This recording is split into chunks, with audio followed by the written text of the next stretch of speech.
Good morning. Today is November 19th. This is Metagaming. I am Lamachamp. With me, Oh, that's me. Hi, I'm Lolash. and we are going to Together talk we're like about the some metagaming stuff. hostess. Yeah, like super prepared and like well scripted content about things that are happening and so on. We That's definitely have excellent definitely what we're doing. writers and teleprompters and stuff. Yeah. Like I'm reading all of the information off this screen. Like it's scrolling up. It's one of those teleprompters, and it's like just feeding me what I need to say. Yep. Yeah, it's excellent. Let's talk about some things, Llama. Let's Yes. talk about some things. Today we're gonna talk about a few different things.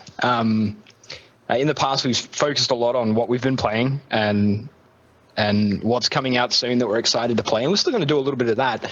We're also going to talk about some stuff that is a little bit more broad, a little bit more reaching. I want to specifically talk about a few things that are happening within the gaming industry, like stuff that there's a lot of conversation about, and we'll be doing that a little bit later on, talking about a few things. Might get a little bit warm, a little bit toasty in here. We'll see. But right, so what are we going to talk about today? Well, first of all, I want to talk about some stuff that's coming out in the near future. Yep. First of all, something I'm very excited about, something you're probably very excited about as well, Llama. We have a release date for the new Pillars of Eternity expansion, The White Marches Part 2. That's going to be coming out in late January. Now, I haven't played The White Marches Part 1. You haven't? But I know that you did. Yeah. No, I haven't played it yet. How did you find the initial part of the expansion? Was it worth the time? Yeah. I mean, it was more of a game I love. The new characters were as well written as all of the old characters. I probably could have spent some more time there. I very hastily ran through the main quest line to get it finished, and then didn't really push through the side quests and explore the new areas and stuff. I just kind of jammed through the main quest line, and that got me 9 or 10 hours of gameplay, and I had fun. Cool. Yeah, I haven't played it. I'm excited for it, and I've been waiting for it. There's a problem that I have with these kinds of expansions, and I don't think it's talked about too much, but with an expansion like this to a classic RPG, it doesn't... to experience the content fully, you really have to start the entire game over again, because a lot of the changes and a lot of the content that gets added changes the base game, and adds things that, when you're thinking about how a character will be built, you need to start from earlier on. You can't take a pre-existing character. And the reason I didn't play The White Marches Part 1 was because a lot of the stuff that changed in The White Marches Part 1 was stuff that I couldn't just continue on with my existing party. Does that make sense? I did continue on with my existing party despite missing out on new classes and new mechanics. And it played okay. They have a setting where you can turn up the difficulty in case your party's too powerful. And I had plenty of fun, but it is an expansion that would be worth starting over to play through with the new mechanics and the new engine and the new... I think they did a 2.0 release right before they put it out. So a lot of the stuff in the game has changed. Yeah, that was my concern, was that a whole chunk had changed. I figured what I would do was wait until the expansions were both out, because I believe it's a 2-part expansion, if I remember correctly. It might be 3 parts. You can never tell with episodic content nowadays. Yeah. But I'm planning to revisit it and play it through entirely with a completely new character and completely new party.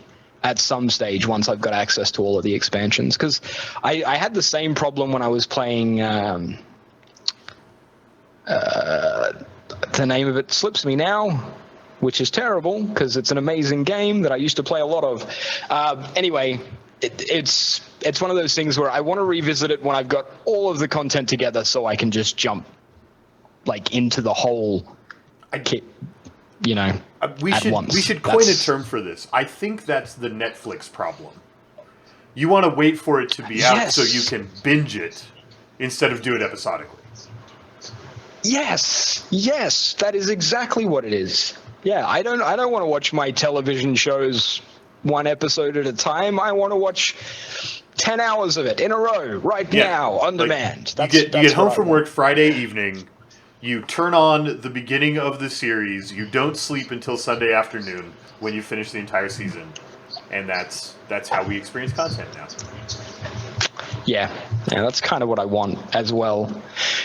It's weird how that's changed. Like, I'm just old enough to remember, like, the evolution of, like, what I would call old-style TV, where, you know, shows aired daily and were, like, very low budget, to, like, the new modern standard where you're watching things like The Flash or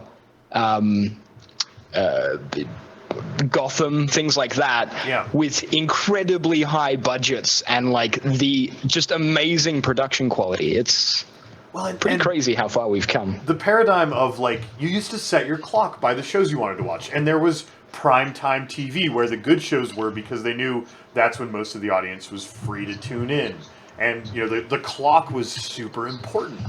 And you, like, my family had dinner time at a certain time of the evening so that we could make it to the show that came on after dinner.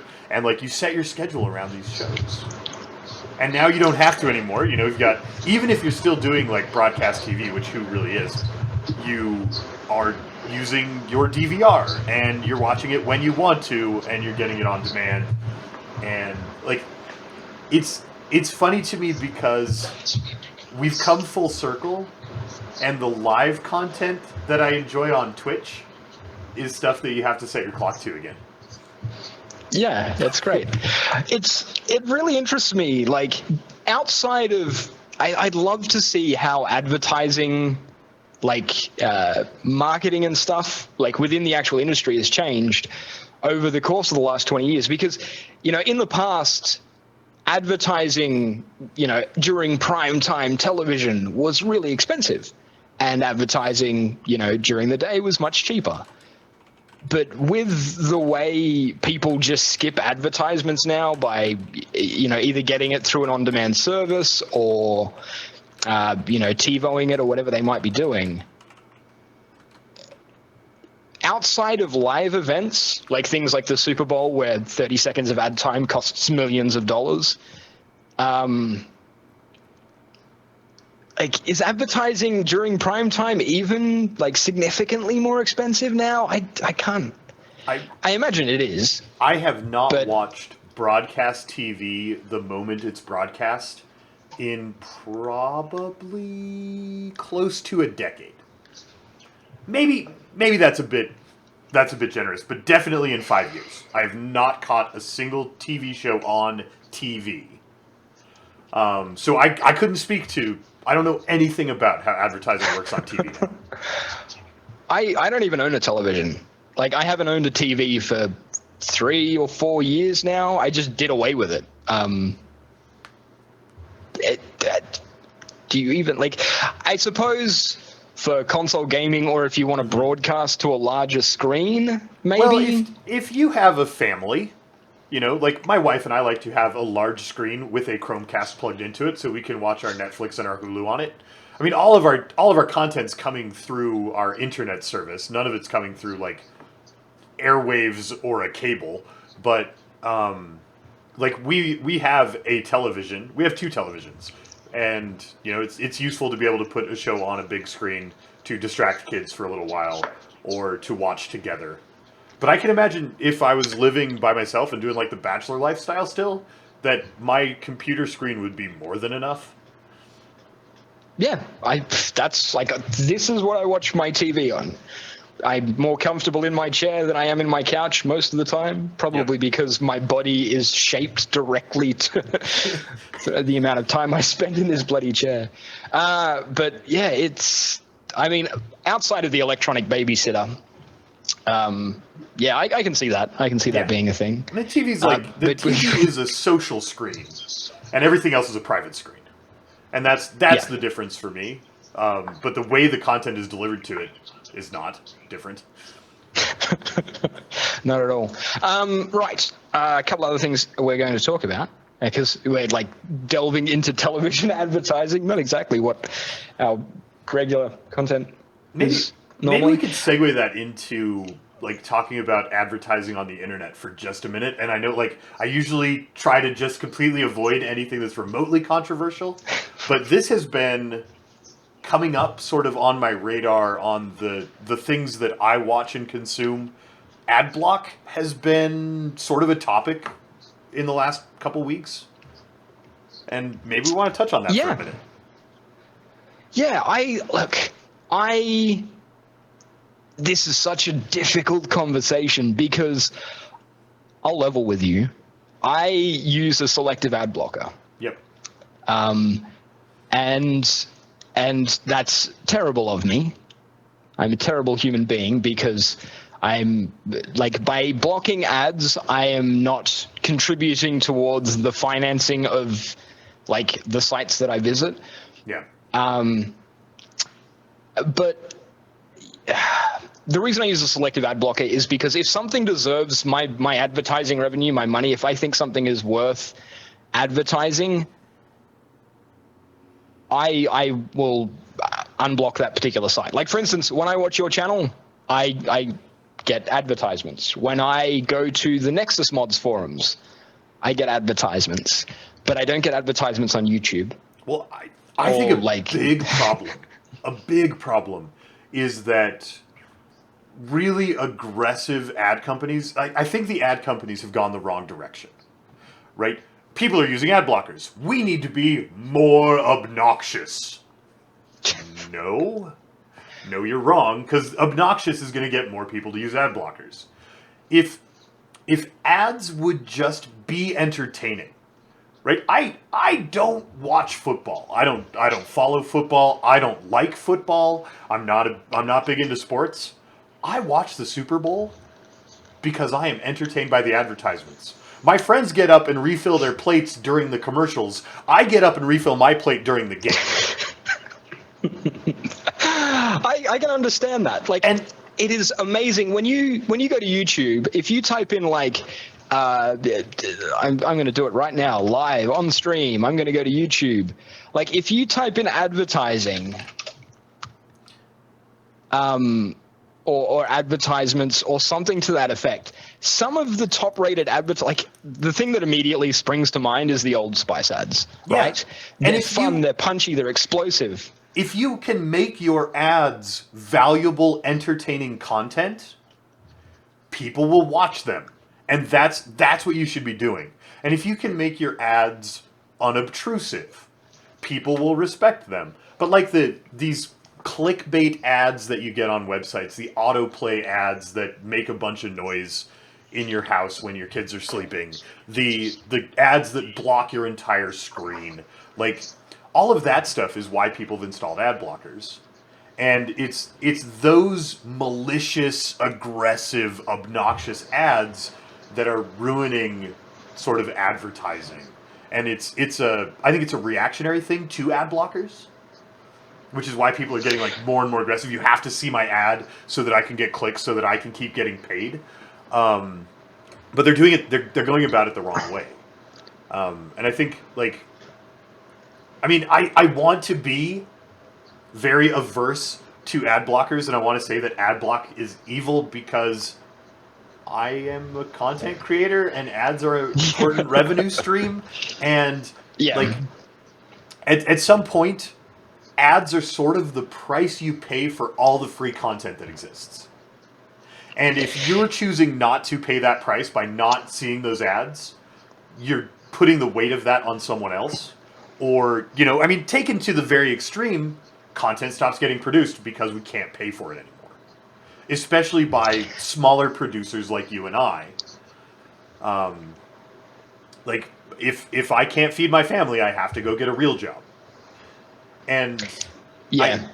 I would love it if ads were completely replaced by services like Patreon, like direct subscriptions on Twitch, where people can choose to contribute to the content they want to contribute to. But that's not where we're at right now. It's the thing that depresses me about the whole situation is that advertising used to be an art form, and now it's a science. Yeah. Like, it used to be, when you look at advertisements in the past, they were nuanced. They were either like they came at you from different angles. You always, like, there was something about good advertisement that hooked you. Like, you were interested in the advertisement. You were interested in the product or the service that they were offering because of the way they approached you. Nowadays, it's just, I'm trying to be as big and loud as I can so that you notice. It's like an overactive child. And they're even like... Advertisement, yeah. They're even like psychologically tuned in to human reaction. And so, like, there's a website that I love and frequent a lot, and it's a web comic, and I love to read all their stuff, and I'm there the moment they update because I'm interested in the storyline, and it's well written, and it's well, it's good. But they are supporting themselves with some really obnoxious ads. And they're doing a great thing. They have a button you can click if an ad is too obnoxious, and they will get rid of it. But he said that those are the highest paying ads. The ones that people make him get rid of because they're obnoxious and autoplay and cover the screen are the ones that bring him the most revenue. And every time he murders one, it like tightens his belt a little bit. But even the ones he's left that are just like in the sidebar and unobtrusive, they have this like, they have worked out the perfect phrasing and the perfect imagery to where, like, I look at it and I have accidentally clicked on them before, and I know that it takes you to internet hell where you are trapped in like 75 pages open and you can't click your way back out of it, and when you close the window, 6 new windows open, and it is a disaster, and never, ever, ever, ever click on this. But every time I look at one, I read the words, and the animal part of my brain is like, ooh. And I have to like override, no, idiot, don't click. They've just gotten really good at it. They have. And the thing that annoys me is that they've gotten so good at it that if they wanted to, like, we're talking about people who have like refined advertisement to the point where they can make you autonomically click a link. That's how good they are. And then that can you imagine link if they applied that psychology? If they applied that psychology to developing advertisements that made you want to click the ad as opposed to forcing you to click the ad. If they did that, not only would they generate ad revenue, but the people they were advertising would sell way more product. Well, and then they would become better advertisers. Like if the ads would be ethical, even. Like, just ethical. The problem is that the internet, I mean, the great thing and the disaster of the internet is that it is unregulated, largely. And these ads are doing what brings them the most money today because they don't have a sort of long-term view of the damage they're doing to the advertising ecosystem. And that makes sense on some level, but if they would just be ethical and be informative or entertaining so that people thought they were valuable, then advertising could continue to be a thing. But they're slowly strangling themselves out. They are milking the goodwill of the community, and they're about to run out of it, and ad blocker is going to become more and more and more and more pervasive. It's one of those arguments where I don't understand how the people who are in charge of the companies that do this do not realize that they can throw all of the advertisements, trick ad blockers 1,000,001 different ways, but there is somebody out there who is smarter than them and there are a lot more people like invested in stopping those like invasive ads, that ad blockers will always outpace advertisements.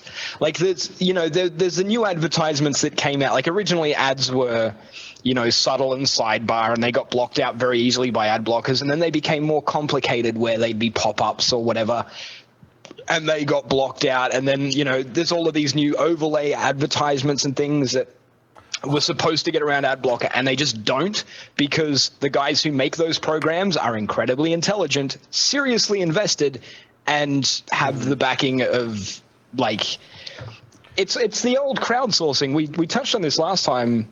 Actually, I think it might have just been on your stream. I don't think it was during the Metagaming podcast, but it was a tweet from XCOM developer Jake Solomon, who basically said, if you crowdsource, if you provide the tools, then like crazy things will happen. Things you could never imagine will happen, because you have, instead of a workforce of 50 people in an advertising company, you have the world. Yeah. And his metaphor was that we are a giant supercomputer, and you give us your thing, and we fix it for you.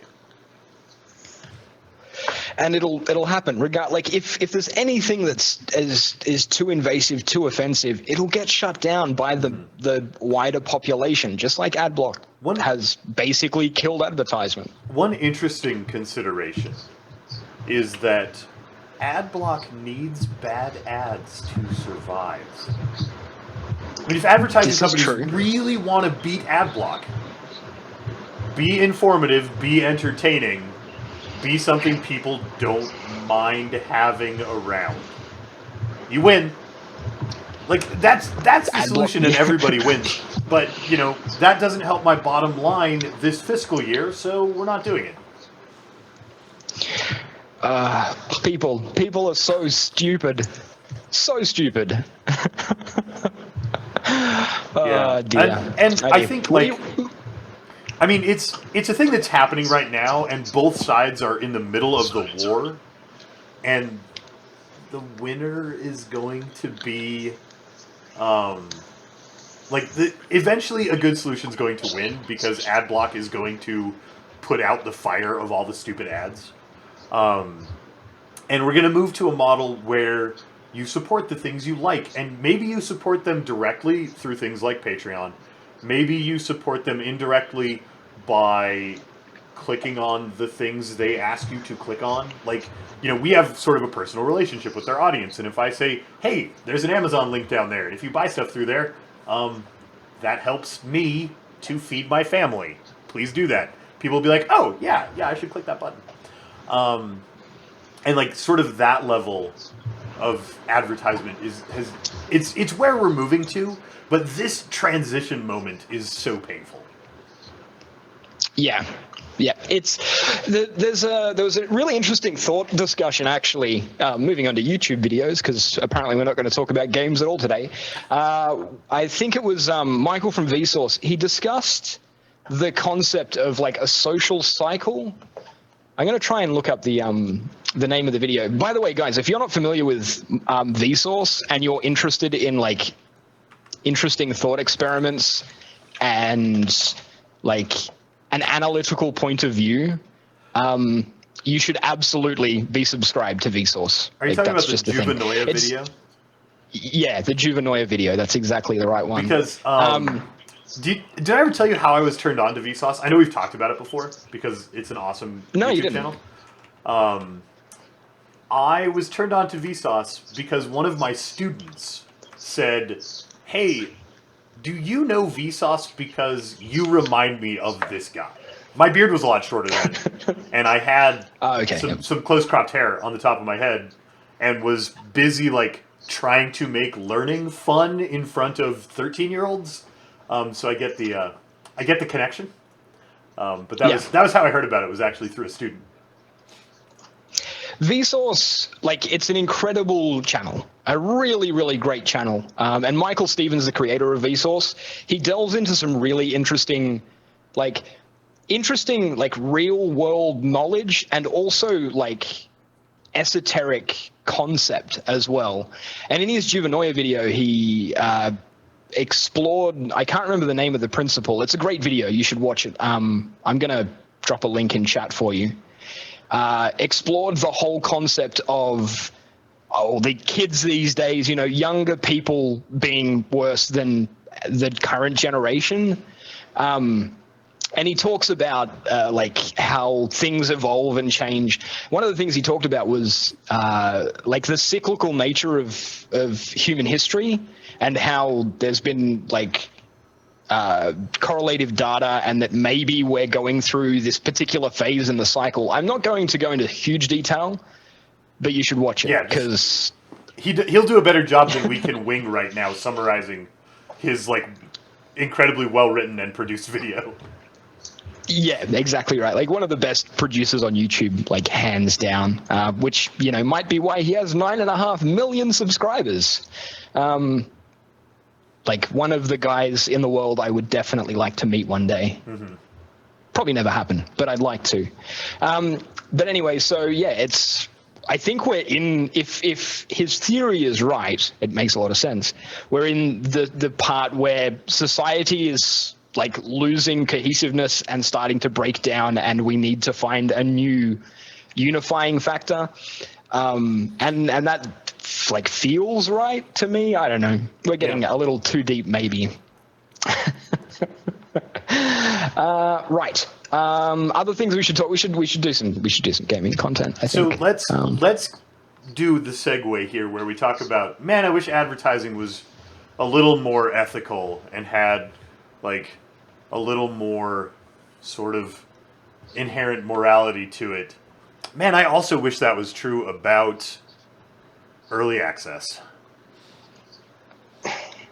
This is a conversation that's hard to have, and hopefully Twitch chat, who is watching us live, keep things civil. Early access is it represents a really interesting dichotomy within the industry, right?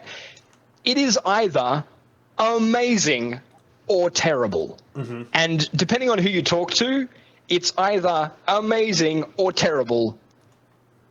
There are very few people who don't have their mind made up, their opinion on early access. And I want to talk about it because there's a few things that are happening with early access in the near future, which I thought was interesting. So the first thing I want to talk about is there's a new Don't Starve expansion coming out in early access. That's going to be launching on December the 1st. It's called Shipwrecked. It adds a whole bunch of new features to the game, and this is the second time they've done this. They did this with Reign of Giants as well, where they have the base game. They have it launched. They're developing an expansion, and they early access it. And the last time they did this, they did an incredible job. I think let's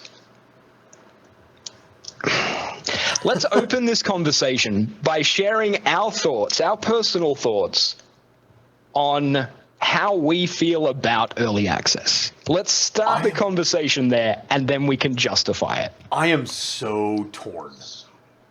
I am completely torn. I love early access, and I hate early access. And I am going to make both sides of the argument when we get to the justification phase, because I just, I feel two ways about it. And so do I. The short and long of it is, early access for me it's kind of like communism. It's amazing in theory, but put into practice, it just doesn't seem to work most of the time. And we're going to talk about why. I think. Yeah, I mean, let's start with amazing. There are games that are awesome that I never ever would have gotten to experience, genre definers and brilliant emotional roller coasters that are only possible because of the early access model of funding for a game. These people would not have been able to release their indie title because they would have starved to death if they didn't have early access. And for that reason, I love it, and I want it to still be a thing that I can love.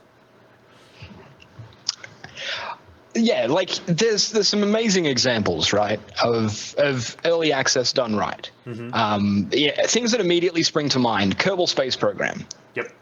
Prison Architect, RimWorld, which is currently in early access, not on Steam. Minecraft. Do you remember paying like $10-$20 to play Minecraft in a web browser?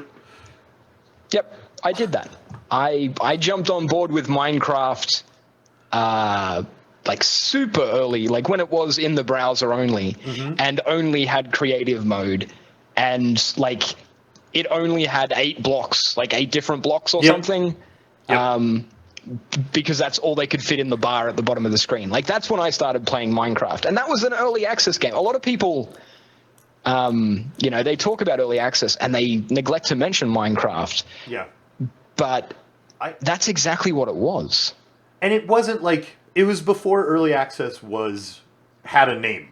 And so we don't like when you invent a word for a thing, suddenly that thing crystallizes and people recognize it and can talk about it. But Minecraft did early access before we really before that was part of the lexicon in gaming. I think it's the earliest example I can think of a buy-in alpha beta process, or a publicly available buy-in alpha beta process.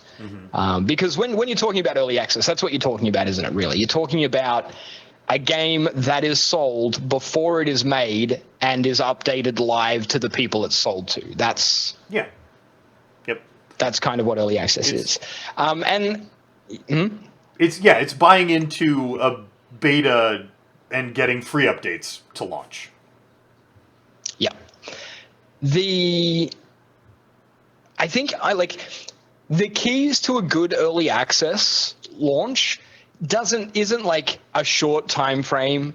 It isn't huge changes. It isn't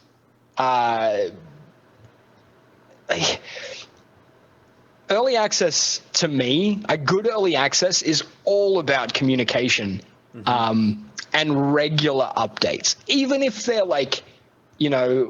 once a month you patch out a few bugs, don't add any new content, but you patch out a few bugs, you explain what you've been working on. If you do those two things, if you tell people what you're working on and what you've achieved, and regularly patch the game, your early access will almost certainly succeed. Well, I'm going to disagree with you a little bit. I think all those things are incredibly important. But part of the risk of early access is that you are, now sometimes you're not, but if you are doing pure early access because you're an indie developer and you've never made a game before, some of these success stories did early access as their first ever title that was published. There's still some chance that you just don't know what you're doing, and you fail no matter how hard you try to communicate with your audience and release regular updates. You just don't know how to make games, and your game doesn't work, and it's a disaster. And that's the risk you take when you buy into an early access title. Yeah, see, there's some really interesting conversation going on in Twitch chat. I wish you could see this on the YouTube video or hear it on the podcast if we ever end up doing that. There's an interesting point brought up, which is, and one of the things that I want to talk about is the fact that early access doesn't necessarily mean early access on Steam. Yeah. And I want to talk about a little game that I've been playing a lot of, that I've been following since Alpha 4 or 5, which is currently in Alpha and not available on Steam and in the early access process. It's a game called RimWorld, right? I think you have very limited experience with RimWorld. I think you picked it up on stream. I played a really early access a year ago during Extra Life, and then I played a few more minutes of it within the last couple of weeks. But I've played 3 hours total of the game. Yeah, I've played hundreds of hours of RimWorld. It's got intense replayability, and I have a ton of fun playing it. It was another example of early access done right. Regular updates, good communication, and it was done off Steam. And the reason he did it off Steam was because he gets all of the money. It is going to have a Steam release. If it's released on, like when it's released on Steam, everybody who has a non-Steam key will get a Steam key so that they can, have it playing through Steam. But it was a really, we're going to get into another reasonably unpopular topic here. And that's, it is very difficult to fund a game purely through early access, even if you know what you're doing. Yeah. If you do it through Steam. Well, because of the portion of money that Steam takes. But on the flip side, it is very hard to do early access not on Steam at all because of the monopoly Steam holds on the game distribution and market. Not even that. You can think of the money that Steam gets from your early access title. You can think of their cut as advertising revenue, right? They are doing your marketing for you. They are making your game visible, and maybe that's worth it to you. Or maybe you can manage to go viral and get heard of like RimWorld did without Steam, and you're way better off because you get all the money. It's a gamble, and there are risks on both sides. Yeah, I don't know how I would ever make that decision. I am not fiscally responsible or intelligent enough to make that. I would probably just flip a coin because I don't know how. The advertisement from Steam, the fact that it's on Steam and it's visible is great. But is it worth a huge chunk of the money that you would potentially be able to put towards development? It's the whole early access versus Kickstarter, although they're not mutually exclusive. Early access versus Kickstarter versus invested development. Mm-hmm. And what is best for the industry and what is best for the consumer as well, because at the end of the day, we're end users, right? That's what we do. We get games, we play them. That's our experience, and it's interesting to think about how those different elements impact a game's actual design and build. I'm a huge fan of the Kickstarter and early access process when it's done right, because it allows the people who will be playing the game to input on the design of the game. When it's done correctly, that's what it allows you to do. Because once again, like Jake Solomon said, the mad genius that he is, we're a supercomputer. We one developer, a small team of developers, a team of 50 or 60 or 100 developers are not going to be able to be as clever, as thoughtful, as analytical, as... We need to come up with a name for... Well, what do you call us? As a whole, as a collective. Just call us the internet. That's the who internet. We are. Yeah. In this sense, we are the internet. The internet's we're incredibly smart. We're also not. Well, that was the point I was going to make about early access, is that people have the wrong idea, because people as a group, I mean, yes, on one side we are really smart and we will find every flaw in your game, and we are the best beta testers you can get, and we are the best developers you can get because we'll make mods for your game. But on the other side, collectively, we are a giant pile of idiot. Just like the most vehement, aggressively ignorant group of humans happens. The more humans you pile into the group, the more aggressively ignorant that group gets. And the problem with early access is that people think they bought a game, and then they get righteous indignation that their game didn't work. And you didn't buy a game. If you buy an early access game and you think you bought a game, you're being dumb. When you buy an early access game, you are a venture capitalist. and you accept Yeah, the you're risks investing. of venture capital, and that is not a thing a 14-year-old should be doing, because you can't explain venture capital on a level where, like, you can make a good decision because you just want to play a video game. Come on, let me play your video game. It's one of those interesting things where, like, it needs to be age gated, and I don't think it is. Not well, at least. I think if you have like advanced economical knowledge, if you can do your own taxes and maintain a budget and understand the way investment works, like if you have any kind of investment, then you should be able to invest in the early access / kickstarting of a video game or any other thing that gets early accessed or kickstarted. Let me revise my original point about early access. My original, I love early access. I hate the idiots that are ruining early access. And I don't mean the developers that fail. I mean the complainers and the whiners. Because, like, I have, let's say, I'm going to make a guess. I have probably backed 10 early access games. I've probably been burnt twice out of those 10. And taken collectively, I did a good job being a venture capitalist. Yeah. My return on investment was quite pleasing. I am overall very happy. It's the people who, like, don't have that distance and, like, lose their mind about those 2 games out of 10. Or make increasingly bad choices and fail 10 out of 10 times because they're bad at venture capital.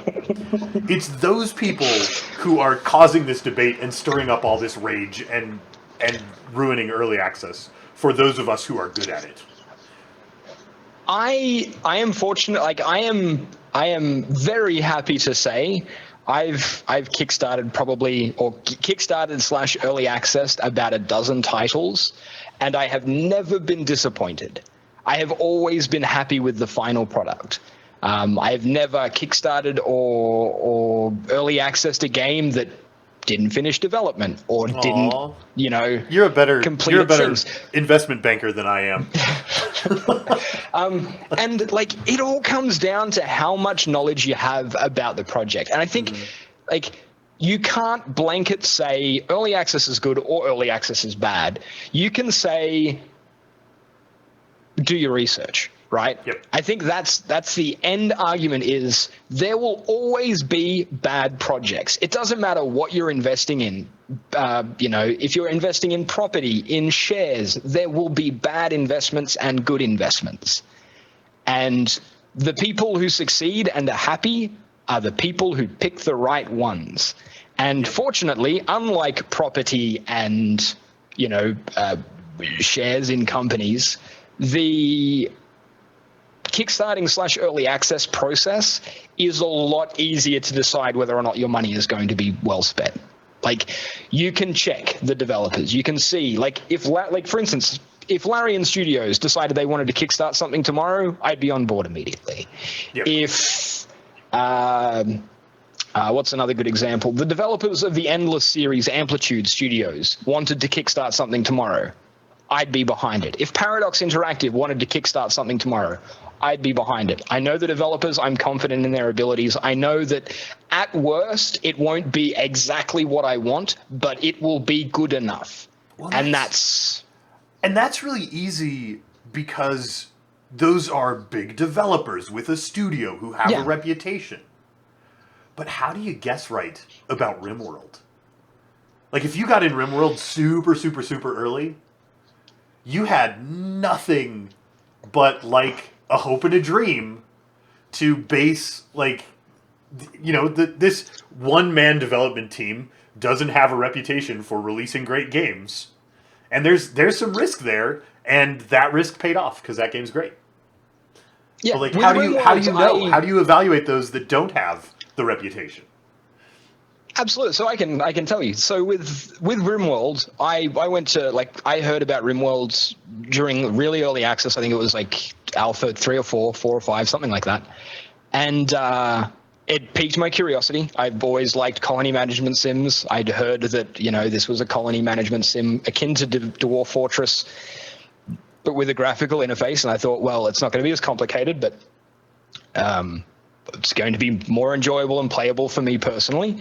So I went to the website and I looked at the website, and there are a few things. First of all, at the top of his page, right at the top, in the headbar of the main page, his Twitter account, his Facebook, his development blog link, his daily update blog link. And I went, this guy communicates well.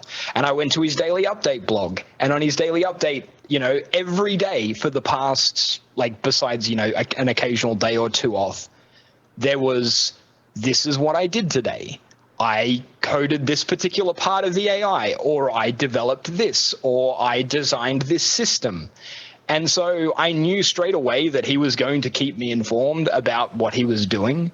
And I didn't get on at the ground level. This is less applicable for Kickstarters, because with Kickstarters, there is nothing to see. Mm-hmm. But I could see the progress that had been made through those first couple of alphas through YouTube videos. And by doing that little bit of research, I was confident that he would be good. Yeah. And that's, I think you make an excellent point, which is you did a bunch of research because you're a good venture capitalist. The 2 early access games I can think of that I got burned on, I ignored research. I skipped it because I wanted the game to be the thing I imagined it could be so badly, and I got it anyway, and I just wanted it to be. And those are the times I got burned. So you have to be calculating, and you have to do research, and that's not how the internet works. That's not how we. No. That's not how we emotional human beings, as a giant mob of idiots. That's not how we work.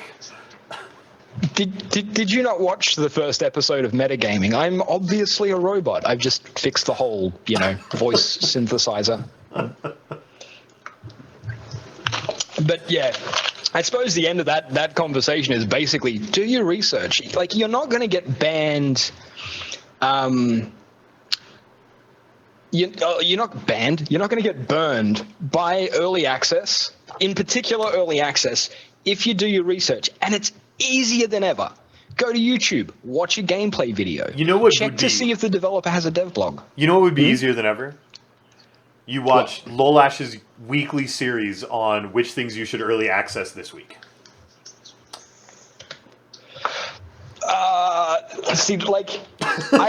Okay. There's 3 things I want to touch on here. First of all, I can't really YouTube because of my awful upload speed. Otherwise, I would consider it. But outside of that, 1, providing advice on something as volatile as potential early access gems is super risky. Super risky. You have a perfect track record, though.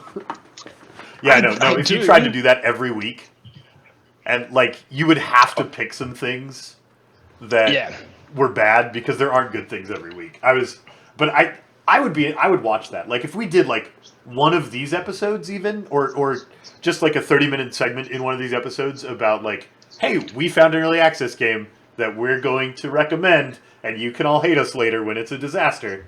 I'd be willing to take that risk occasionally.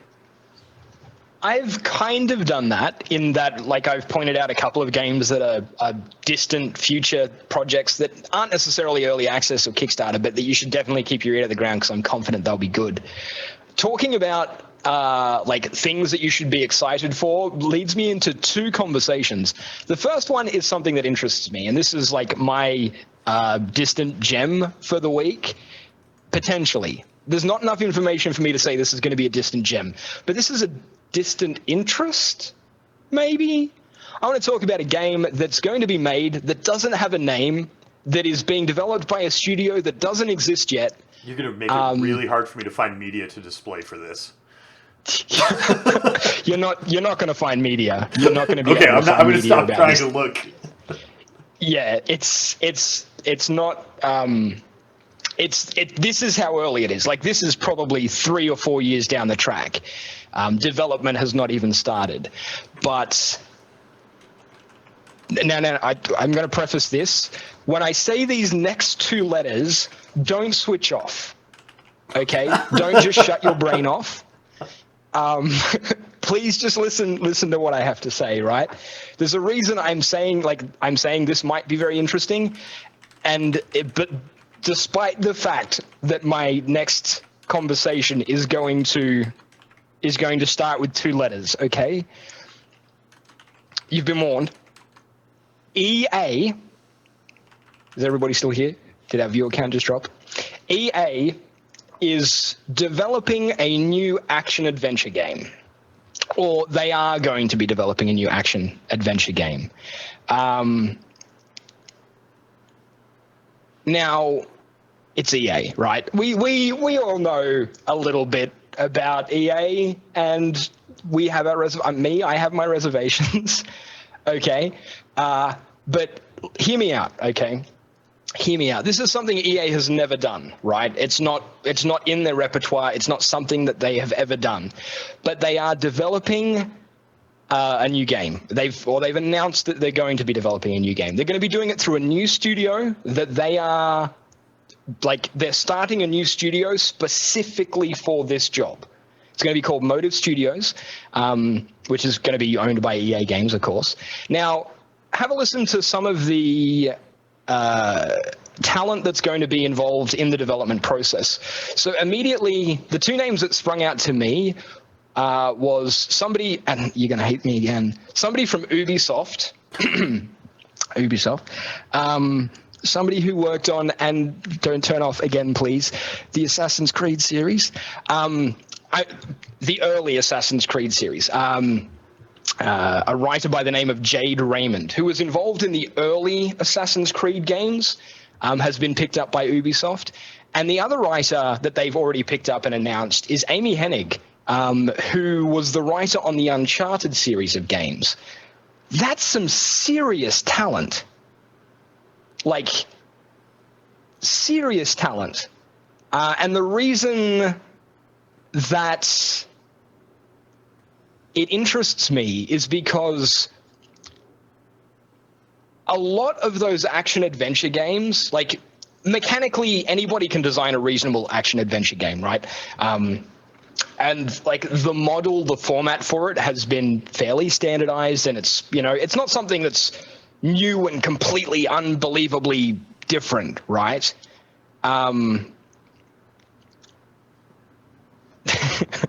Chat's going mental. It has potential. It has potential. And this is on the horizon. This is something that I am just thinking about, that I'm interested to see how it goes. EA might, maybe this is what EA needed to do. This is new. This is not them churning out another, I can't use the words I want to use on your stream. Doesn't it force you to be creative with your language? Just that limitation. It's not them producing the normal tosh that we've come to expect from them. They're doing a new IP with 2 new writers in a new studio. Maybe this is what we need. You know what I think EA needs, based on what I'm reading in Twitch chat right now? I think EA needs a new name. Dissolve, realize that, with the exception of like their yearly sports franchises that are marketed to sports people who don't care, they need to just realize that they have burned all of their goodwill that they ever had with the gaming community. And they need to burn themselves down and start over. Because I am a cockeyed optimist. And I love to give people second chances, especially when they're the people we love to hate. You know, and I'm okay with, like, believing that a company with a bad track record maybe isn't as bad as all the stories and it's just the internet overreacting. But this is a company that we love to hate. And they've probably done enough damage to their reputation that they need to just give up and start over as somebody else. So the reason I brought this up, all right, if it was an existing studio under EA's control, like with their own management system already in place, then I would be like super, super skeptical. But they are developing an entirely new studio. They're building a new premises. They're hiring a completely new guard. Maybe that's what they're doing. Maybe the problem is they're trying that we a know new genre EA of game. did it. Like, we know that they made think? this new studio, so the name is already tainted by, like, the EA slime that somehow they have managed to accrue way too much of.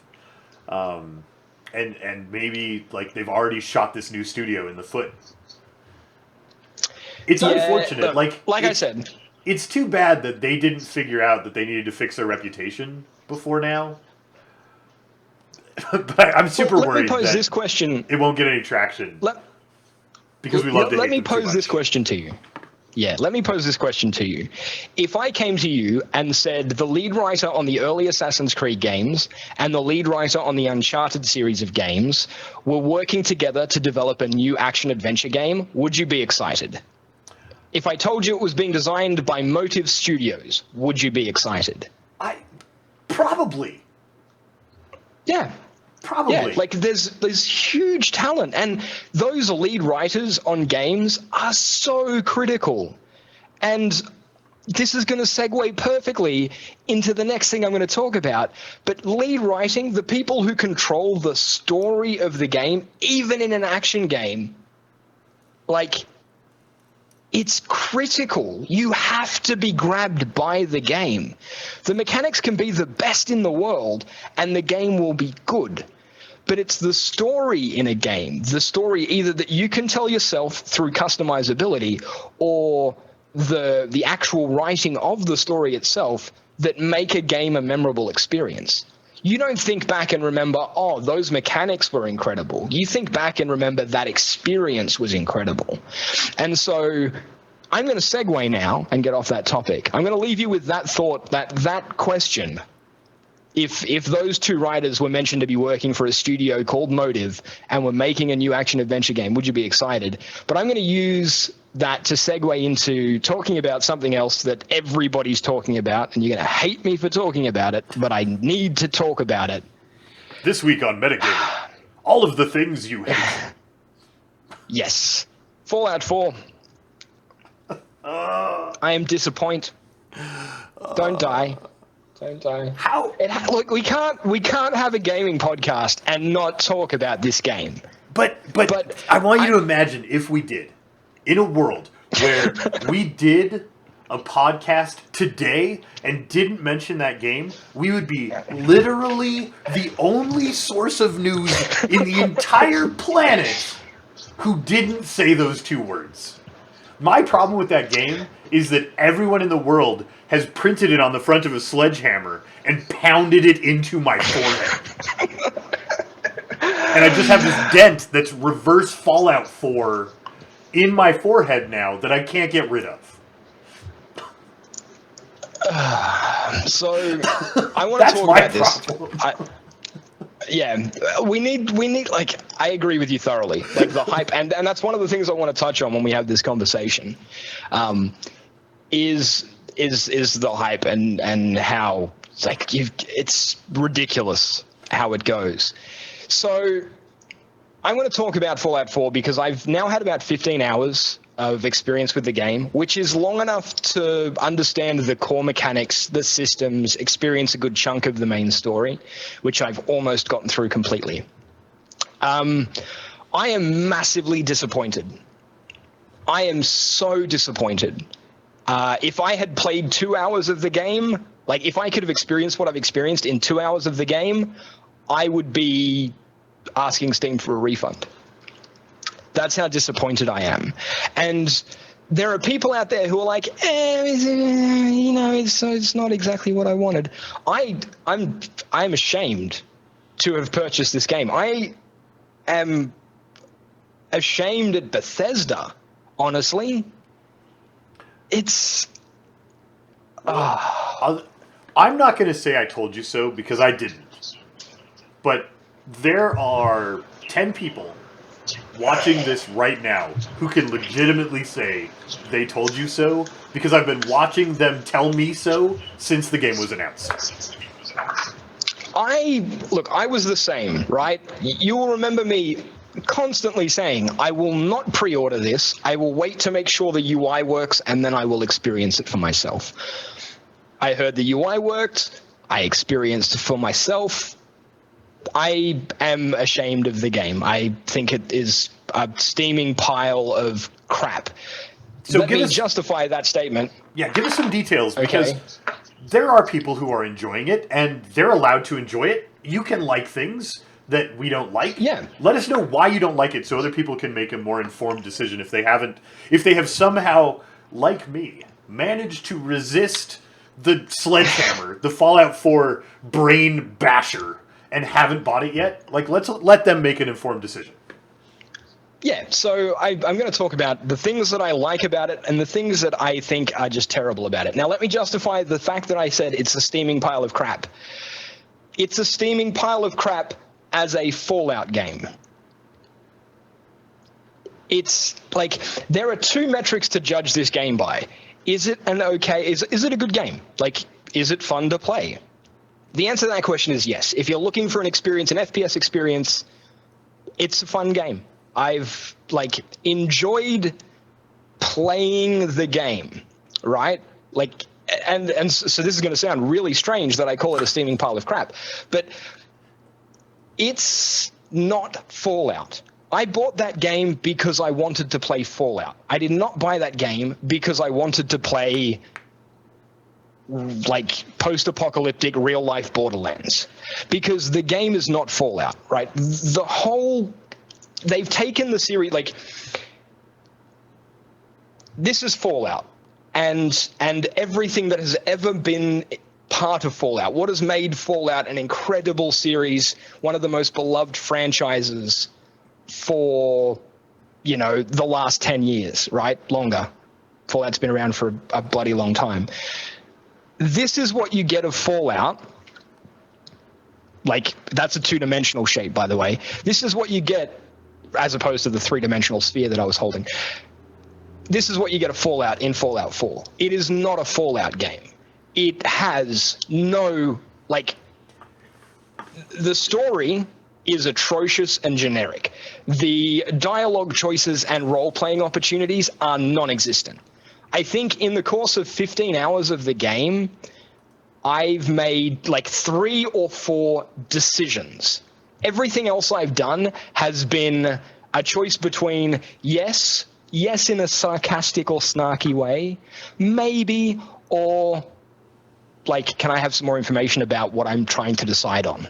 There's no, in Fallout, in previous iterations of Fallout, when you made a decision, that changed the world. It changed how people perceived you. It changed the world from a physical perspective. You got access to things that you could never get access to if you made a different decision.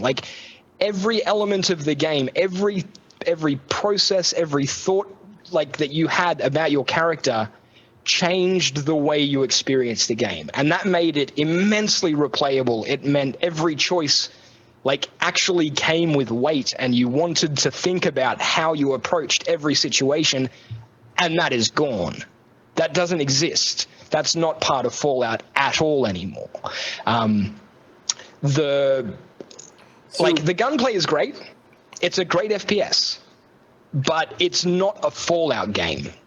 So they have this throughout. I mean, it seems like throughout their series, their sequels, they have taken a game that was a shooter RPG, and they have drifted toward shooter and away from RPG.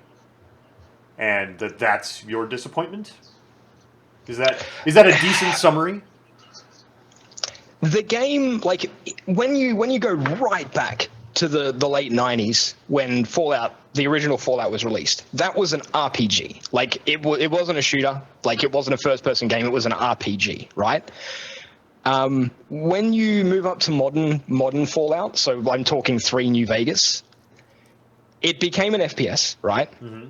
It became a first-person experience, but it was still, at its core, an RPG. Right? That was what. That's like Fallout is an RPG series. It is not a first-person shooter series. It's like if you took Baldur's Gate and made it a Skyrim game. Right? Yeah. And removed all of the quest text, all of the dialogue, all of the interesting choices, all of the interesting companion backstories, and just made it like hack and slash Skyrim. That's what they've done with Fallout 4. Was it as abrupt as going straight from Baldur's Gate to Skyrim, or is this something like we should have seen coming as the game's trended in this direction?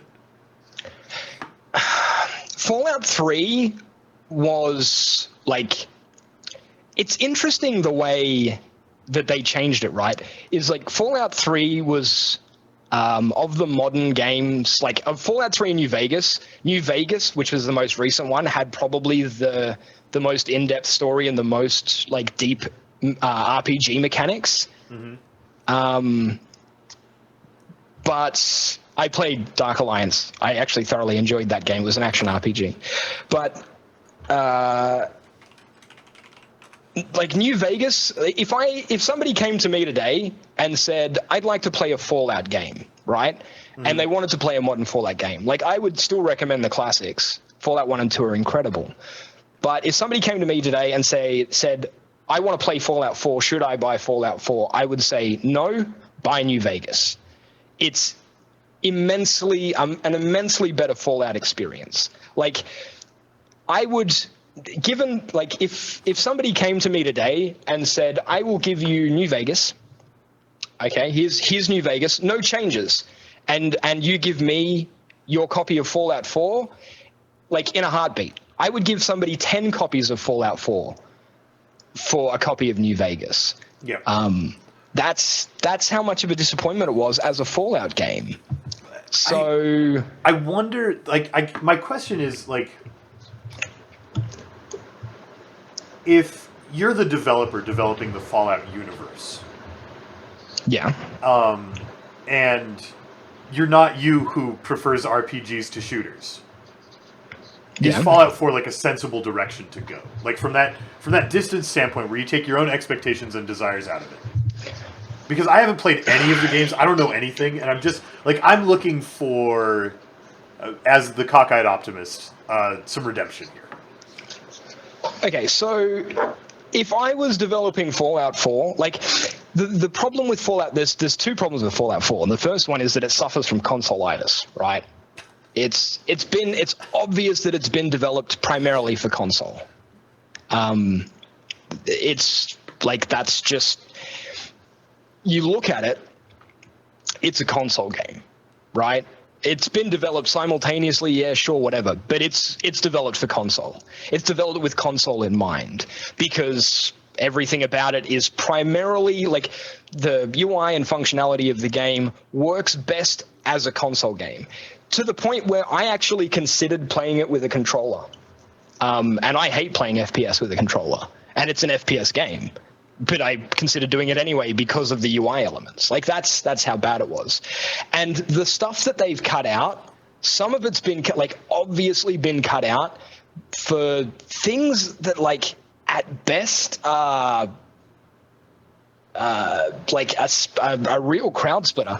Like the decision to remove, like, the large varied dialogue options, like in Fallout New Vegas, say for example, right? In Fallout New Vegas, I come across a bandit holding up, like, some, like, regular settler guy, okay? My choices are, when I come across them, I run up to them. I can shoot them from a distance. Yeah, cool, that's FPS, fine. I can run up to them and I can have a conversation. In that conversation, I can choose from 10 different dialogue options, 3 which include skill requests, 2 which are flat out evil, a couple which are, like, morally questionable, a couple which are do-goody. Like, I have that choice to role play my character, and it's all done through text. in Fallout 4, everything's voice acted.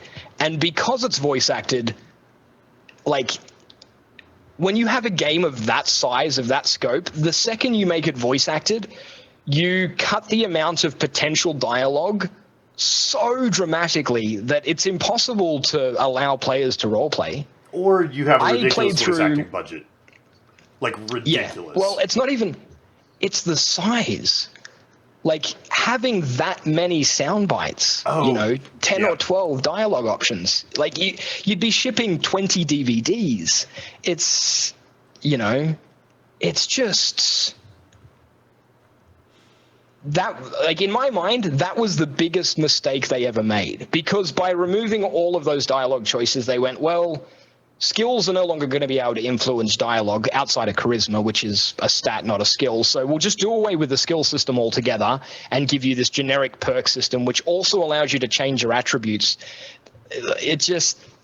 There's no depth in character creation. I can create a character with, like, just generic stats, like just flat 3 or 4 across the board, whatever it is that you can take.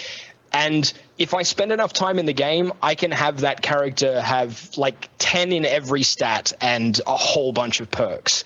Whereas in the previous Fallout games, when you designed a character, you thought, okay, what am I going to do? I'm going to make this character a melee fighter with, running around with a blade who's going to be wearing heavy armor. And so you'd stat into like endurance and strength, and you'd take skills in like bladed weapons and all that sort of stuff.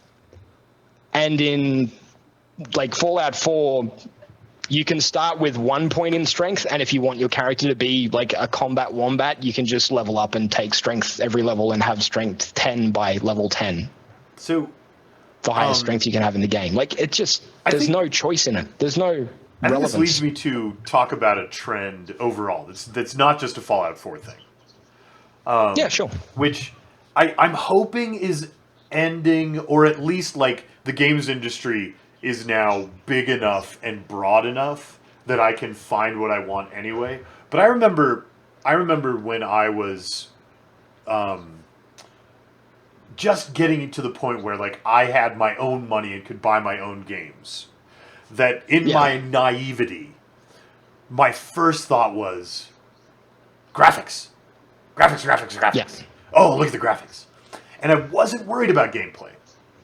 And I think that the AAA titles are still sort of falling into that technology trap where they're like, if we have the most awesome reflective surface technology and we can ray trace things through 7 bounces on every single light ray from the light source, and we can get good quality voice acting into our game, those are the important things, and we can sacrifice gameplay and story for those conceits, and we will be able to sell our AAA title. But there are games that are doing simple, stylized, sprite-based graphics. Don't starve. And they are high quality, and the gameplay is the selling point, and the writing and the design are what you're getting instead of getting ray tracers. It's just like, it feels like basically they just added a story to Call of Duty. Like, the gunplay in the game is great. If you're looking for an FPS experience with some light RPG, Fallout 4 is a good game. You might enjoy playing it. If you've played any of the previous Fallout games, don't. I tried so hard to change the subject. I know, but I had to give my closing thoughts. I had to give my closing thoughts on the topic, and that's going to be it. That's no more Fallout 4. That's it. I'm sick of it. I'm not talking about it. I've uninstalled it to free up the 28 gigs that were full of basically a big pile of poo. And now I'm never going to play it, see it, do anything with it again. So I think we're done. That's it. So I think Baylor Lords made a great point in the Twitch chat. It's the AAA titles are the pop music equivalent of games. You hate pop music. Mm-hmm. And why does pop For the music most still part. exist? You should watch that Vsauce episode we referenced way at the beginning of the podcast. Is that the episode where he talks about pop music? It is, right? Yeah, it certainly is. Yep. Pop I'll link music- it again for those who missed it. Pop music scratches a very specific itch for a very specific group of people, and it has evolved to the point where it does that exceedingly well. And that's why it all sounds the same. Because it's doing that so well. And AAA games are scratching an itch for a subset of people, of which you and I are not. And that itch is ray tracers and voice acting, not gameplay and RPG mechanics. And we need to just be super wary of AAA titles, because they're not for us. Like pop music is not for us. Yeah, I wish there was a development studio out there who could develop AAA quality games and like not skimp on the important, like the things that make a game great. In my, like, it's opinion. It's even like the opinions about that which shall not be named. That's an opinion, right? It comes from my personal experience and my personal desires, and you know, everybody's going to be different. Everyone's going to have a different point of view. But Well, and let's, why is there not a studio who like caters? I that different? let me cockeyed optimist some more at you. Okay? Yeah, go for it. The other benefit to pop music is that young people still forming opinions about what they like might decide they like music. And then as they mature and their tastes mature, they will start to like good music instead of pop music. That was a terrible way to say that, because that implies pop music is bad and I shouldn't have. But they will start to like music that aligns with our tastes more. And then there will be a bigger audience for that, and there will be more money available to develop that. And that is a good thing. Hopefully. And maybe AAA game titles being flashy and grabbing those young, impulsive people and teaching them that they like to play video games, then we give them a few years for their taste to mature, and they start investing their disposable income in more independent titles and games that you and I would consider more artistically valuable. Maybe that's good for the games industry as a whole. Maybe. Doesn't mean I don't have to be salty about it. I'm very salty today. I'm sorry, guys. I'm normally really easygoing. I'm just like, when a game, and I think you experienced this very recently when we were talking about Sword Coast Legends. Yep. Oh, yeah. When you get that expectation yeah. let down, and it's hard. And yeah. Yeah. I know exactly what you're saying. hurts. I know exactly where you're coming from. But I think, like, that I don't want to hate on AAA gaming, because maybe it's doing some good by just exposing more of the world to my pastime. You know, have I mentioned I love hanging out with you because your like happy optimism rubs off just a little bit on me, which is probably a really good thing. I can find I'm a not silver salty guy, lining but- in anything. Try me. Don't say something like that, because I have a devious mind. Right. We should talk about like maybe some other things. Do we have anything else to talk about today that we really wanted to talk about? This was our most prepared ever episode of Metagaming. We were super prepared. And I don't have a list in front of me because of all the preparation we did. It broke. So I don't remember. Like the preparation maker 2.0. It's a Steam app. It's not really a Steam app.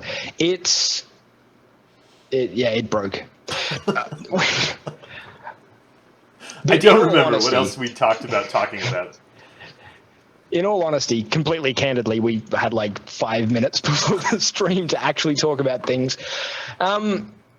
There's a new Valkyria Chronicles game, Valkyria Chronicles Azure Revolution. It's not Chronicles. I've not heard much about it. So the thing I read was we may not ever Yeah. see it because Japan might just keep it for themselves, those jerks. which is a thing that Japan does with their video games and makes me sad. But the other thing I read was that we are meant to consider the Revolutions games and the Chronicles games as separate series set in the same universe, and that it's not going to be the same style of gameplay or mechanics as the Valkyria Chronicles that we love. See, that really confuses me because the game is called Valkyria Chronicles Azure Revolution. Mm-hmm. So, is it a Chronicles game or a Revolutions game? Who knows? I'm going to pull up the article, which I have bookmarked. There were a couple of screenshots that came out, basically. It looks... Maybe it's more JRPG. I don't really know.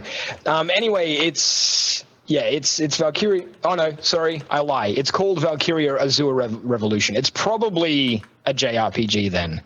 If it is a JRPG, I'm still going to be thoroughly interested in it because I love JRPGs. Unfortunately, a lot of JRPGs never make it to Western markets, which makes me a little bit sad. But it's not coming out until like mid to late 2016. But I'm still excited for it because I will find a way to play it probably. That's like, there's something about that effort that's nostalgic for me. Like finding those games that never made it across the big body of water and never, for whatever reason, never materialized. And you like track down software that you have to run them because they're built for like differently localized hardware, and you go into all this effort to get this game that you don't really understand because it wasn't made for the world you live in.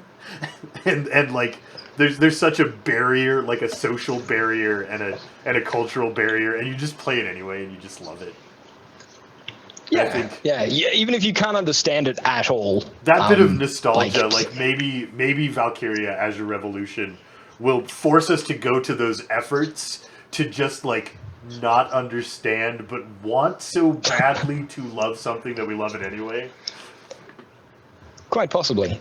There's another thing I wanted to talk about, which I forgot to mention during our hours and hours of preparation earlier, and that's video game movies, which are becoming more and more of a thing. There's another Resident Evil movie coming out in 2017. See, and video game movies, like, as the cockeyed optimist, I hate to say these words, but I have such disastrous experiences with the early video game movies that I have a really hard time not, like, hedging those bets.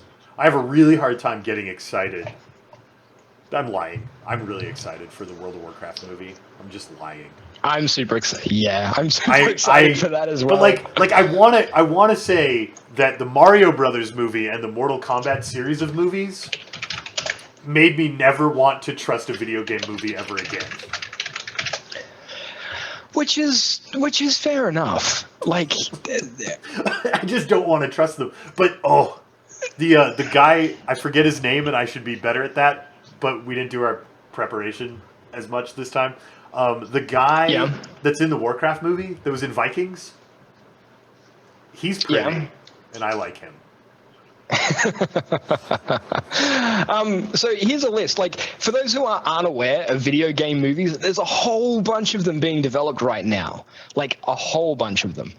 There is an Assassin's Creed movie, which is set for release in December of 2016. The World of Warcraft movie is coming soon. You've got a Splinter Cell movie. That could be very interesting. There's a Minecraft movie, a Metal Gear Solid movie. These are all things that are actually being filmed.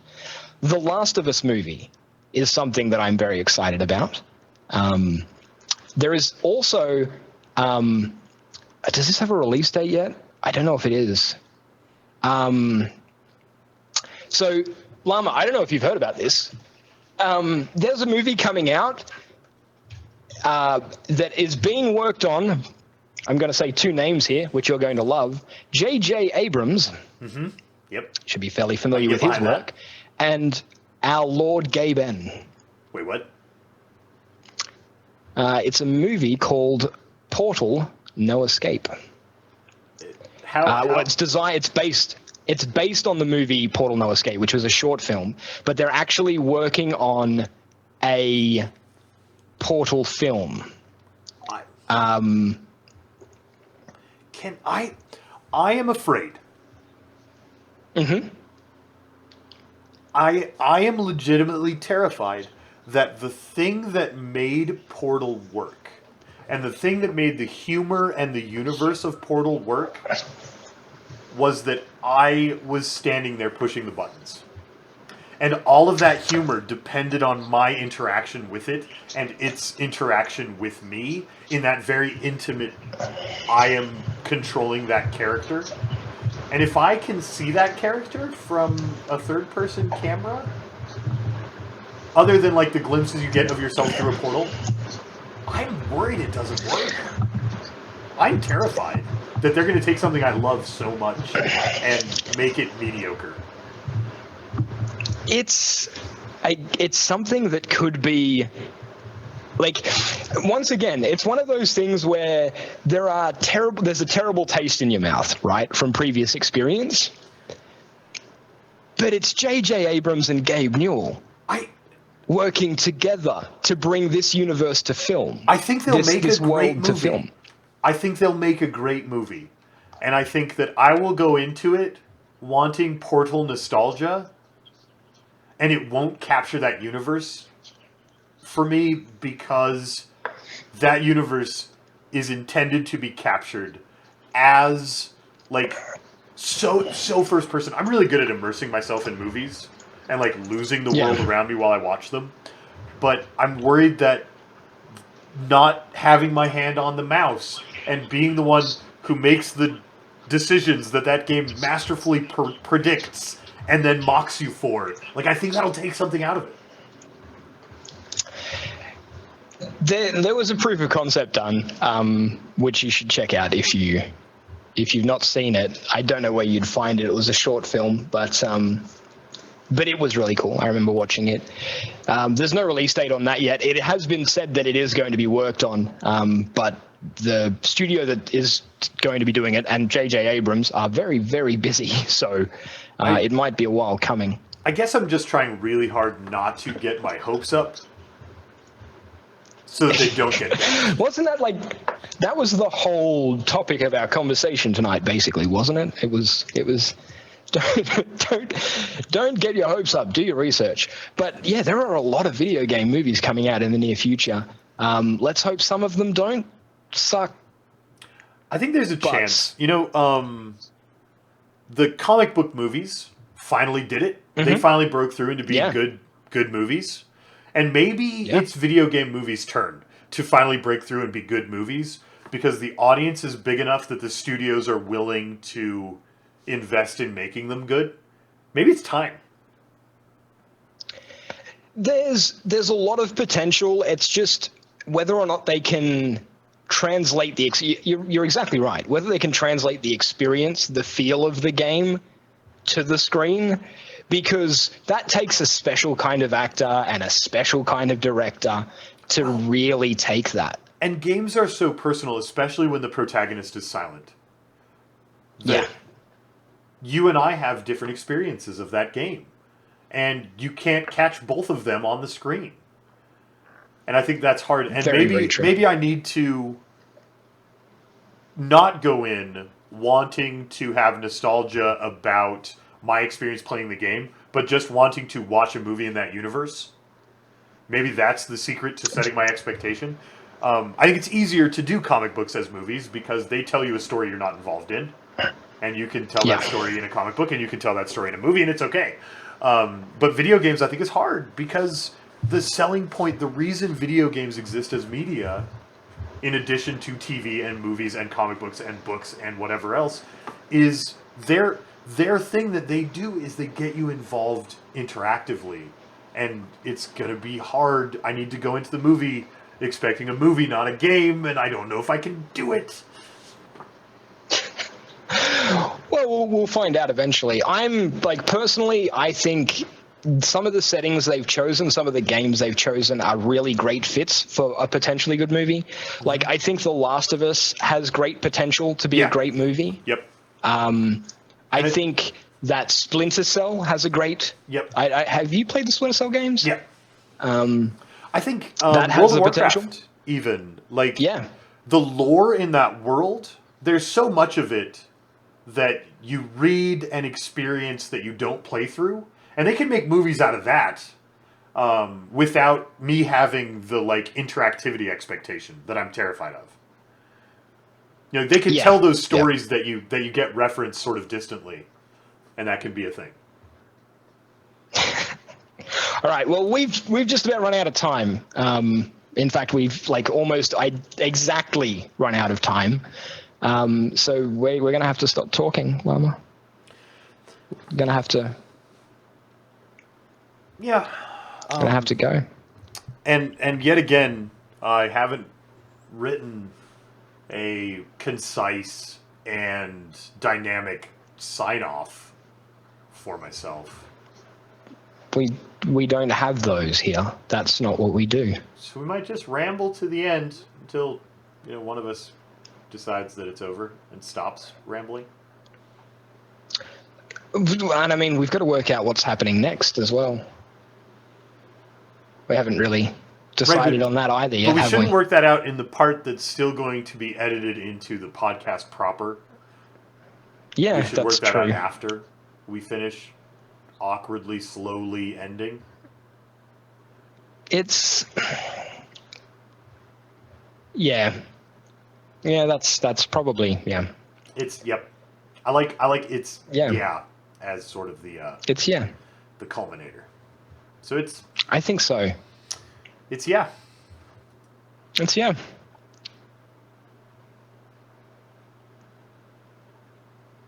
Okay, that's enough dead space for me to do the cut. Fantastic. All right, now we can actually talk again. Yeah, so awesome. Do I play Hard West for the next hour and a half before XCOM, or do you want to play more Divinity because you're already here? I have a class in 6 hours. And I imagine you need to spend like 4 of those trying to be a human who has slept before going to class?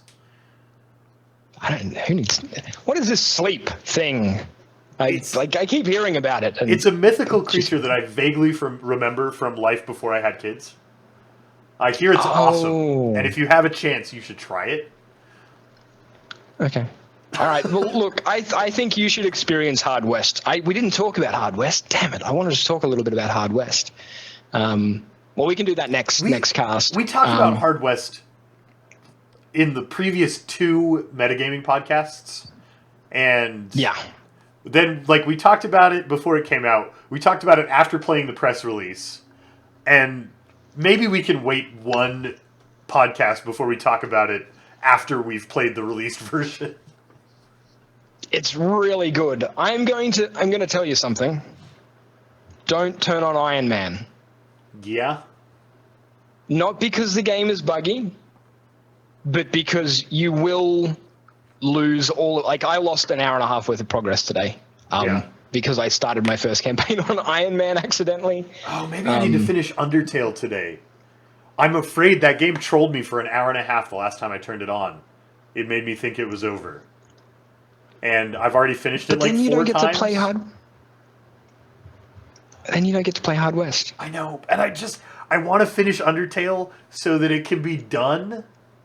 Like, I don't want to leave it unfinished because it's so good. But I'm scared. Like what we did with the Divinity Original Sin the first time we played it. That's true. Go play some Undertale, get it knocked out of the way, and then maybe you'll have time for Hard West. And if you don't, then you can always play it tomorrow. But I'm looking forward to hearing your opinions about it because I've played an hour and a half, and I am absolutely thrilled to be playing it. I clearly need 4 of me so I can play all the games I want to play. Yeah. And one of you to shred the game that shall not be named. It's such a great problem to have. It is. It really is. Yeah. Mordheim is also dear. sitting here updating right now because it's ready for me to play it.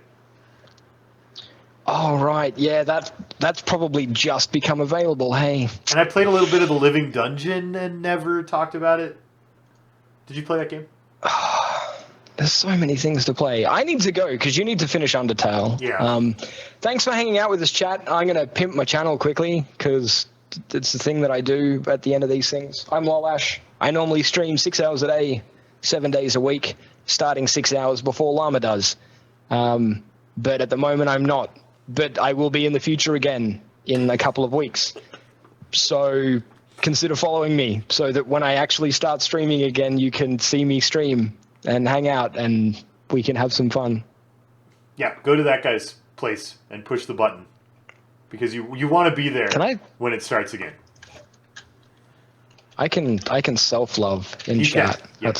That's yeah. Welcome? No, Nibble, I've been here the whole time. Silly bot. All right, thanks for hanging out, chat. I love you long time. I'll see you soon. Thanks for being here. It was fun. Oh, he's gone now. I don't think he heard me. Hey, let's do this. Let's push this out of the frame. And that's probably way too loud. That's probably not loud enough. And go.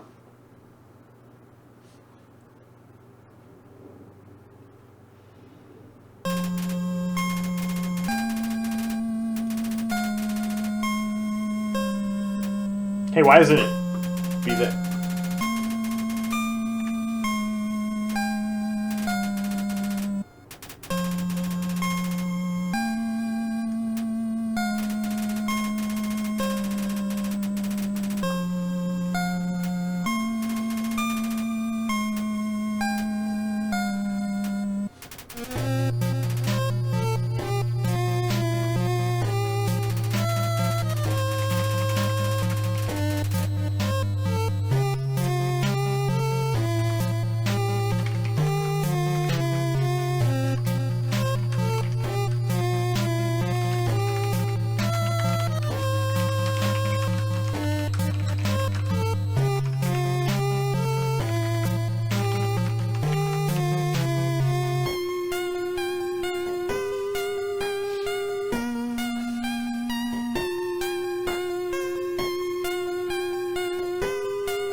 Are we done with this game? I can't know if it's finished, but this feels like I just loaded a save file, which I didn't think was a thing I could do anymore.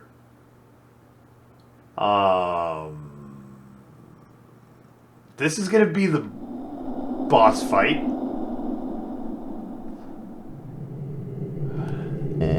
It's rare that a game makes me confused this much about whether it's over or not.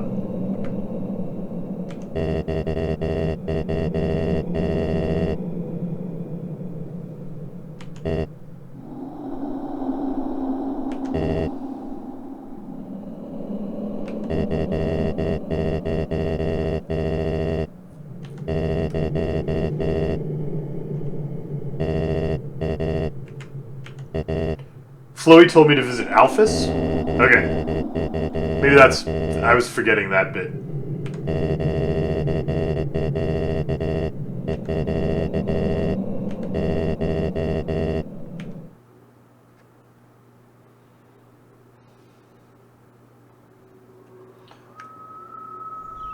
I thought I made friends with Alphys.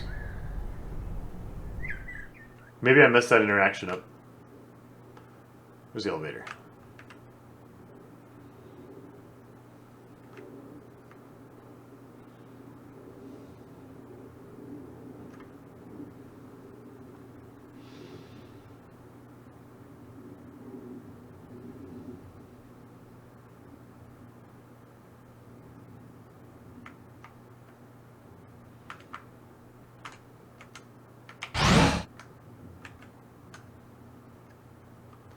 Do, do, do. How many times has the Mad King hacked off my head, ladies and gentlemen? When I talk to him about it, it just says too many to count. It's not a number anymore. Over 10?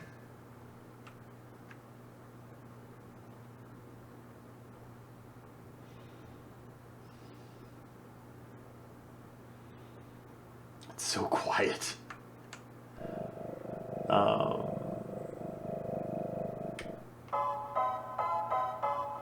I thought I did Master Ninja. I thought I did a pure pacifist run.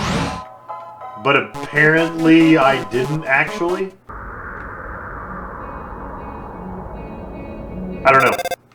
Game's hard. And there's spoilers and stuff. Hey, this is Undyne. Shut up, Papyrus! This was your idea! Human!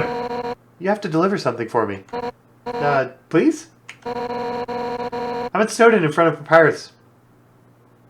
I do not want any kind of spoilers, really, Niche. Minor, nope. Not minor, not major, none. See ya, punk!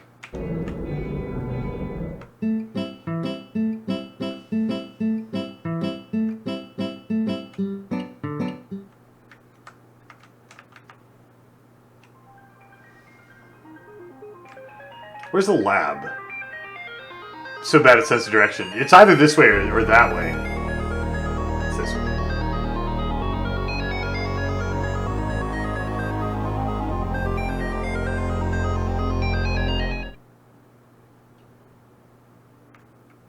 Talk to this guy. Mettaton looked really, really cool in that dress. So it makes me feel like I could wear one too.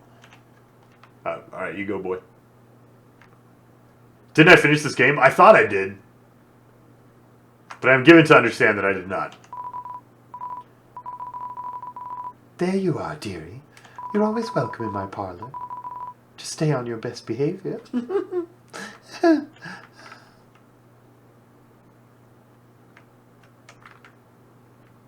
Ferryman to Snowden? I thought I was supposed to talk to Alphys.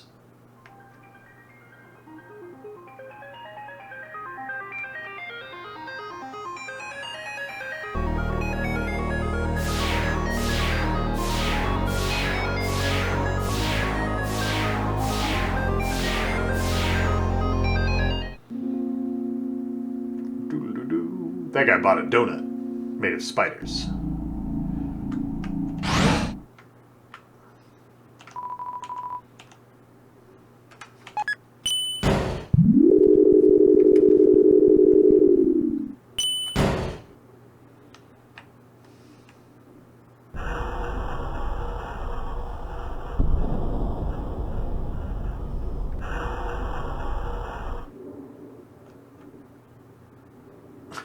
Right. It's just like movie sets just in there because... Oh. Okay. Maybe I was supposed to go to left one.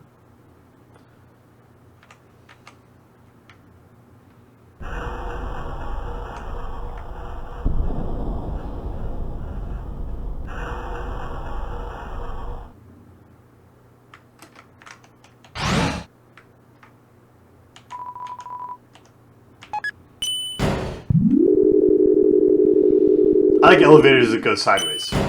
They remind me of turbo lifts.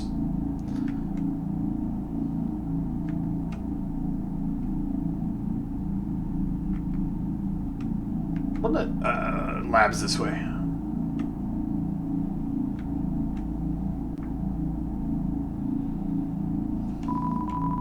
There's no response.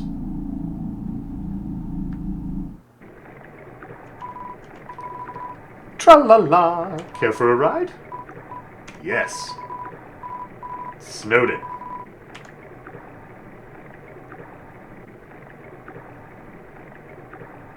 Why is it?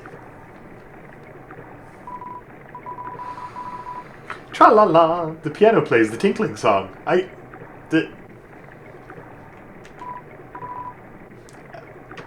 This is happening.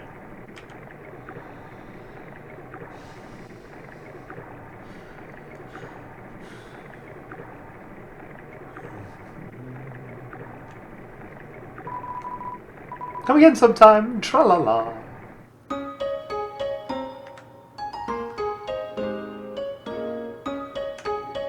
Right.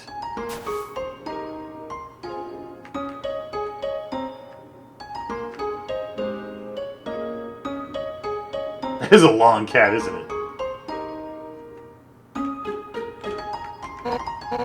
Hey, I have something to give you. But you're carrying way too much! Oh.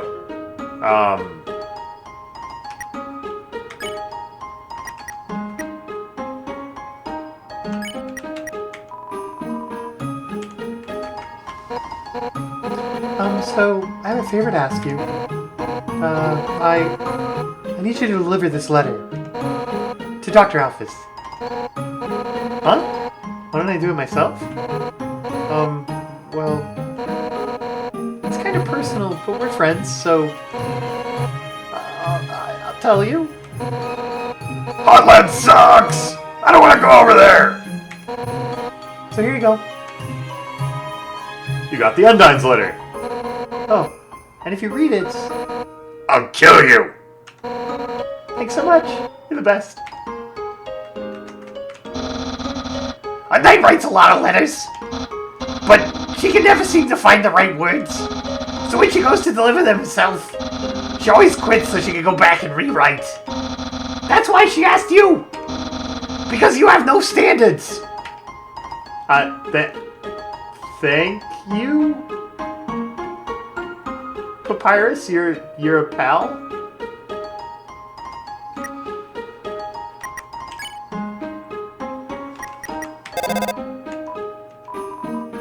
Lame. Tra-la-la. Yes, let's go to Hotland.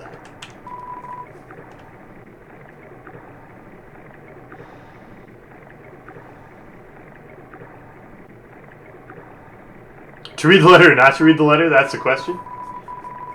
Pet, pet, pet. The neck stretches infinitely into the cosmos. Don't worry about it. I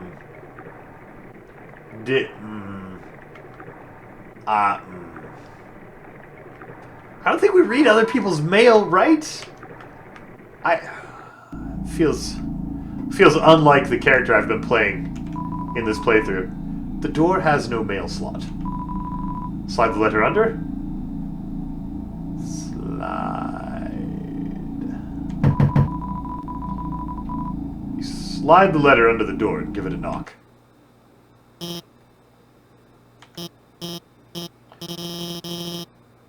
Oh, no. Is that another letter? I don't want to open it. Can't I just slide it back out? No. I can't keep doing this. I'll read this one. It's shut kind of strongly, isn't it? Wait a second.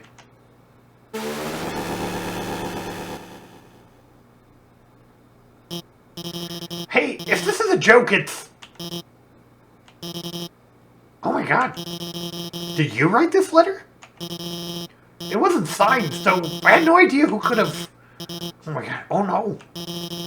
That's adorable. And I had no idea you wrote that way. It's surprising, too, after all the gross stuff I did.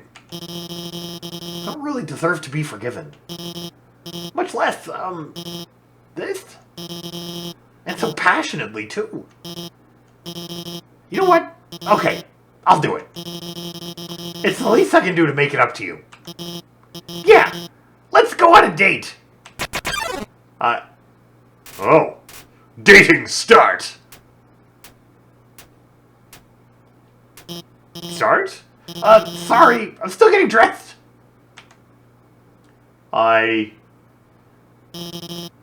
How do I look? My friend helped me pick out this dress. She's got a great sense of, anyway, let's do this thing. Dating start. Hey, wait.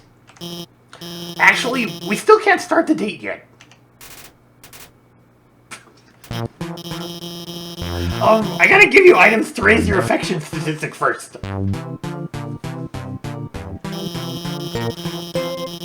That'll increase the chance of a successful outcome to the date. Right? Anyway, don't worry, I'm prepared. I've been stockpiling gifts in anticipation for a date like this. First, I've got some metal armor polish. Maybe you can't use that.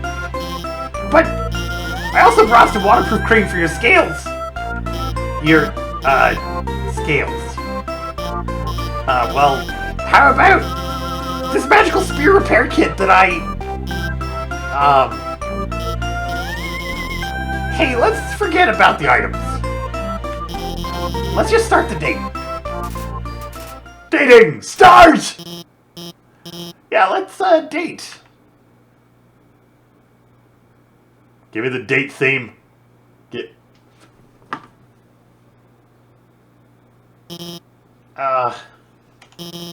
Do you like anime? Yes. Hey, me too! Maybe just as good at dating as I was with Papyrus. Hey, let's go somewhere. But where's a good place to go on a date?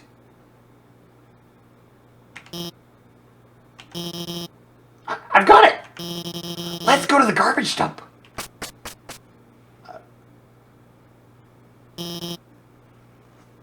Here we are. This is where Undyne and I come all the time. We find all sorts of great stuff here. She's really... Oh no. That's her over there! I can't let her see me on a date with you! Why? Because, well... Oh no! Here she comes! Hey! There you are! I, realized if you deliver that thing, it might be a bad idea. So I'm gonna do it! Give it to me! Huh? You don't have it! Ah! Have you at least seen her? Yeah? Yes? So she's somewhere around here? Thanks. I'll keep looking.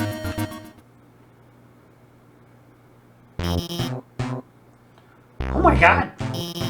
Well, I guess it's obvious, huh? I really like her. I mean, more than I like other people. I'm sorry. I just figured, you know, it'd be fun to go on like a cute kind of pretend date with you to make you feel better. Well, it sounds even worse when I put it like that. I'm sorry. I messed up again. Undyne's the person I really want to go on a date with. But I mean, she's way out of my league. Not that you aren't, cool. But Undyne, she's so confident and strong and funny. And I'm just a nobody, a fraud. I'm the royal scientist, but all I've ever done is hurt people. I've told her so many lies. She thinks I'm a lot cooler than I actually am. If she gets close to me, she'll find out the truth about me. What should I do? Tell her the truth! The truth? But if I tell her that, she'll hate me. Isn't it better this way? To live a lie where both people are happy? Or a truth where neither of us are? They say, be yourself. But I don't really like who myself is. I'd rather just be whatever makes people like me. No, you're right.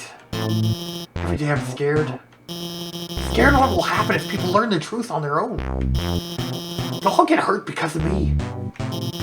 But how can I tell Undyne the truth? I don't have the confidence. I'm gonna mess it up. How can I practice?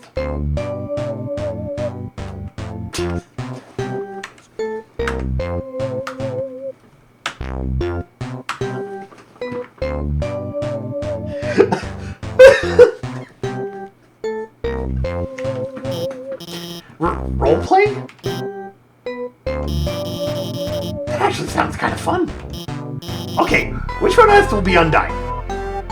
I'll be Undyne, you be you. Oh, right, obviously. Ahem. Hi, Undyne. How are you doing today? I'm fine. Ha! Glad to hear it. So I'd like to, talk to you about something.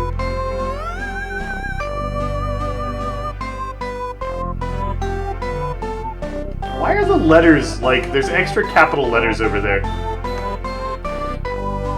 What is it, Alphys? You see, I haven't been exactly truthful with you. You see, oh, forget it. Undyne, I want to tell you how I feel. You're so brave and strong and nice. You always listen to me when I talk about nerdy stuff. You always do your best to make me feel special. Like telling me that you'll beat up anyone that gets in my way. Undyne! I can't take this any longer! I'm madly in love with you! Hold me, Undyne! Hold me! What did you just say? Undyne, I was just... Hi, AJ. Good.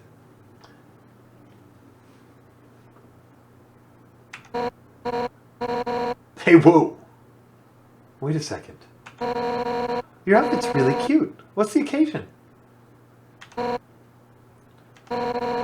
Wait a second. Are you two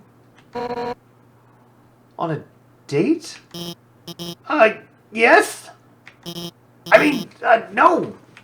I mean, we were, but, I mean, actually, we were only romantically role-playing as you. What? I mean, Undyne, I've been lying to you. What? About what? About, well, everything.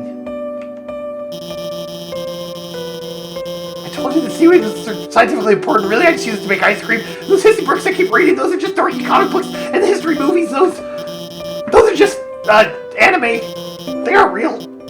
And that time I told you I was busy with work on the phone, I was just eating frozen yogurt in my pajamas. That time Alphys. I just wanted to impress you. I just wanted you to think I was smart and cool. That I wasn't some nerdy loser. Alphys. Undyne, I really think you're neat, okay? Alphys. Shh.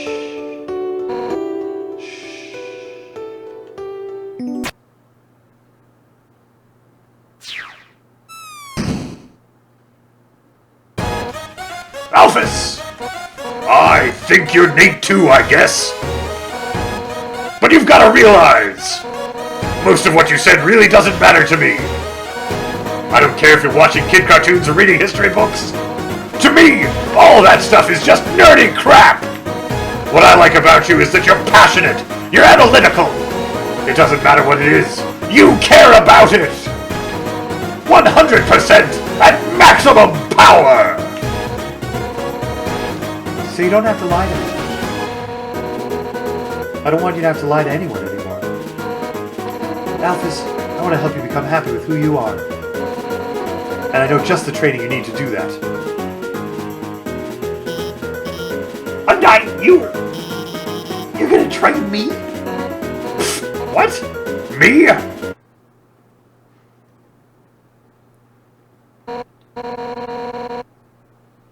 No, I'm gonna get Papyrus to do it.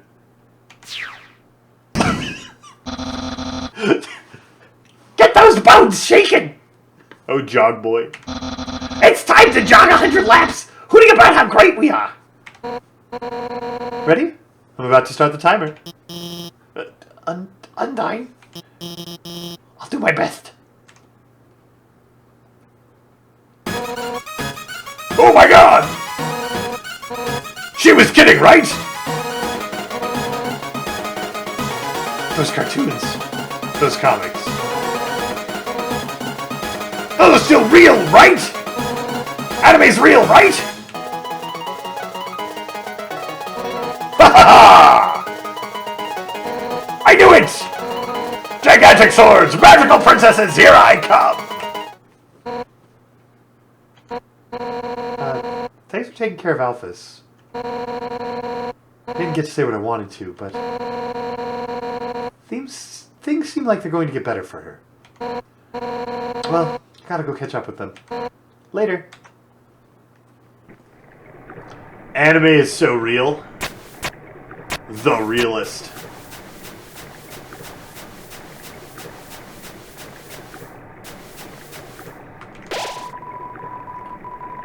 Partaking in worthless garbage fills you with determination. Save.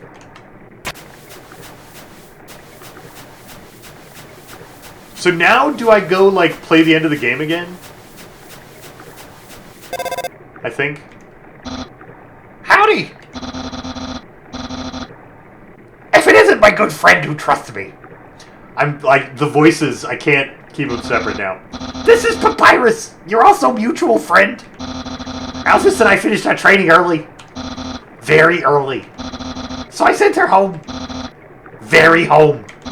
Now, I feel strongly, and for no apparent reason, you should also go there. To her lab house. I have only good feelings about this. Goodbye. I guess we're going to her lab house now. Is this the boat? Yeah. Tra-la-la. Care for a ride? Yes, hey, your cat has a head again. That's nice. Oh, and we're gonna run. Run, run, run, run, run.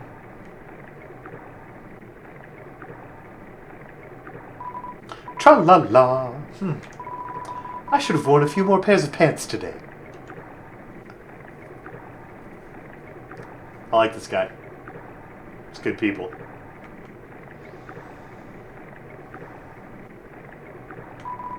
Come again sometime. Tra-la-la.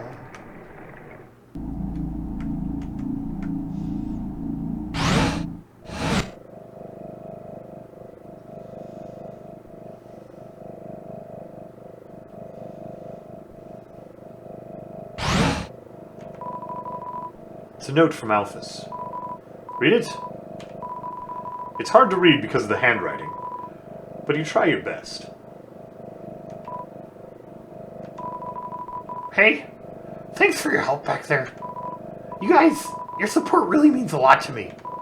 But as difficult as it is to say this, you guys alone can't magically make my own problems go away. I want to be a better person. I don't want to be afraid anymore. And for that to happen, I have to be able to face my own mistakes. I'm going to start doing that now. I want to be clear. This isn't anyone else's problem but mine. But if you don't ever hear from me again, if you want to know the truth, enter the door to the north of this note. You all at least deserve to know what I did. That's all she wrote.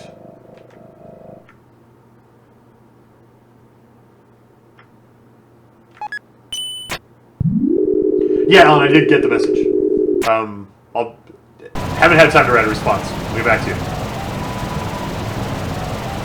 Elevator losing power. EM tether stability lost. Altitude dropping.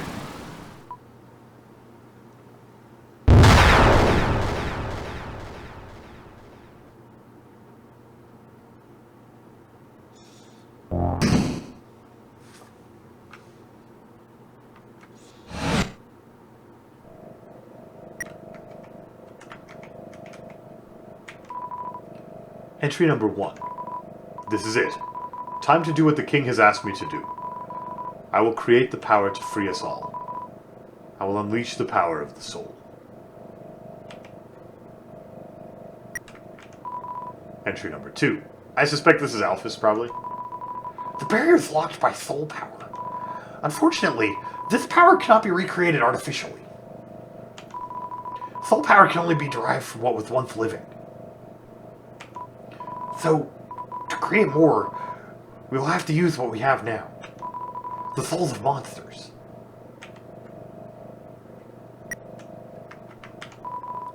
Entry number 3. But extracting a soul from a living monster would require incredible power. Besides being impractical, doing so would instantly destroy the soul's host. And, unlike the persistent souls of humans, the souls of most monsters disappear immediately upon death. If only I could make a monster's soul last. Entry number 5. Did we skip one? There was no 4. I've done it! Using the blueprints, I've extracted it from the human souls. I believe this is what gives their souls the strength to persist after death. The will to keep living, the resolve to change fate. Let's call this power determination.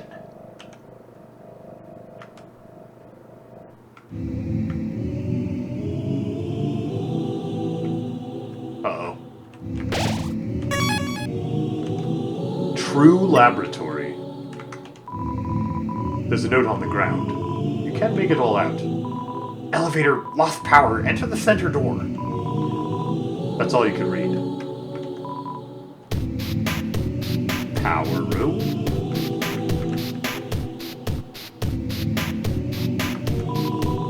Buy chips for 25 gold? You better believe it. The vending machine. Dispense some chisps.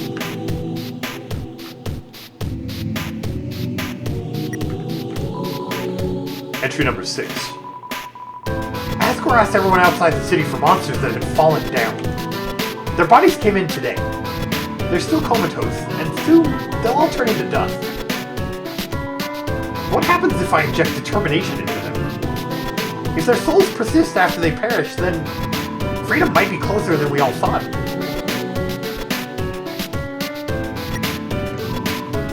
Entry number 9. Things aren't going well. None of the bodies have turned into dust, so I can't get the souls. I told the families that I would give them the dust back for the funeral. People are starting to ask me what's happening. What do I do? It's some kind of operating table. It's sticky.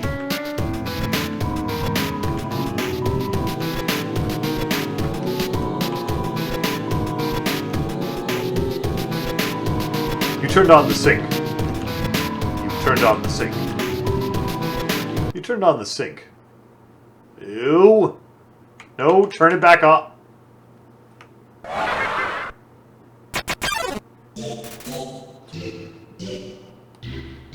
Drew near.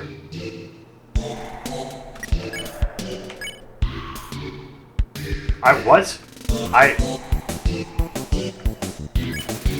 No data available. Modem sound.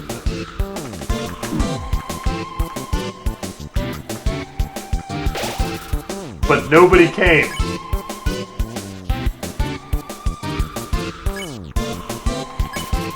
You take out your cell phone. You can hear voices through the receiver. Come join the fun.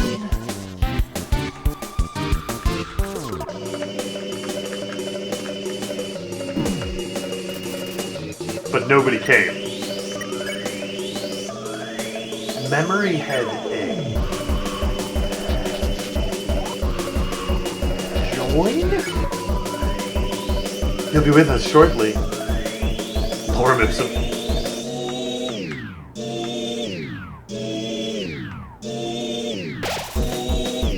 But nobody came.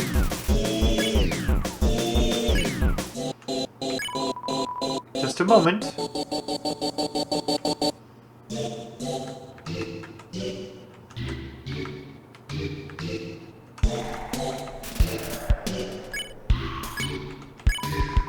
Refuse.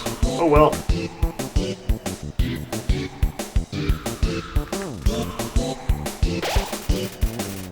Seems like it doesn't care anymore. You won!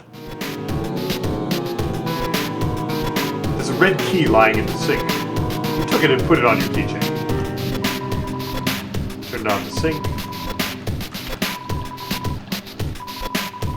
Turned off the sink.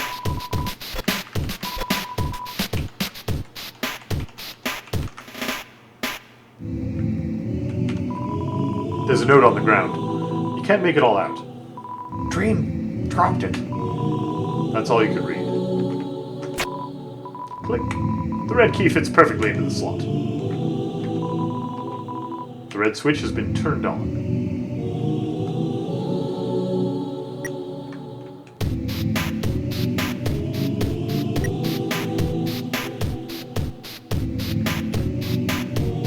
Oh no. So many more switches.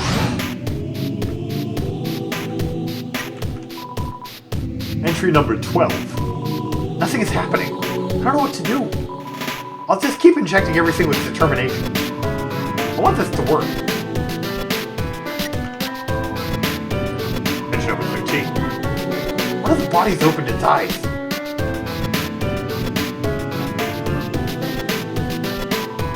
It's an empty dog food bowl.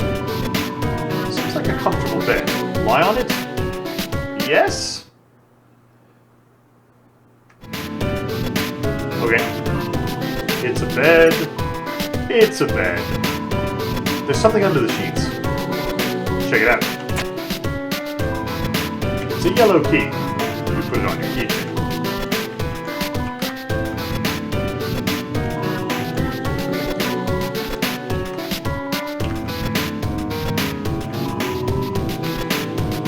The clock is broken.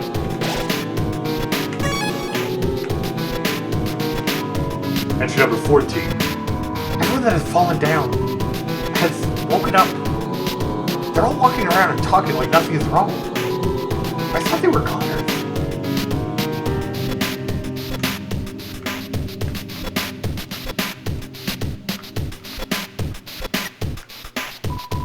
Entry number 15.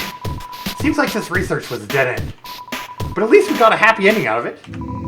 I sent the souls in the vessel back to Asgore. And I called all the families and told them everyone's alive. I'll send everyone back tomorrow. Entry number 16. No, no, no, no, no!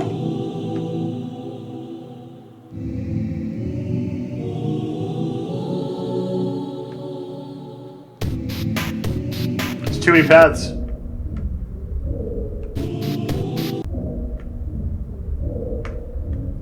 Oh, my character really doesn't want to go up here. Walking so slowly.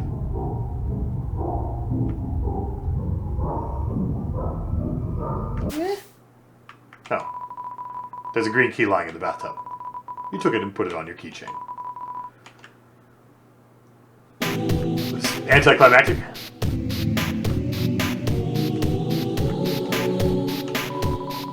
There's a note on the ground. Can't make it all out. Under sheets. That's all you can read. Click. The yellow key fits perfectly into the slot. There are a bunch of VHSs. Seems like it's mostly cartoons of some kind. VHS player with a few tapes picked out beside it. They seem to be labeled in a specific order. Can we watch one?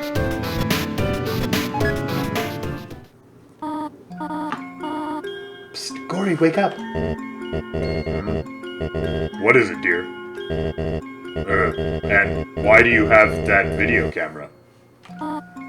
Shh. I want to get your reaction. Gory, dearest, what is my favorite vegetable? Carrots, right? No, no, no. My favorite vegetable is edamame. Get it? Go back to bed, dear. No, no, not yet. Now, if I were a dog, what breed of dog would I be? I don't know, honey. What kind of dog would you be? I would be a Pomeranian. You sure are excited to have this child.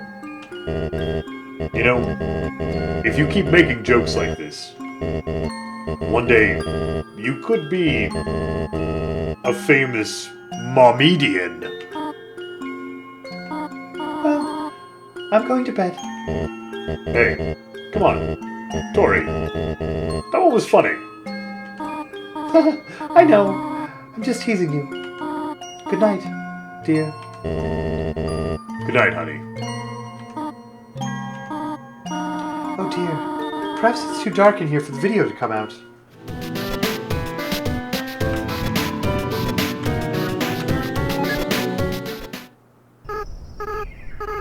Okay, Llama, are you ready? Wait, Do your creepy face. llama? Ah! Oh, wait. I had the lens cap on. What? You're not gonna do it again? Come on, quit tricking me. Haha.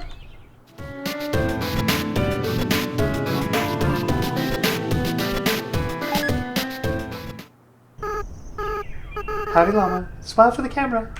Huh, this time I got you. I left the cap on purpose. Now you're smiling for no reason. What? Oh yeah, I remember. When we tried to make butterscotch pie for Dad, right? The recipe asked for cups of butter. But we accidentally put in buttercups instead.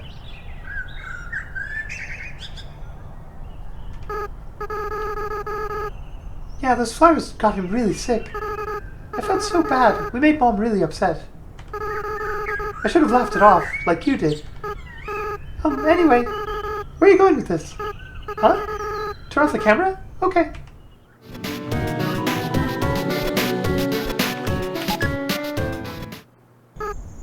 I don't like this idea, Llama. What? No, I'm not. Big kids don't cry. Yeah, you're right. No, I never doubt you, Llama. Never. Yeah. We'll be strong. We'll free everyone. I'll go get the flowers.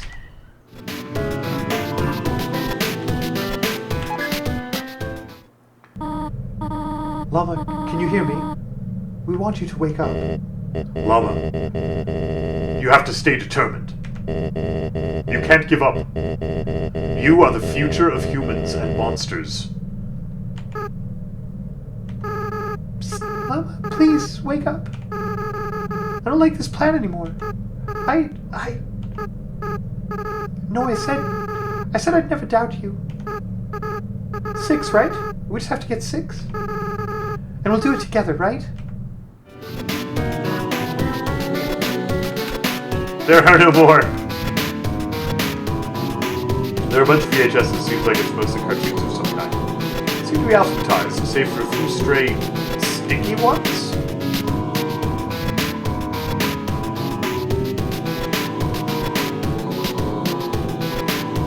Ew. Entry number 4. I've been researching humans to see if I can find any info about their souls. I ended up snooping around the castle and found these weird tapes. I don't feel like Ascorth watched them. I don't think he should.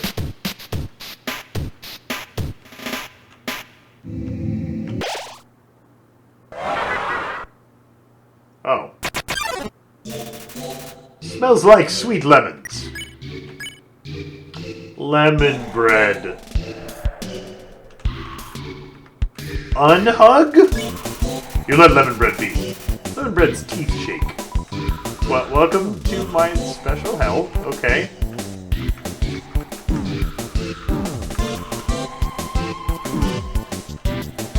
I have done poorly. You drink this stuff, eh? Do you think I'm pretty? How are you supposed to die? I don't know. Nope.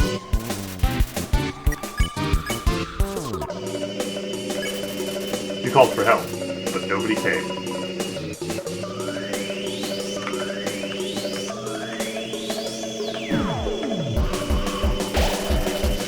Smells like sweet lemons. Hum? You hum a familiar tune. Lemon bread's body shakes. That's what they all say.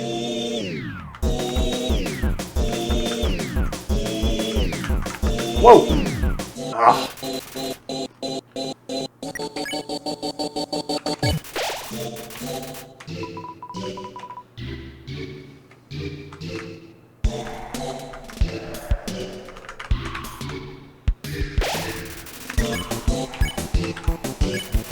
You flex your arm. Lemon bread seems to remember something. I felt this before.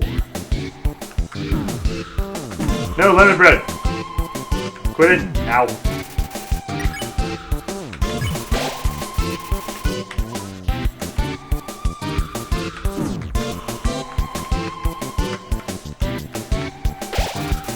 Could this be goodbye? You won! You spared lemon bread. DT extraction machine. Status inactive.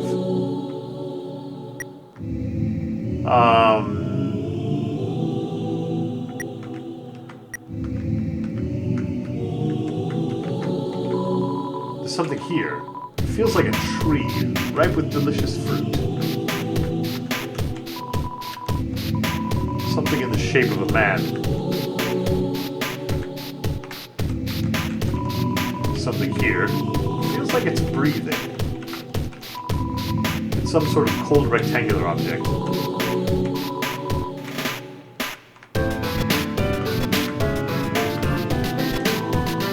There's a note on the ground. Can't make it all out. Curtain. That's all you can read. Green key fits perfectly into the slot.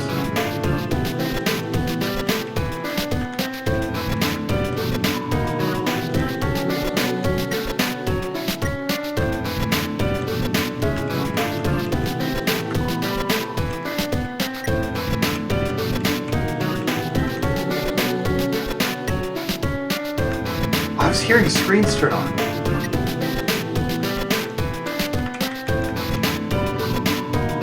It's too dark to see near the walls. Alright.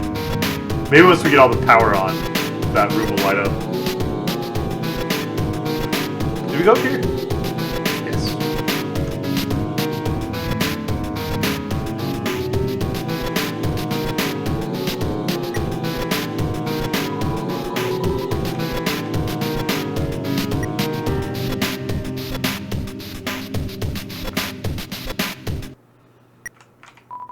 Entry number 11.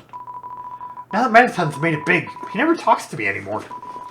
Except to ask when I'm going to finish his body. But I'm afraid if I finish his body, he won't need me anymore. Then we'll never be friends ever again. Not to mention, every time I try to work on it, I just get really sweaty.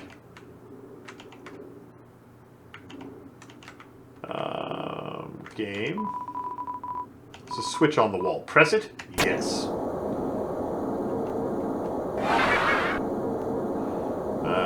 Floey!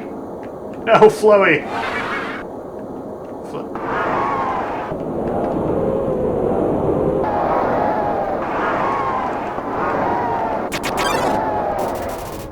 It's the Amalgamate. Pet? Amalgamate is too far away to pet. You just pet the air.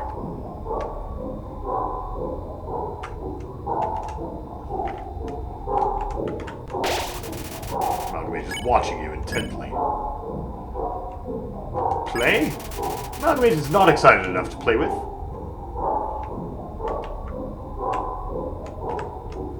Ow. It smells like a bunch of dogs. Check. It's unclear how many dogs this counts as.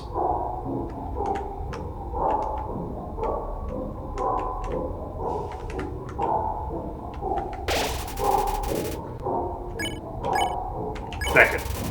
Call the Amalgamate. It bounds toward you, reflecting a strange liquid from an orifice. Gross.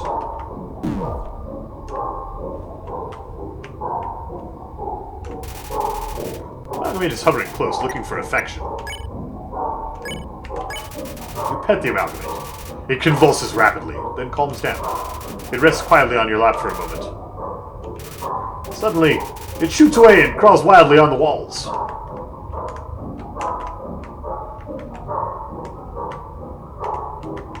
Ow.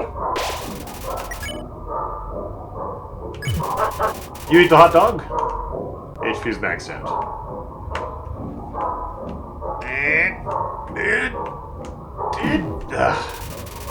Amalgamate is striking the wall with its claws. Play! You throw your weapon into the corner of the room. The Amalgamate brings it back to you. Proudly? You repeat this process a few times. Now Amalgamate is very tired. It leans its dripping amorphous body on you. Gotta love that dripping amorphousness. Amalgamate is twitching affectionately. We've done all of the things, except ignore.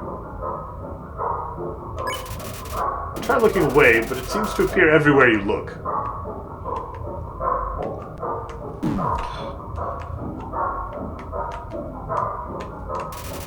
Amalgamate is twitching affectionately. Drink the Starfey!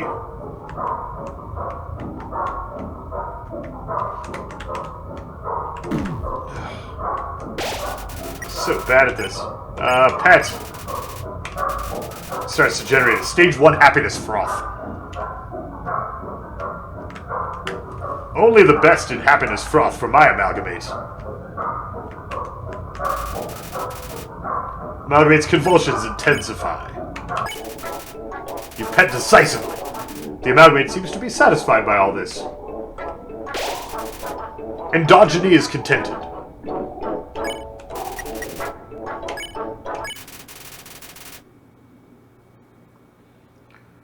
That was dog residue in the inventory, AJ, yes. Yep, dog residue.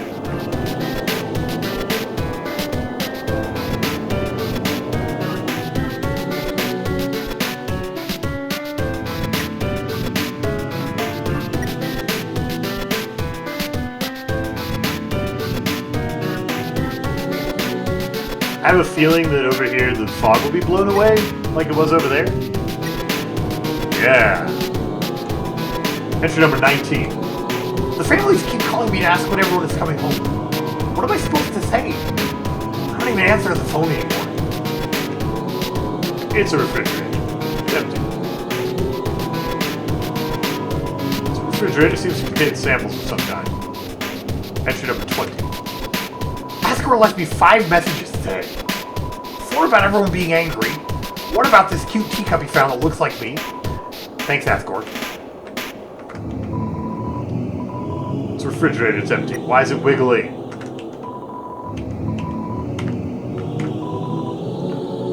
Entry number 21. I spend all my time at the garbage dump now.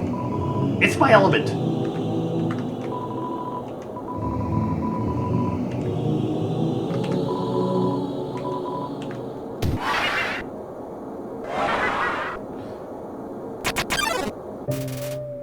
It's so cold. Amalgamate. Check. Seems like it's losing itself. Snowy.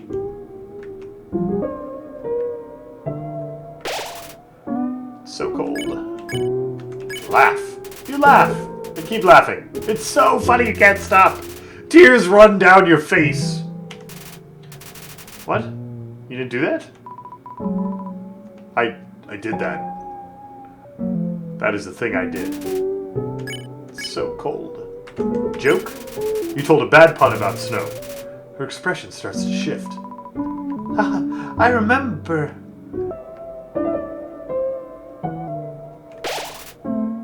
It's so cold. You told a bad pun about snow. Her expression changes more. Thank you. It's so cold. Told a bad pun about snow. She's completely calmed down. You won. Blue key on the ground. We need a blue keyhole. It's a refrigerator, it's empty.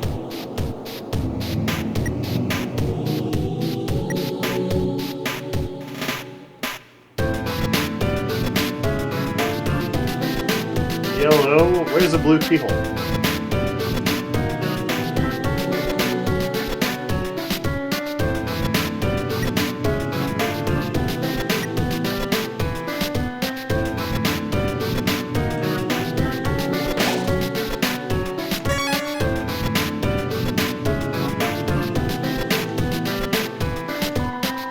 Golden flowers.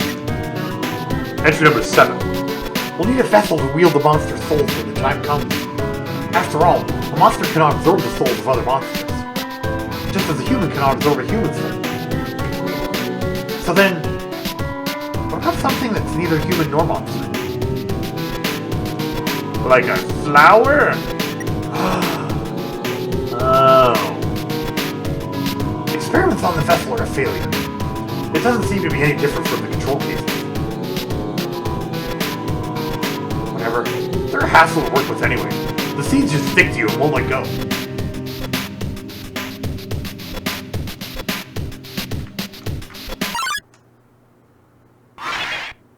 My...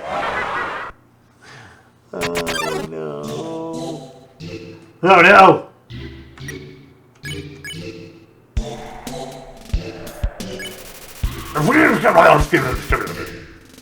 Wait. What's I'm afraid of?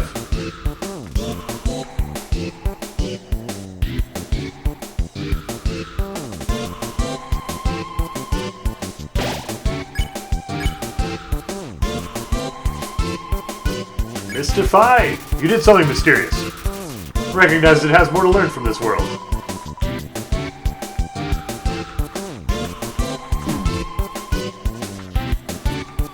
Ah!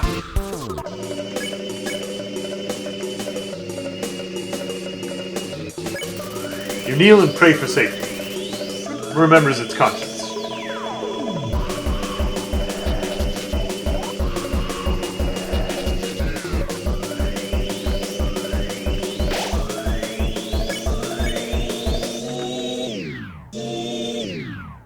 Clean? You wash your hands. Nothing happened.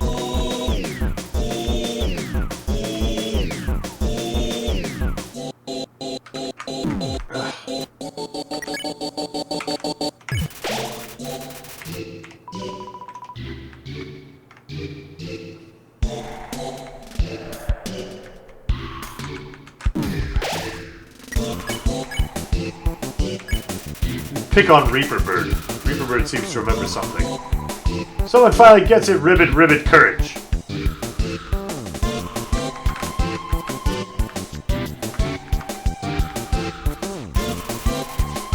Reaper Bird seems placated.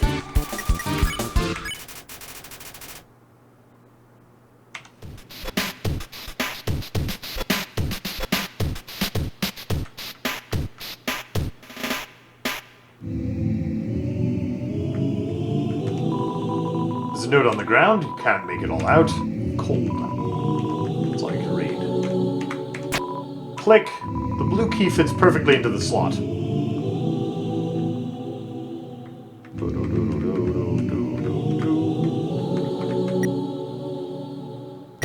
Virgin Weasels, I don't know. And if you do know, please don't say anything.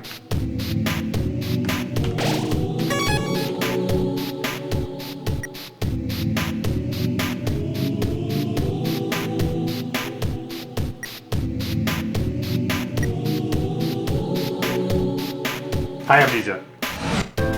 Okay.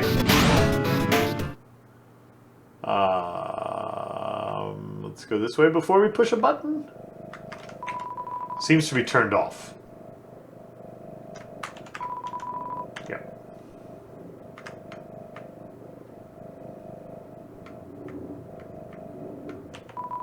It seems like this controls the elevator's power. Turn it on?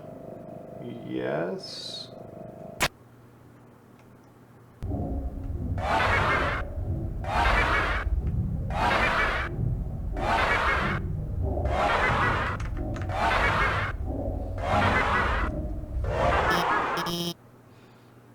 Hey, stop! I got you guys some food, okay? Sorry about that. They get kind of sassy when they don't get fed on time.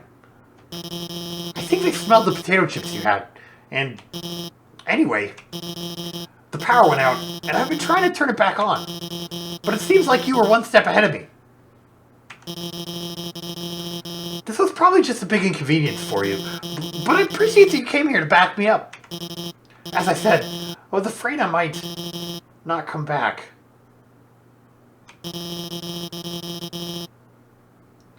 But that's not because of these guys or anything. I was just worried I would be too afraid to tell the truth. That I might run away or do something cowardly. I suppose I owe you an explanation. As you probably know, Asgore asked me to study the nature of souls. During my research, I isolated a power I called determination. I injected it into dying monsters so their souls would last after death. But the experiment failed. You see, unlike humans, monsters' bodies don't have enough physical matter to take those concentrations of determination. Their bodies started to melt and lost what physicality they had. Pretty soon, all the test subjects had melted together into those. Seeing them like this, I knew I couldn't tell their families about it. I couldn't tell anyone about it. No matter how much everyone was asking me. And I was too afraid to do any more work, knowing everything I'd done so far had been such a horrific failure. But now I've changed my mind about all this. I'm going to tell everyone what I've done.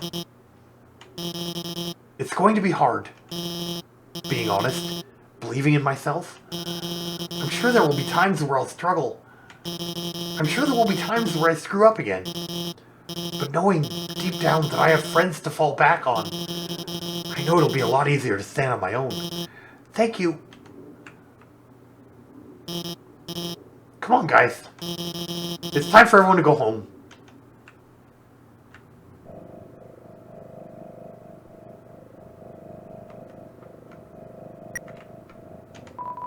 Entry number 8. I've chosen a candidate. I haven't told Asgore yet, because I want to surprise him with it. In the center of his garden, there's something special. The first golden flower that grew before all the others. The flower from the outside world. It appeared just before the Queen left. I wonder what happens when something without a soul gains the will to live.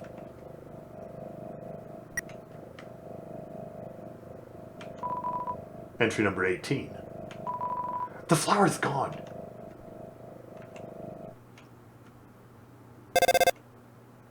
Ring.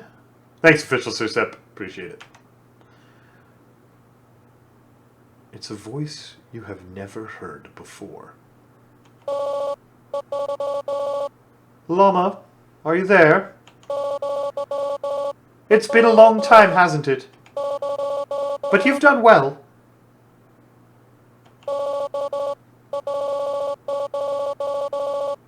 Thanks to you, everything has fallen into place. Llama, see you soon. Uh-oh. You got the same exalt mission and map as me, Spike Vamp? Man, that mission was hard. Mission was hard. The door is jammed shut with vines. Ruh-roh.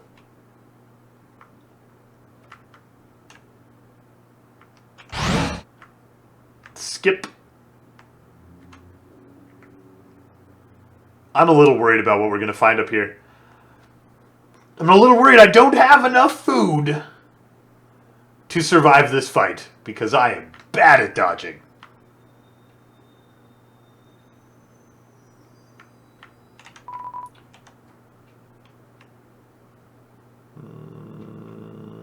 Let's go check the coffins.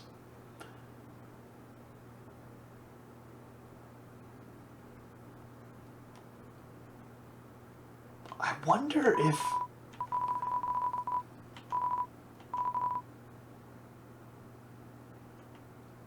Oh. See, before I thought this coffin was here because they were being prepared for killing me later, but maybe it's there because I was already in it.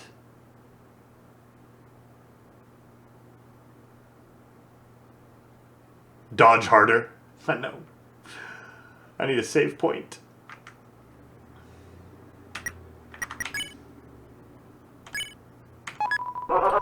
Give me some dog salads. How'd we do? No dog salads. 0, none.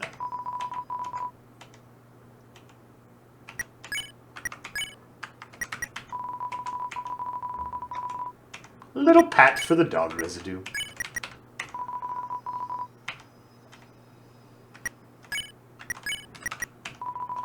I wonder if I've like burned out all the dog residues and all there is anymore is residue, no salad, or if I've just been really unlucky.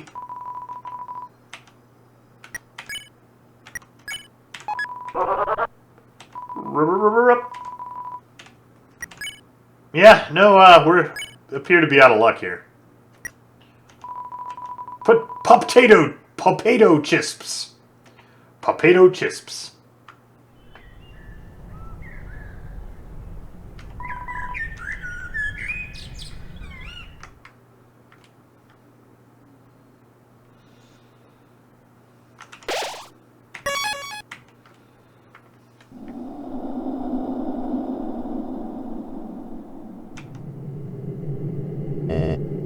Oh, back so soon.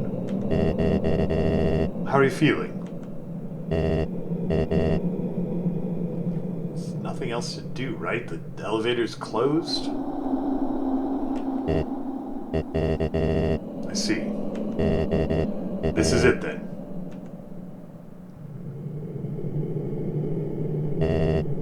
Ready?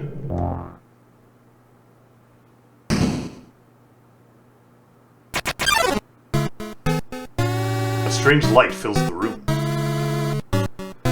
Twilight is shining through the barrier. It seems your journey is finally over.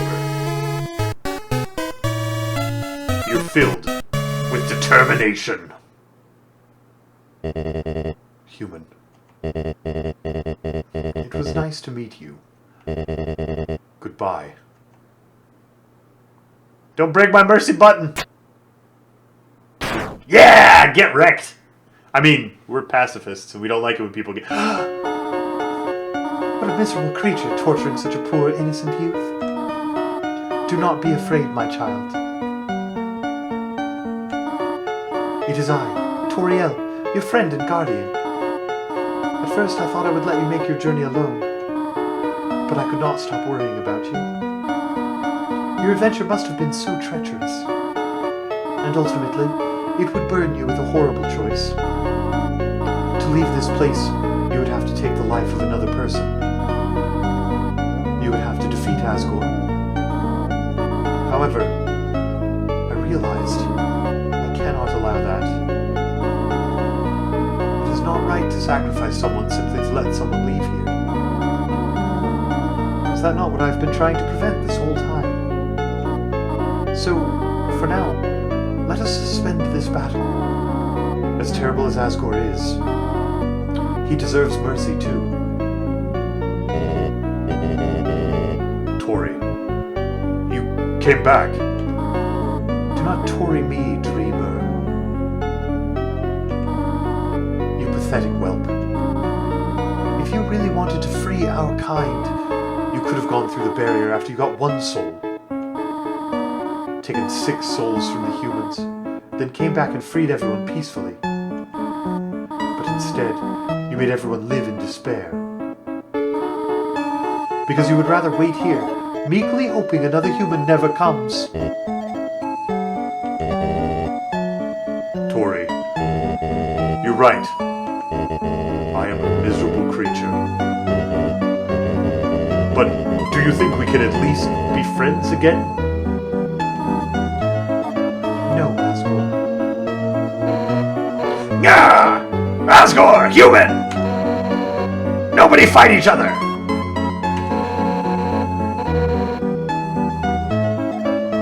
Everyone's gonna make friends or else I'll... Hello, I am Toriel. Are you the human's friend?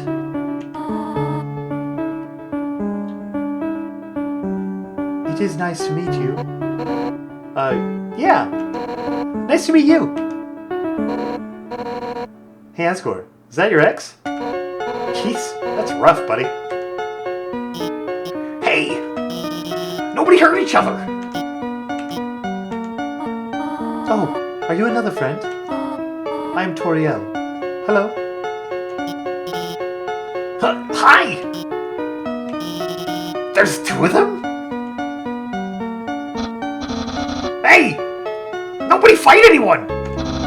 If anyone fights anyone, then I'll be forced to ask Undyne for help! Hello. Oh! Hello, Your Majesty! Psst, hey, human!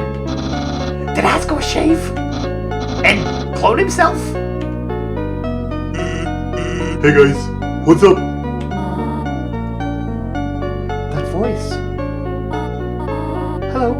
I think we may know each other. Oh hey, I recognize your voice too. I am Toriel.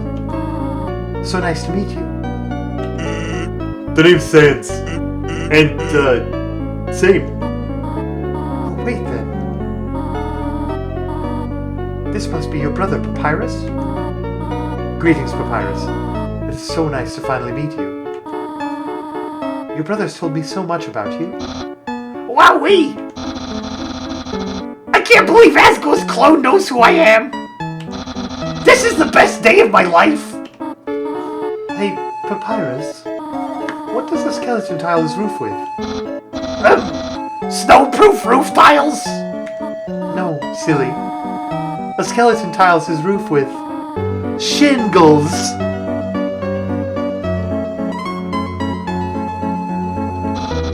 I changed my mind! This is the worst day of my life! Come on, Asgore, it's gonna be okay. There are plenty of fish in the sea. Yeah, Asgore! Undyne's totally right about that fish thing. Sometimes you just gotta, stop going after furry boss monsters and, just get to know a really cute fish. It's a metaphor. Well, I think it's a good analogy. Oh my god. Will you two just smooch already? The audience is dying for some romantic action! Hey, shut up! Man, the nerve of that guy. Right, Alphys? Alphys? No. He's right. Let's do it! Well, I guess if you want to, then? Don't hold anything back! The face! Ew! But wait. Not in front of the human. Right, sorry. I got a little carried away there.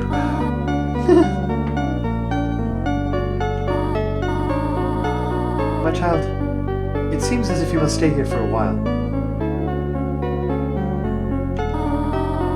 But looking at all the great friends you've made, I think you will be happy here. Hey, that reminds me. Papyrus, you called everyone here, right? Well, besides, her. Anyway, if I got here before you, how'd you know how to call everybody? Let's just say, a tiny flower helped me. Oh no. A tiny flower?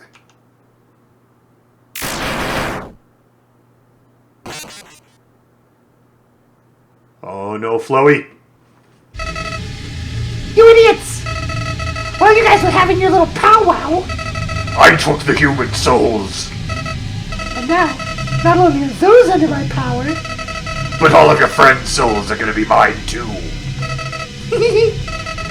and you know what the best part is? It's all your fault.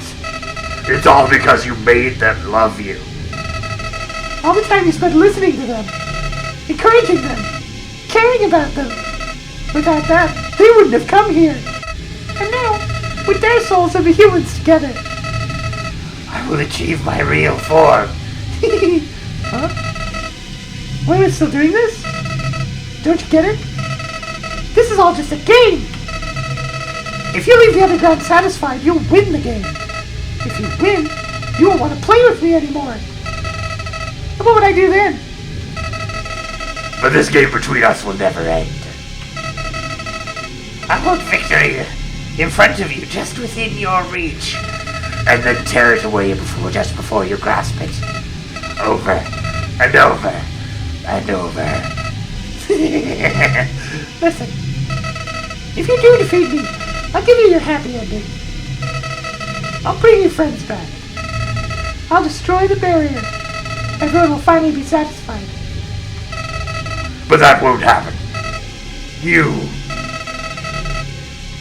I'll keep you here no matter what.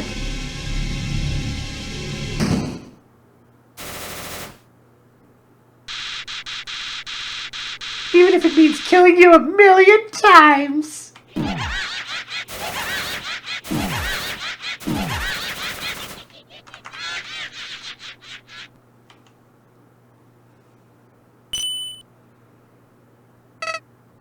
What?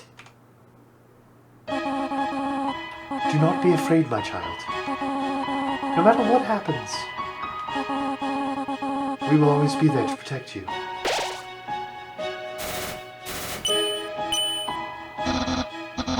That's right, human! You can win! Just do what I would do! Believe in you! Hey, human! If you got past me, you can do anything! So don't worry, we're with you all the way. Duh, you haven't beat this guy yet? Come on, this widow's got nothing on you.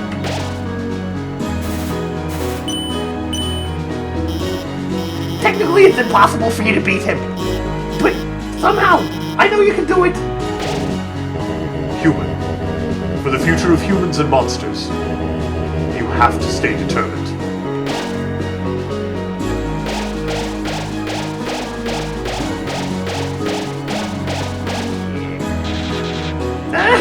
No! Unbelievable! This can't be happening. You!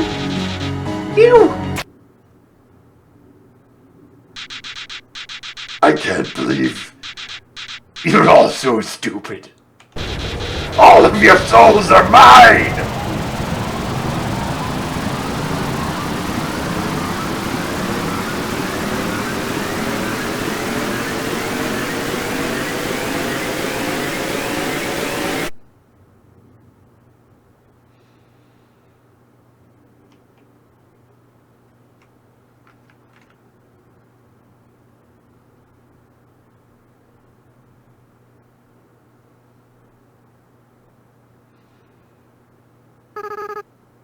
Finally. I was so tired of being a flower.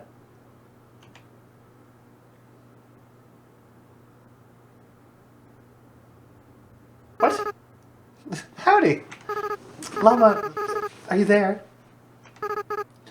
It's me, your best friend.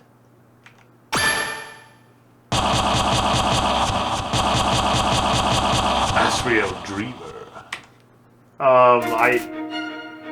It's the end. Infinity attack, infinity in defense. Legendary being made of every soul in the underground. Great, that's gonna go splendidly. Because I am good at dodging things. And it's gonna be fine.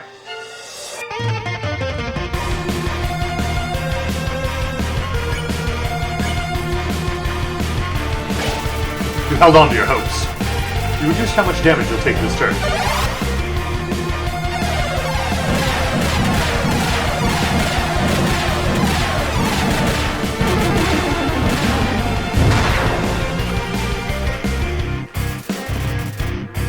Asriel charges Shocker Breaker! You think about why you're here now. You can feel the empty space in your inventory get smaller and smaller. I don't care about destroying this world anymore.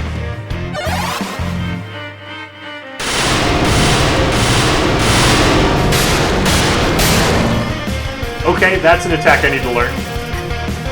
Asriel calls on Chaos Sub-Saber. You eat the potato chips!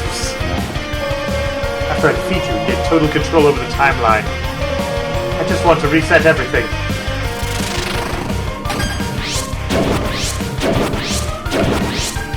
Oops.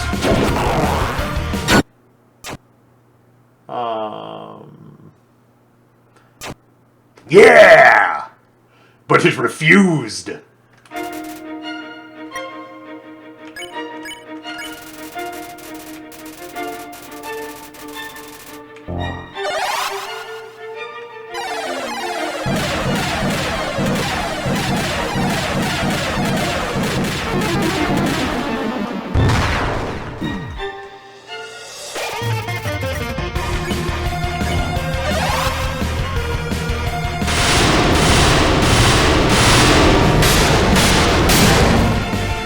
I almost dodged that one.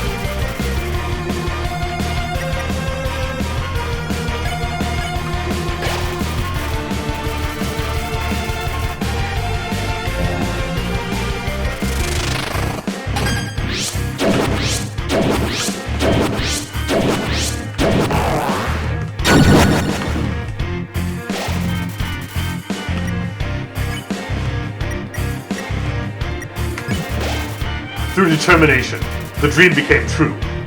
Your HP was maxed out.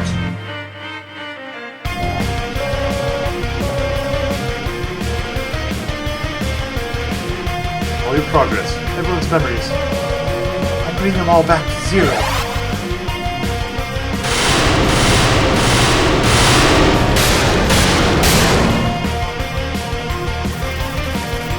Azrael ready's star blazing. Then we can do everything all over again.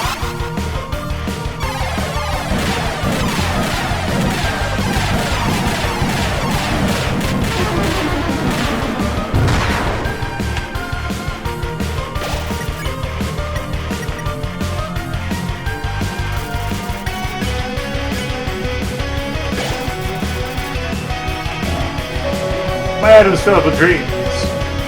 You'll do it.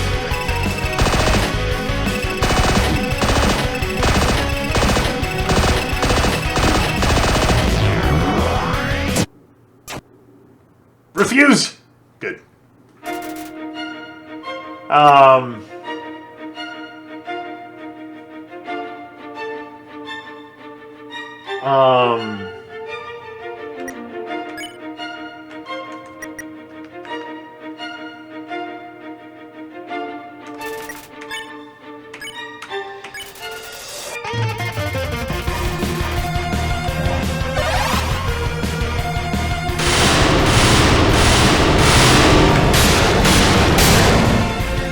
It went okay.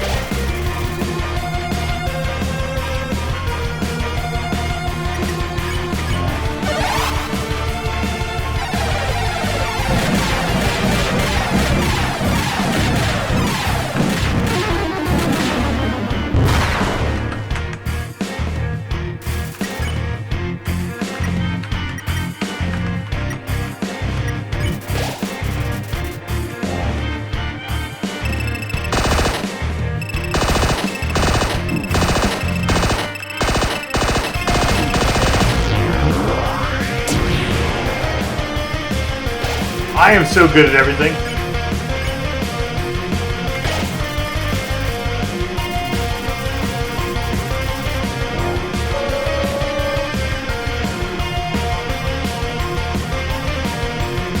And then you lose to me again.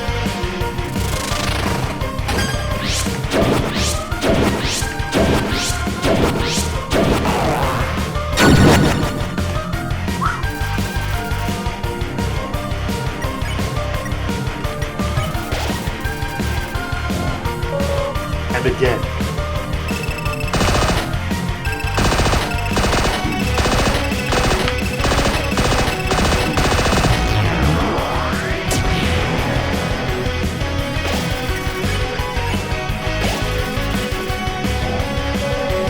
And again.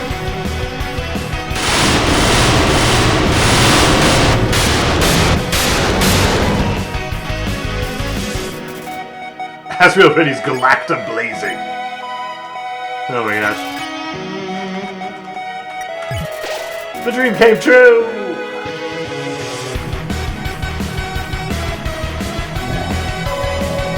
Because you want a happy ending.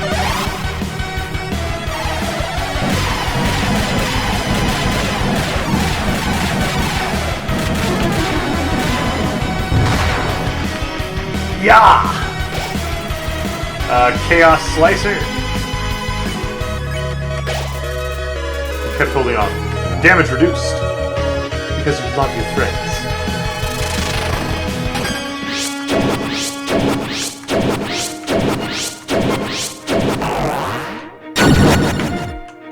I almost got out of that one. Chaos Blaster. That one's super dangerous. Do I have... I am in trouble. You kept holding on. Damage reduced. Because you never give up.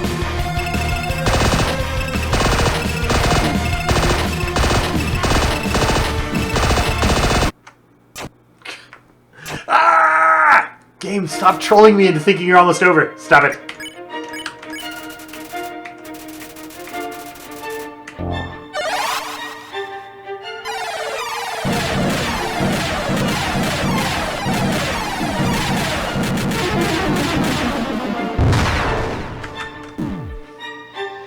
Terrible.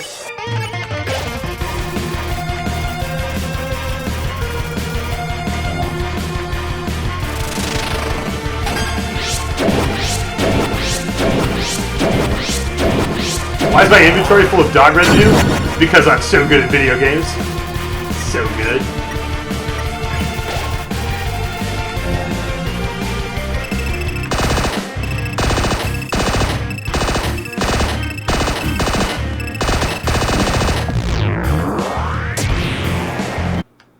All those stars, did that? I feel like he's cheating.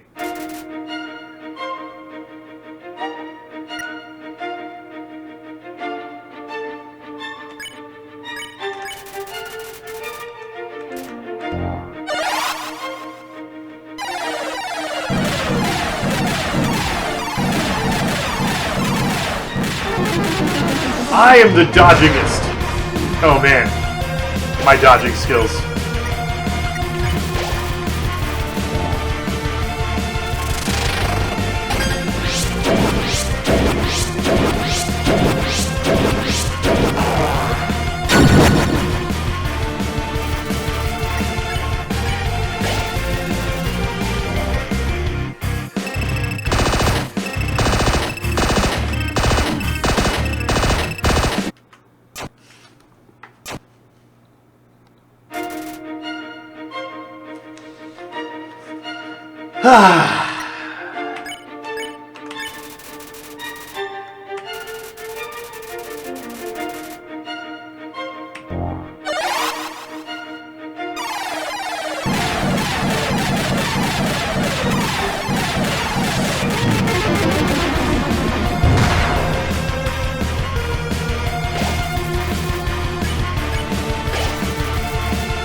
Hold on to my hope.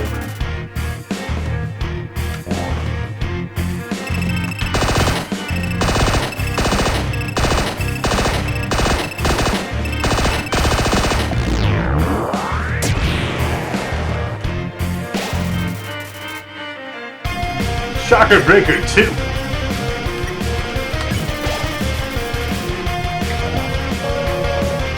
Isn't that delicious? Your determination, the power that let you get this far, it's going to be your downfall.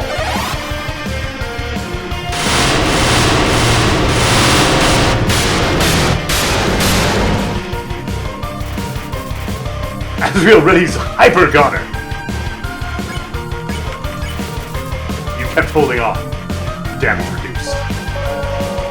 Enough messing around. It's time to purge this timeline once and for all.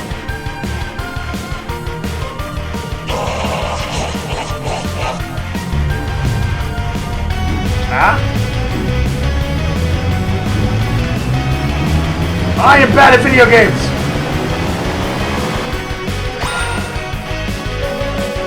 Even after that attack, you're still standing in my way? Wow, you really are something special. But don't get cocky. Up until now, I've only been using a fraction of my real power! Let's see what good your determination is against this!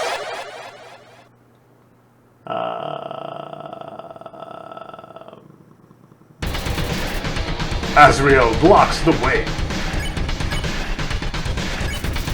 Can't move your body. Behold my true power! So strong.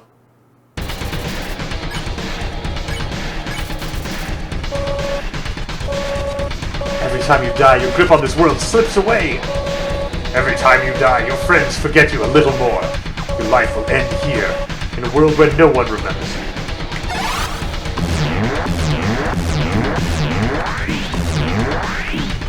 Yeah, that is totally dodgeable. The whole world is ending.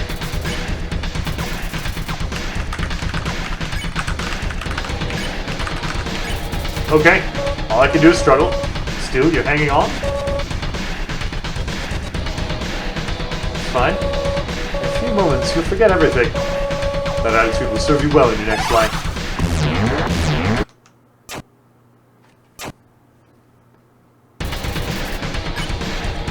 I can't choose the other options. Like, I'm stuck. Show me what good your determination is now. It's so good.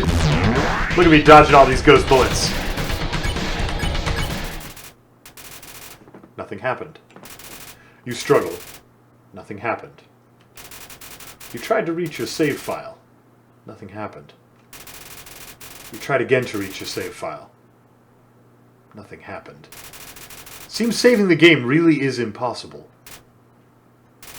But maybe with what little power you have, you can save something else.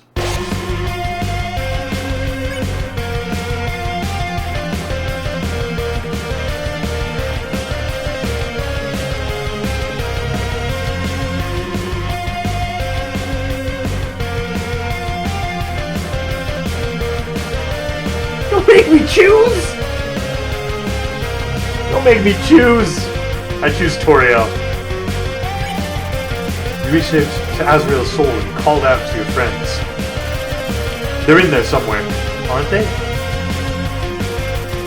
Within the depths of Azrael's soul, something's resonating. The lost souls appear.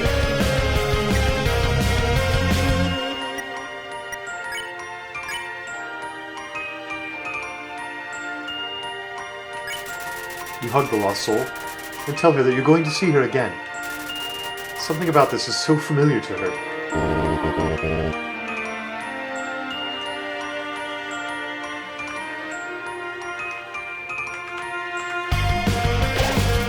The lost souls stand there. You tell the lost soul you prefer cinnamon instead of butterscotch. Somehow, she faintly recalls hearing this before.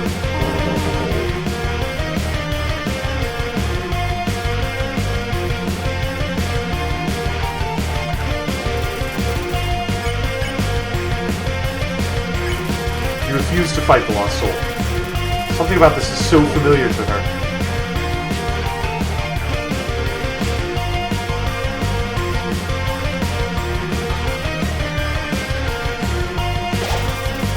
The lost souls stand there. You tell the lost soul that you have to go if you're going to free everyone. Suddenly, her memories are flooding back. Seeing her remember you, the male lost soul tried hard to remember you too.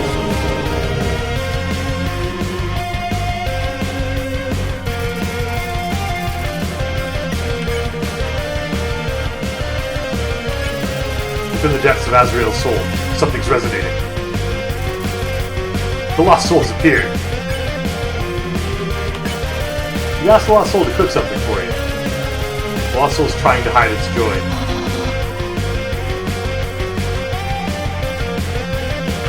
I forgot about this.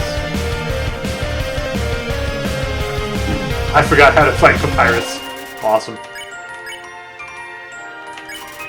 You ask the lost soul for help with the puzzle. He doesn't know why, but he really wants to help you.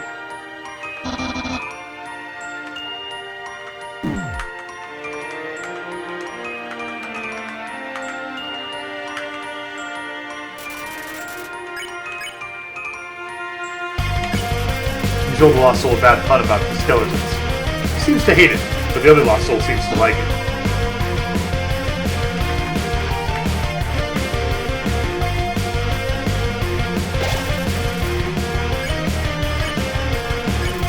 You insulted the lost soul. Suddenly, its memories are flooding back. Seeing how nicely you treated its brother, the other lost soul remembers. No, wait! You're my friend! I can never capture you! Man, I'm rooting for you, kid.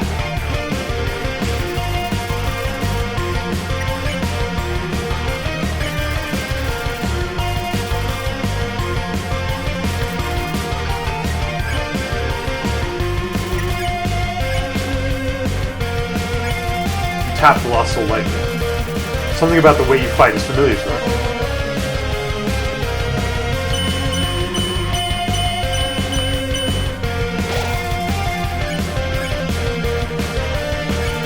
You ask the Lost Soul to teach you how to cook.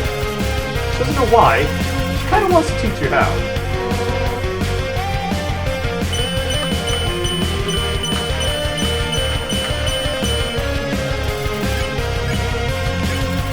You give the Lost Soul a big smile, like you remember she likes to do. Suddenly the memories are flooding back. Well, some humans are okay, I guess.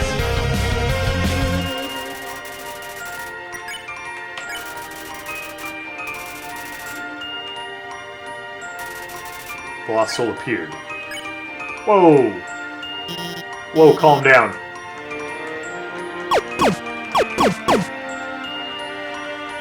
Sometimes I push the wrong button.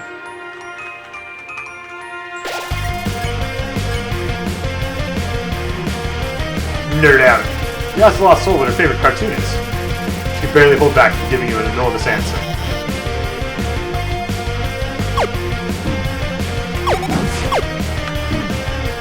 I did that super well. That was good work. You call the Lost Soul on the phone. She starts to sweat. She doesn't know why. This all seems very familiar.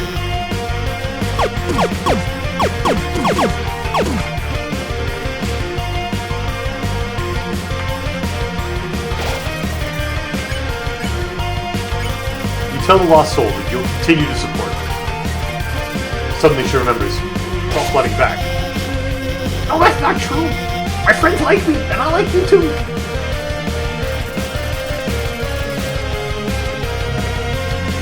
You feel your friends' souls are resonating within Azrael. Strangely, as your friends remembered you, something else began resonating within the soul. Stronger and stronger. It seems that there's still one last person that needs to be saved. But who?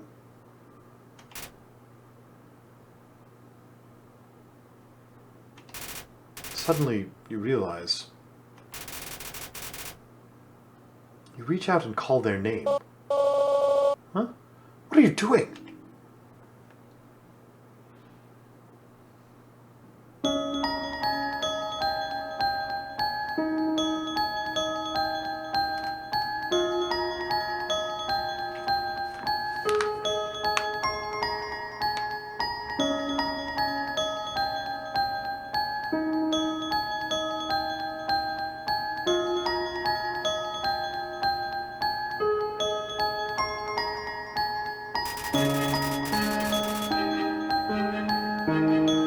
You feel your friend's souls resonating within Azrael. What did you do? What's this feeling? What's happening to me? No. No. I don't need anyone.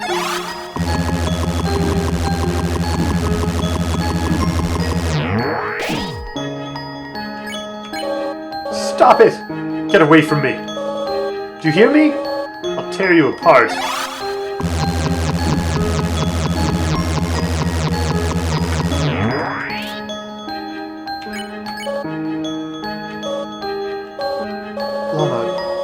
Do you know why I'm doing this? Why I keep fighting to keep you around?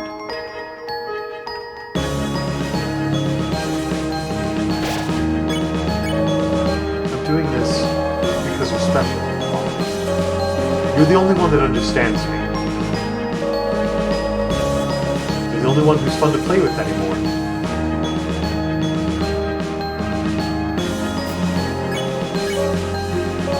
No, that's not just it. I'm doing this because I care about you, Mama. I care about you more than anybody else.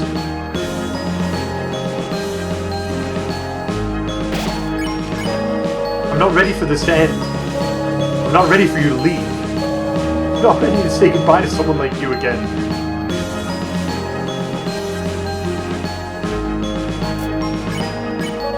So please, stop doing this.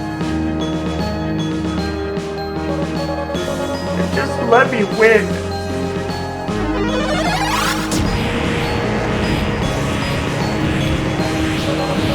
Stop it! Stop it now!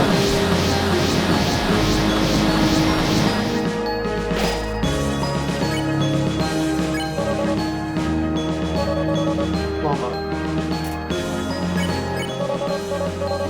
Solo llama. I'm so afraid, llama. Llama,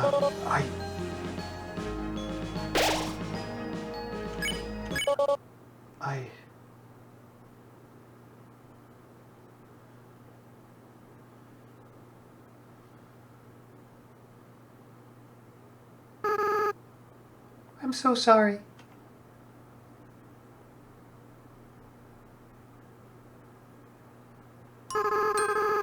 I was supposed to cry baby, wasn't I, llama? I know. You're not actually llama, are you? Llama's been gone for a long time. What is your name? Frisk? That's a nice name. Frisk. I haven't felt like this for a long time. As a flower, I was soulless. I lacked the power to love other people. However, with everyone's souls inside me, I not only have my own compassion back, but I can feel every other monster's as well. They all care about each other so much. And they care about you too, Frisk. I wish I could tell you how everyone feels about you. Papyrus, Sans, Undyne, Alphys, Toriel. Monsters are weird. Even though they barely know you, it feels like they all really love you. Frisk, I understand if you can't forgive me. I understand if you hate me. I acted so strange and horrible. I hurt you. I hurt so many people. Friends, family, bystanders. There's no excuse for what I've done. What? Frisk, come on. You're gonna make me cry again. Besides, even if you do forgive me, I can't keep these souls inside of me. The least I can do is return them. But first, there's something I have to do. Right now, I can feel everyone's hearts beating as one. They're all burning with the same desire.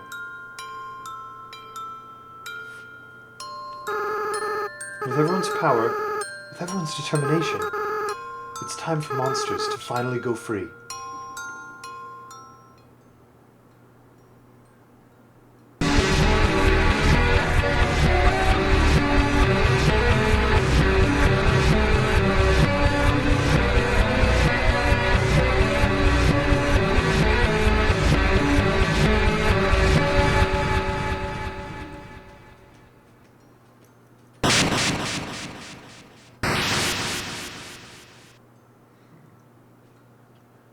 The barrier was destroyed.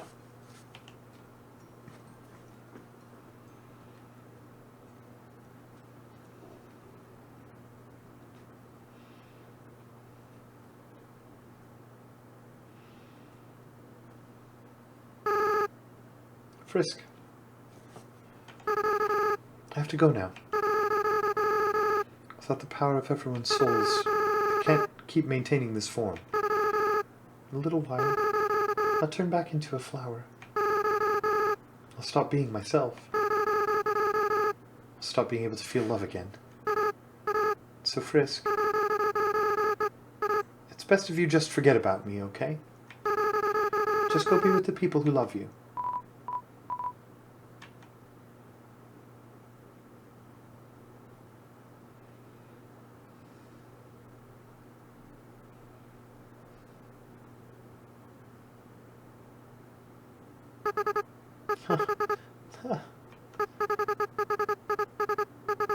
I don't want to let go.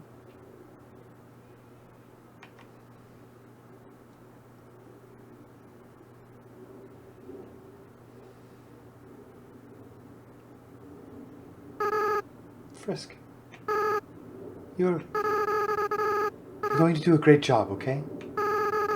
No matter what you do, Everyone will be there for you, okay?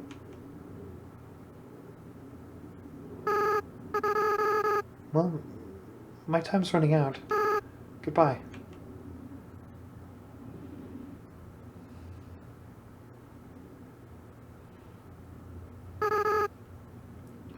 By the way, Frisk.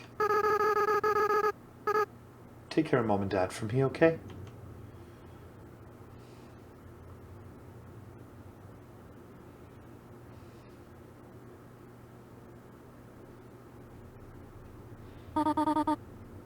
Frisk. This is all just a bad dream. Please wake up.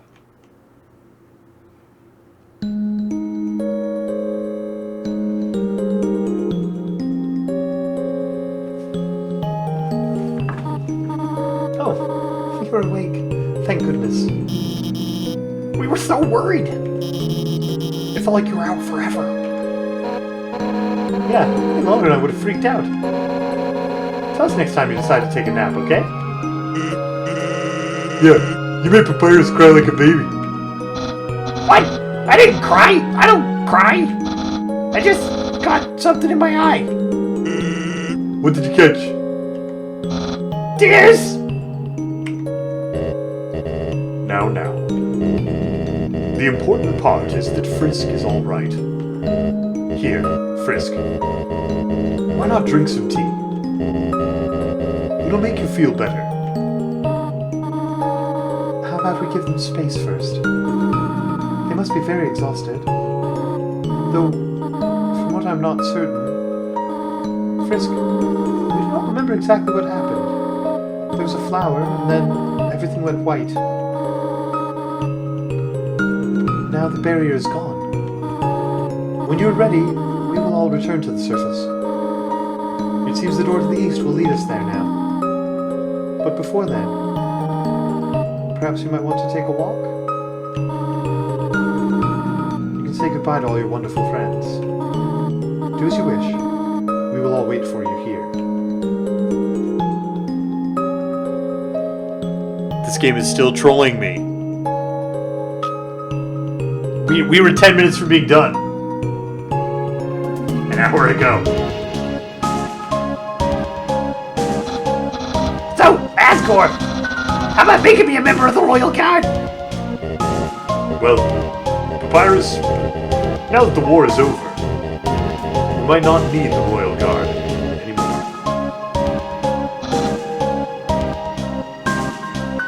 What? Then what was the point of the humans' quest? They journeyed all that way, and I'm still not a member of the Royal Guard? Truly, this is the worst possible ending. So Alphys, what do you want to do now that we're all free? We have the whole world to explore now.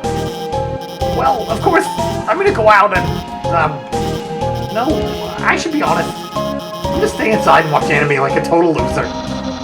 That's the spirit! Everyone, a celebration! Defeat losers! Papyrus has the right idea. Losing to Frisk is the best thing that ever happened to me. So I'm glad that we... Huh? What is it, Asgore? What's an... anime? Oh my god. Frisk, please. Help me explain what anime is to Asgore. You see, it's like a cartoon, but... with swords. So it's like a cartoon, but with swords? Golly. Sounds neato. What is this? Where can I see the anime? Hold on, I think I have some on my phone. Here, look at this. Oh, That's the wrong, never mind. golly. Were those two robots... kissing? Boy, technology sure is something, isn't it? Yeah, it sure is. Howdy, Frisk. Sorry about almost trying to take your soul. I feel very bad about it. I hope we can still be pals. Hey, don't worry about it, Asgore. I think everybody's tried to kill Frisk at least once. Oh. I see. In that case, I'm not sorry, Frisk. Asgore! That's not what I meant! Yeah. Psst, Frisk! You gotta tell me. Do you think Asgore and Toriel are ever gonna get back together? Yeah. Yeah. That's what I hope to. Just think about how cute they must have been together. It's quickly becoming my #1 ship of all time. Tori and Gory. My old boss and his ex-wife. That sounds a lot less cool all of a sudden. Hey, Frisk. What's with that weird expression? Sans, did I tell you about the time Frisk flirted with me? And then asked to call me mother? Oh boy. Wow, Frisk! This is really puts our relationship in a new light. Hey, Tori. Do you have any other embarrassing stories? Oh, do I ever? But I think that story is one of the most unbelievable. It is hard to think anyone would want to flirt with me.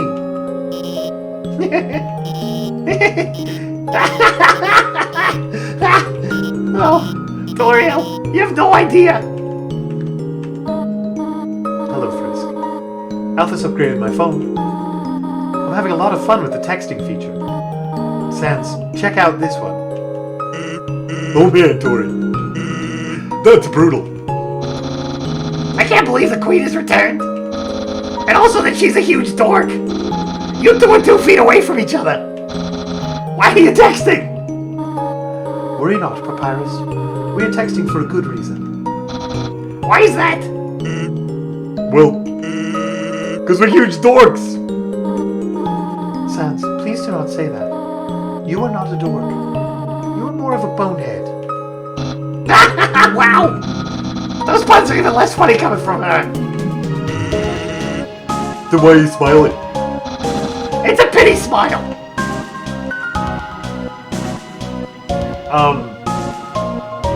Okay, game. You need to stop trolling me that it's almost over and be over. Can we do this thing? Maybe. If you leave here, your adventure will really be over. Your friends will follow you out of the underground. Ready.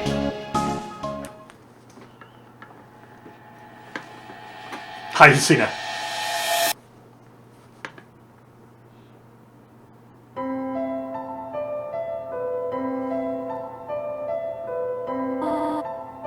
Oh my. Isn't it beautiful, everyone? Wow. It's even better than on TV. Way better. Better than I ever imagined. Frisk, you live with this? The sunlight is so nice, and the air is so fresh. I really feel alive. Hey, Saiyans! What's that giant ball? We call that the sun, my friend. That's the sun? Wowee! I can't believe I'm finally meeting the sun. I could stand here and watch this for hours. Yes, it is beautiful, is it not? But we should really think about what comes next. Oh, right. Everyone, this is the beginning of a bright new future. An era of peace between humans and monsters. Frisk, I have something to ask of you. Will you act as our ambassador to the humans?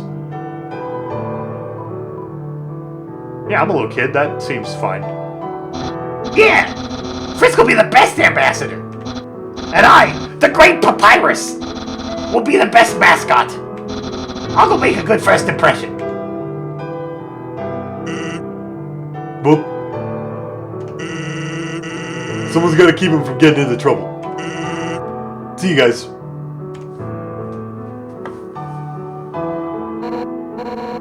Man, do I have to do everything? Papyrus, wait! Hyundai, wait up!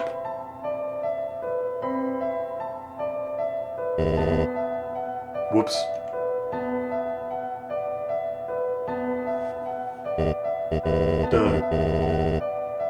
Should I do something? Well, gotta go.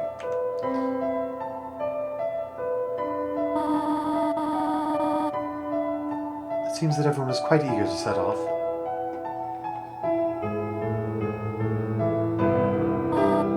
Frisk, you came from this world, right? So you must have a place to return to, do you not? What will you do now?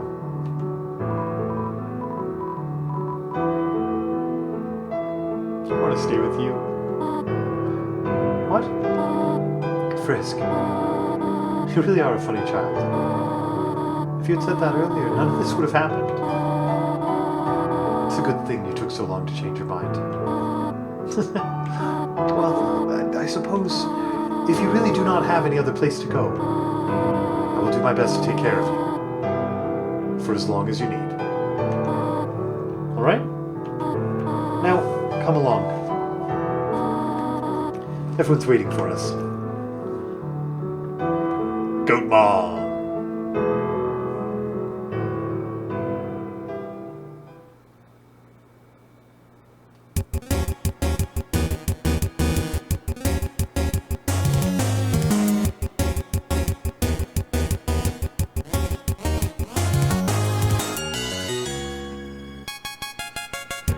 Professional frog. Braver every day. Old small. Backup dancer.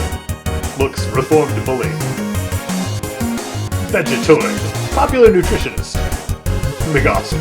Casually enjoys life. Naps to fluke. Spooky DJ.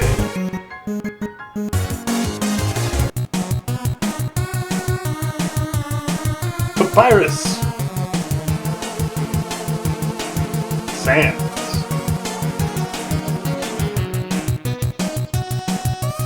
Special inspiration.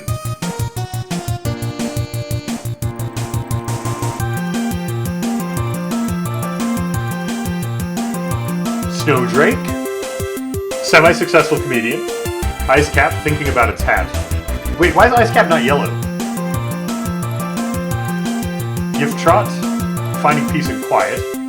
Has his own seeing eye dog. So I messed up Gift Trot, I guess. Dogamy and Dogaressa. Finally #1 nose nuzzle champions. Lesser Dog. Searching for affection. Greater Dog. Excited by life's changes. Oh. Onion-san. Undyne. Alphys.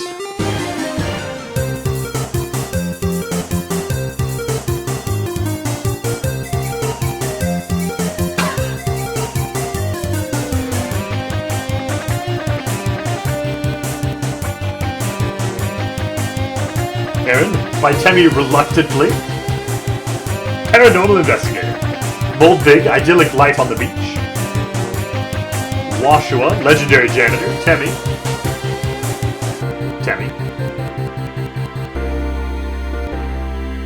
Mad Dummy, changed name to Angry Dummy. Taking piano lessons again.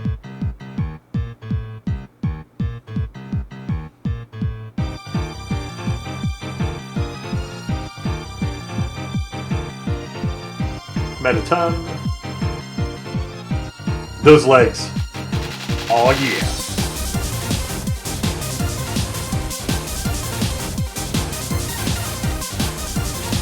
Vulcan, encouraging space heater.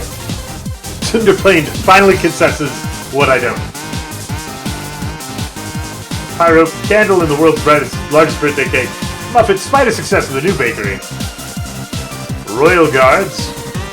Use your imagination. Final Frogget, searching for life's meaning. Whimsalot, fighting for the future. Astigmatism, domineering glasses seller. Magic.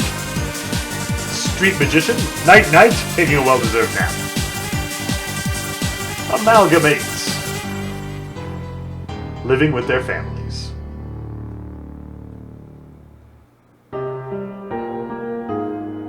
Asgore. Monster Kid.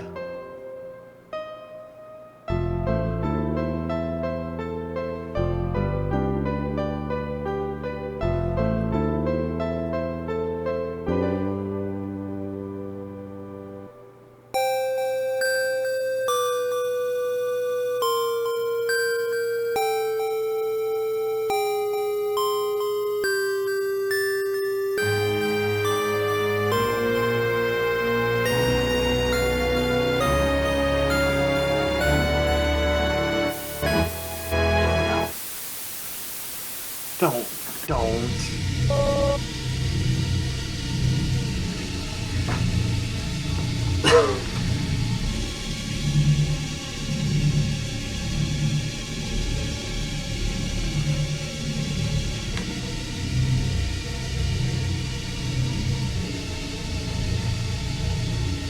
Undertale!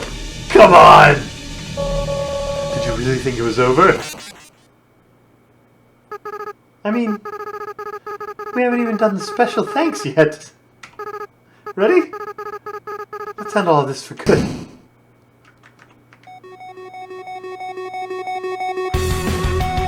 Ah!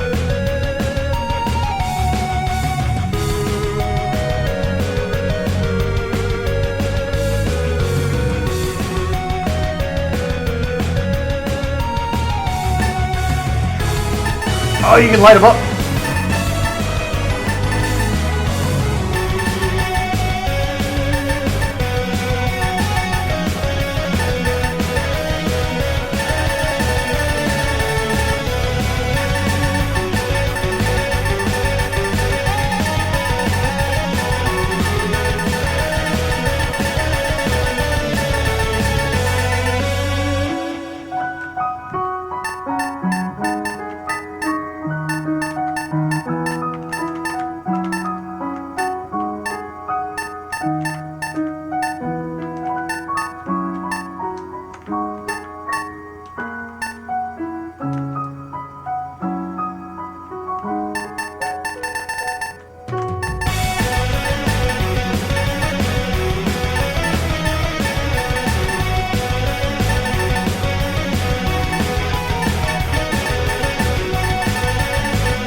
What if I died in the credits?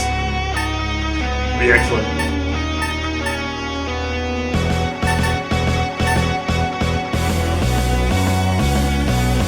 Oh, look, those are all the credits I touched.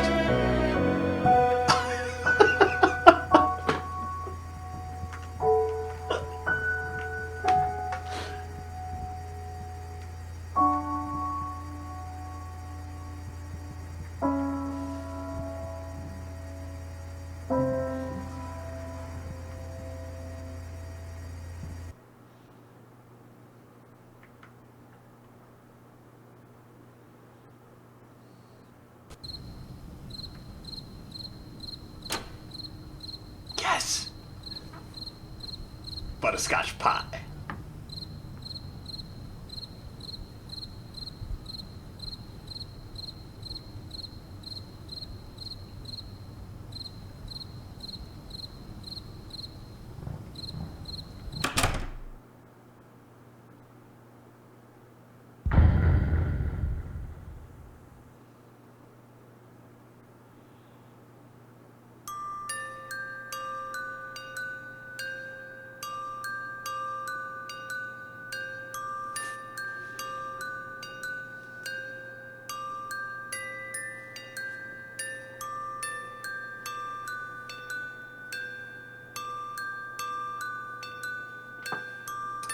I think probably it's not going to troll me for another 2 hours, making me think the game's over. Probably.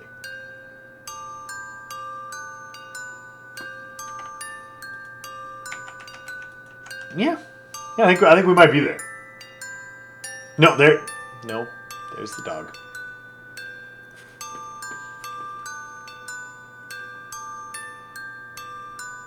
Thanks, Count of the Coon.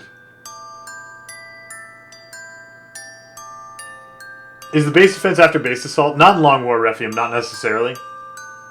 Base defense has different different parameters that trigger it.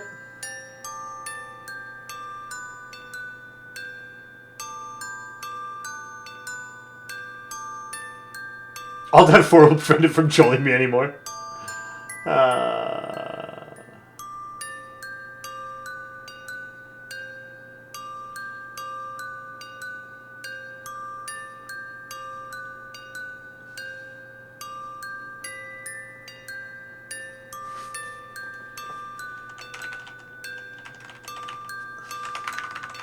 All right, none of my inputs are doing anything, so we're gonna let the cute Temmie be Temmie. And yeah, I mean, there's nothing, like, none of the inputs do anything. So I think it's probably over. I want to tickle him. It's cute.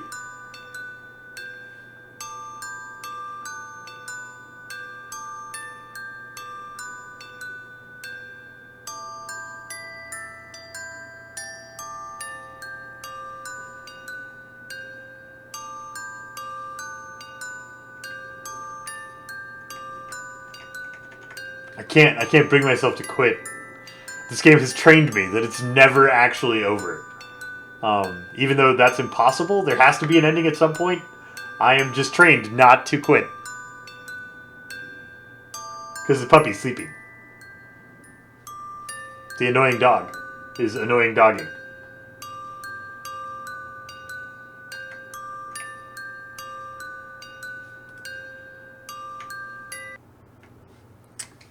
Game's adorable. Game is adorable. Game also brings out that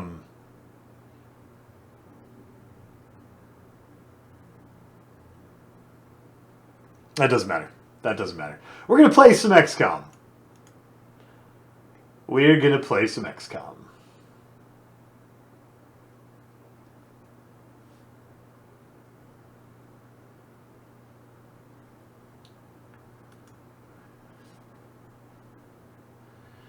Here's the thing, Official Sir Sep. I hate spoilers. And I hate the troll jerks that spoil things. And even though that's not your intent, and even though you honestly just want to help me see a cool thing, and I understand that, I'm not going to do it out of stubborn refusal because you told me to, which is kind of like slightly spoilery. And I know that's not your intent, and I know that you're not being a jerk who spoils because they're a troll and an idiot. But I'm just not going to do it because I wouldn't have done it. And I don't want to encourage spoilers by listening. I know that's probably like stupid and ridiculous, but that's how I feel. I feel very strongly.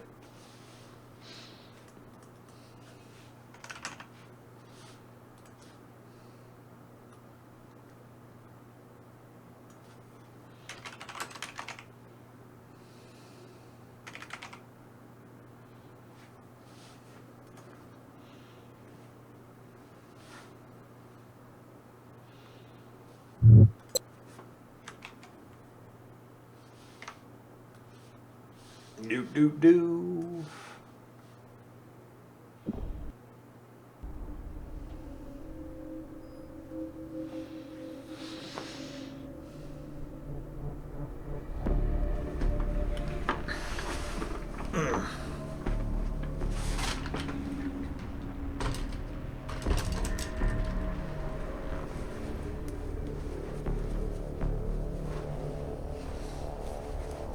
Game is such a troll, making me think it's almost over, and then not being over. Such a troll. Like, that's the good kind of trolling, though. You know, like I thoroughly enjoyed being trolled by the game. It was strong work. Strong work. All right. What, Bradford? I brought my uniform in my briefcase. Quit complaining. I know. If the commander doesn't follow the rules, why will the troops follow? I've heard the speech, Central. I've heard the speech.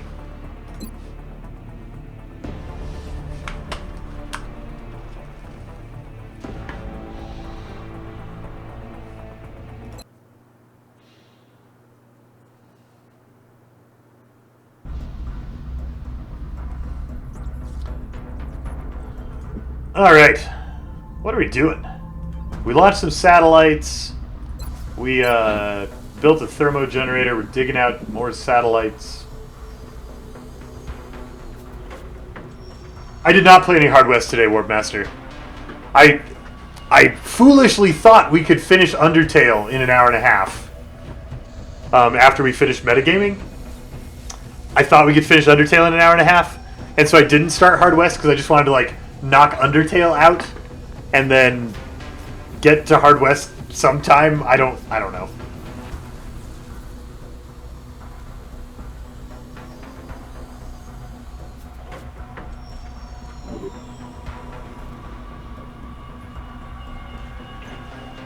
I'm excited for ammo conservation. Oh yeah, we started building a mech yesterday.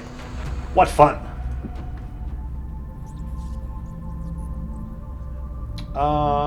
When did we do Exalt? I need to scan for Exalt again and not be a failure. Alvernus' fatigue timer. Tell me when we did Exalt. 2 days ago. Great. We need to scan for Exalt on the 8th.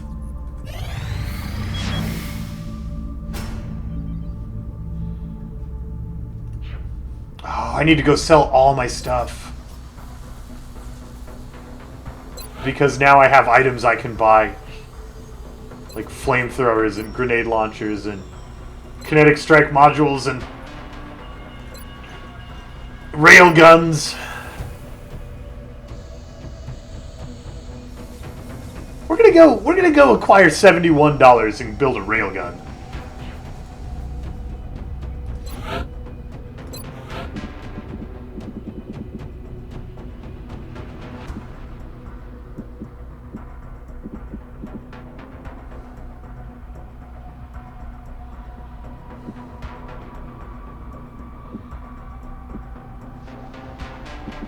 What's the strangest lineup I've had to run in Long War? I don't know, Refium. I've done squads of a scout and 3 snipers and like whatever red shirts would fill out the squad to gain some XP. We've done that before.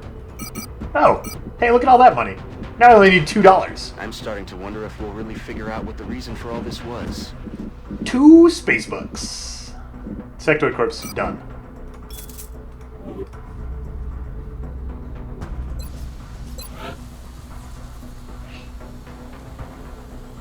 I agree, Yasina. I love the rocket punch. It is a fun item. I think it's more important that they have a railgun. First of all.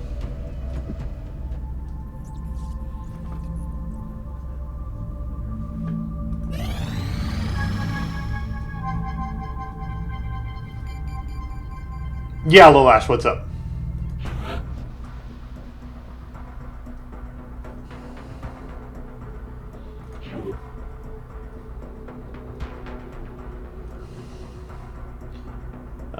Visit the Scilabs.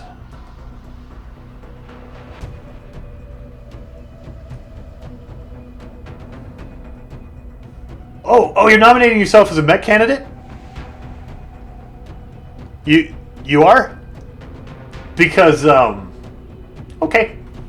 We'll get that done for you, Lolash. We will go ahead and begin we'll begin your augmentation so soon. We started it 4 days ago. That's when we'll do it. I appreciate that you volunteered, though. I appreciate that you volunteered.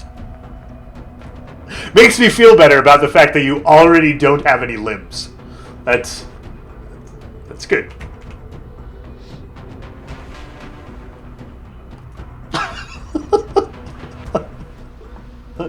Whee! Alright, who needs to go be a scion?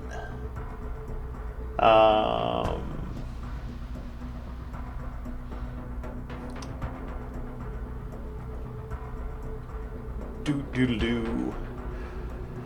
Should we make Roram a scion? Roram already has too many things to do because he carries the arc rifle and grenades. I don't know if we want to make him a scion also. Let's check Paladin.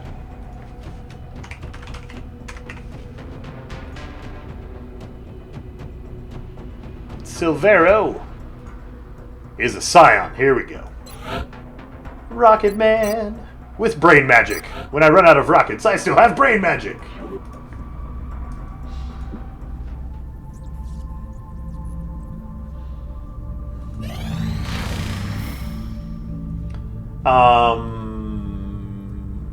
We still need engineers, don't we? I don't know if we need them 24 Illyrium.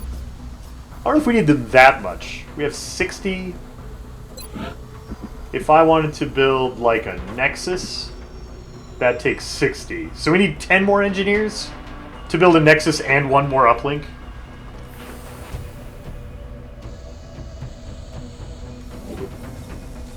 I don't know if we should... Let's check what country it is.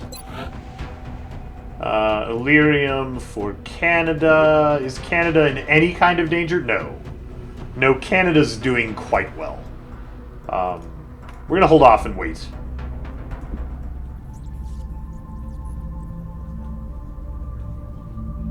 Contact detected.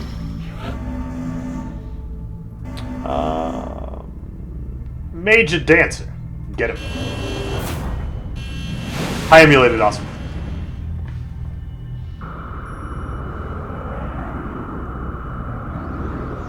Engaging bogey. Approaching target now.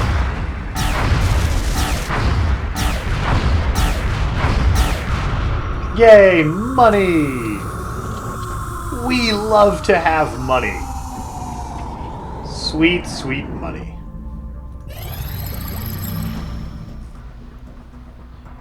Delirium generator, improved arc thrower, UFO tracking, alien nucleonics.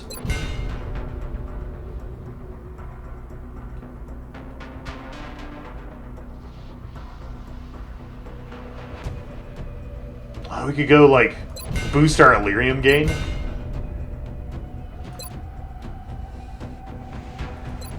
I don't think I want to do alien communications yet. Ooh, pulse lasers. No, I want advanced power armor. Right? Probably. I want to get my kids in Titan. There's no way the aliens could have anticipated this outcome. We've crippled their entire support network. Of course, this isn't the end. We have no choice now but to take it further. We have to find their remaining ships and finish what they started.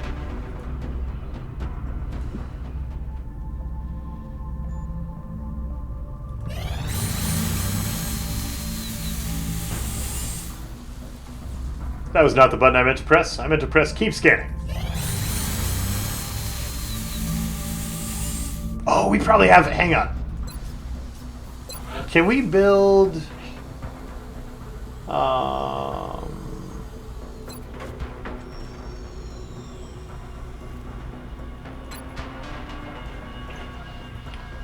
Tactical sensors? Is this a thing I like? On my mechs, or is it the, it's not. I like the...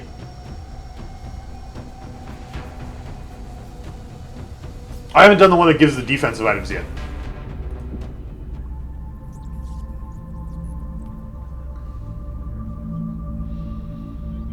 Oh yeah, the NHOS, we probably do need to do the supercapacitor project pretty soon. I think I still want Titan armor first. Maybe I don't want Titan armor until we have tactical rigging. Can we get tactical rigging?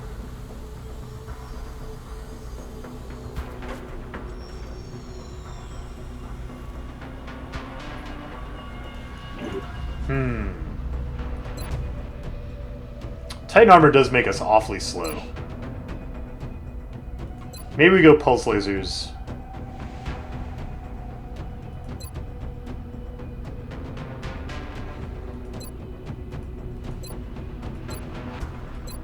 Maybe we go for tier 2 mechs because tier 1 mechs are really squishy.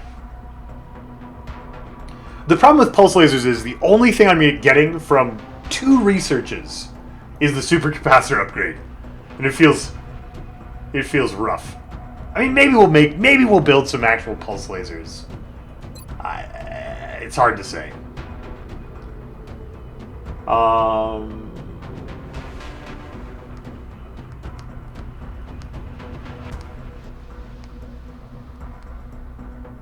Does advanced power armor, is that what unlocks the leg speed thingy that you can build? Is it advanced power armor? I actually know what I'm doing. We're gonna leave it.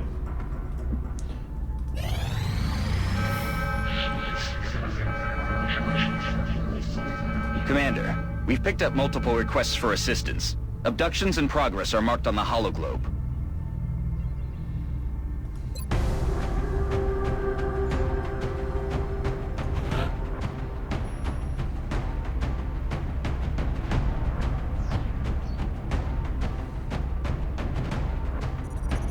It's advanced servo motors at the foundry.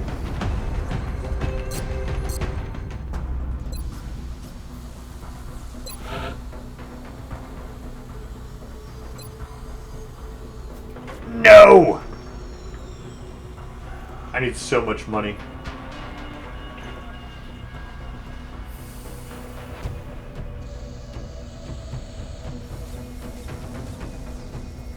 And I need this. And I need this.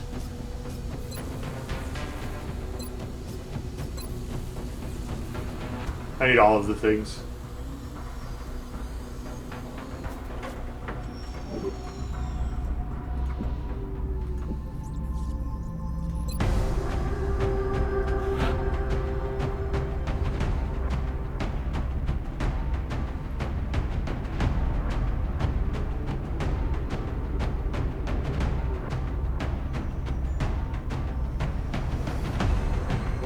I really expected my roster to be a lot deeper by now.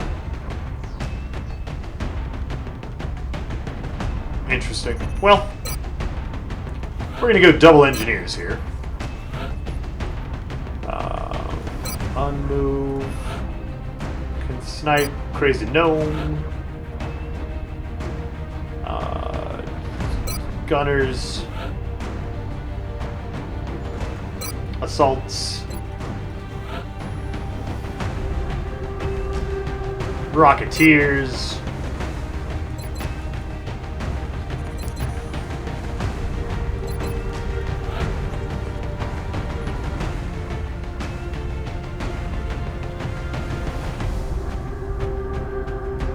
Team needs a medic.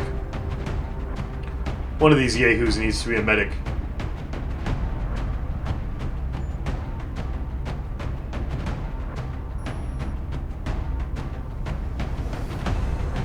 You.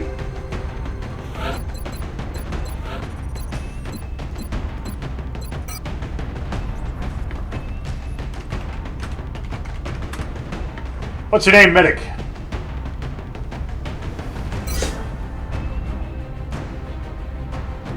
Scorian DNB. Welcome to XCOM. You are a medic. Kasha Zeranus.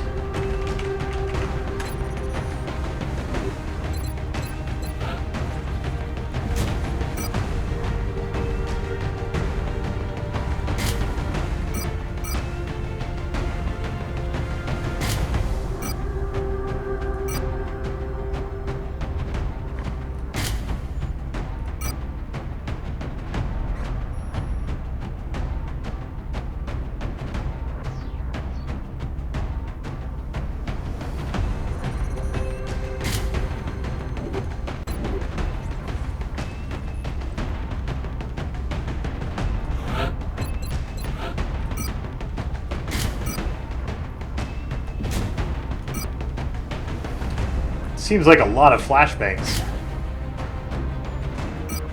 What mission did I take you on that we needed that many flashbangs?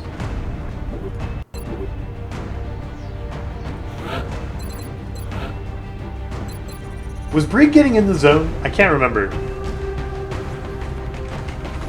I know he's like damage builds, but I can't remember if it was for in the zone or for hit and run. In the zone. Oh yeah.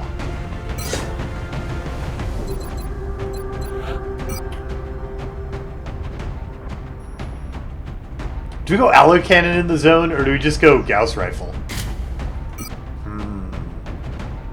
It's hard to say. It is hard to say which zone we want the Brig in.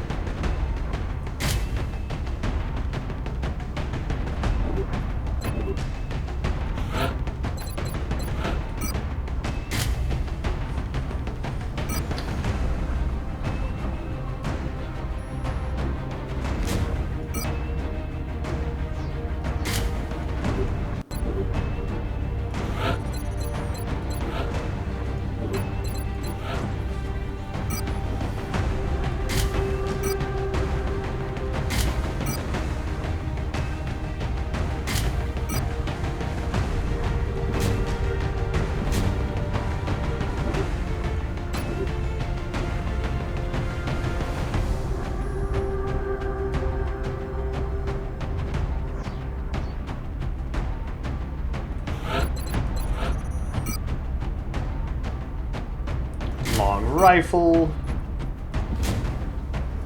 Snapshot, you say? Okay. Am I going to play with plasma weapons? Probably. We'll see what ends up getting built.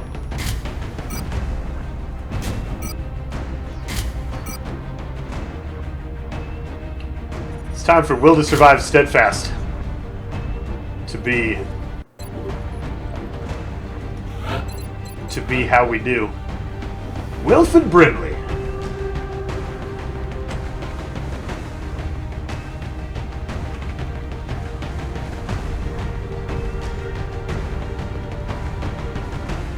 Oh my gosh, who was Wilfred Brimley? Is this Rouge Rogue? I'm the worst at remembering.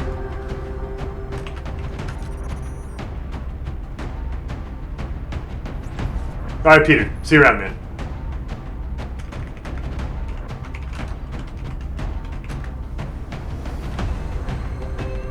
Yeah, okay, it is. It is Rouge Rogue, that's why this name is wrong. And you want fire in the hole. I think it's too late in the game for fire in the hole. Unless you're planning on being a mech. But we already have like lots of Rocketeer mech candidates. I think we want you to have Snapshot.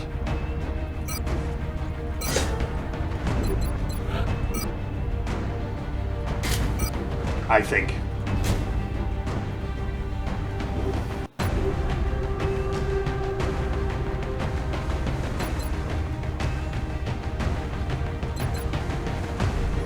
I probably can't afford, Zeranis, to have you take a laser rifle and not do damage. Have a Gauss rifle. Since we have plenty, I guess. Alright, off we go. I haven't built the recoilless rifle yet, Astral Storm. It's pretty sad. We've had it available for a long time, but I've just always had more important things to do with the money. Oh, and I need to fix the Overwatch count. That was from yesterday. La la la la la. Yeah, let's see how many we can rack up today.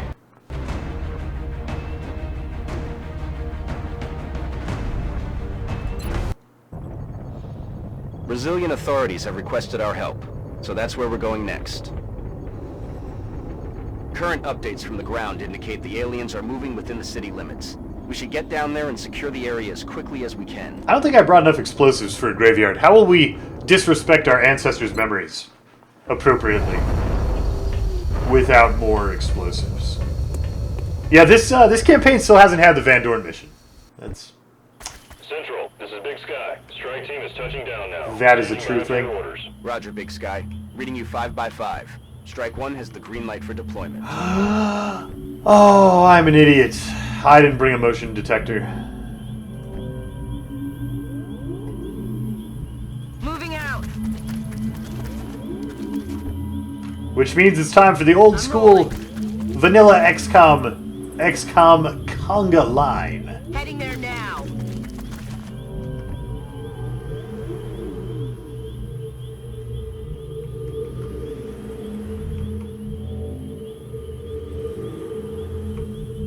Got it. Position confirmed. Everybody conga. Got it covered. We'll go.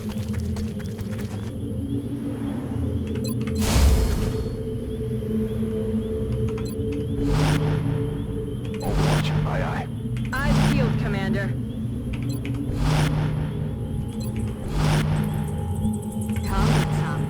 Come get some. Remember that time I was bad at XCOM? I do remember it. MageCon. I feel like it wasn't very long ago. Yeah, that's right, Thin Man. Get it here. Missed the target.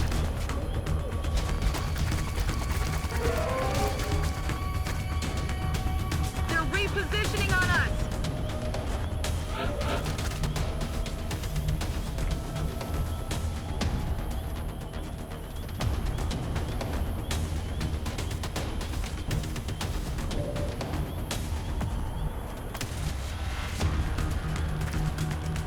Heading there now.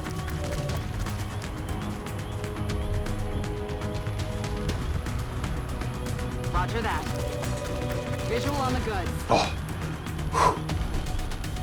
Oh no, you have low profile and I just wasted the high cover. Ah, rude.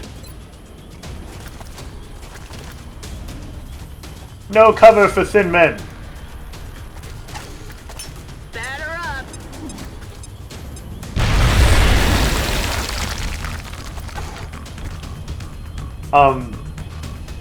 Past Llama isn't necessarily bad at XCOM, Liam Clan. Past Llama is bad at, like, being a decent human being. That's the problem. He just keeps leaving me all these messes to clean up. Oh man, what a zone. What a zone.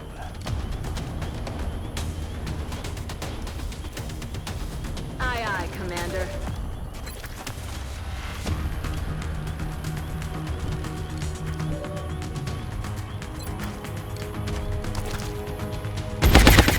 Oh, okay. Down. Just killing him, that's also fine.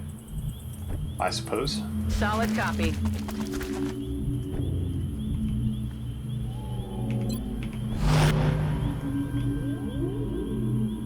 Heading to that location. Why did you see the radius on the HE grenade, Refium? Their blast radius is so huge. It's so good for taking out giant swaths of cover. Let's do this. And it did like 8 damage. Like they're not. The damage is still respectable. Good to go. Roger. I've got my eyes on.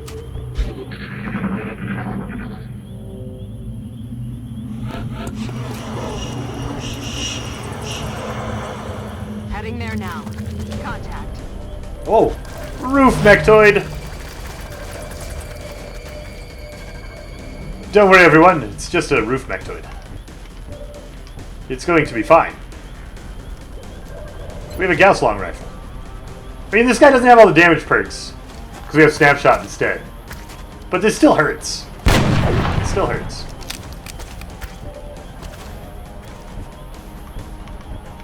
How too far away are you? Way too far away. How too far away are you? Just a little too far away?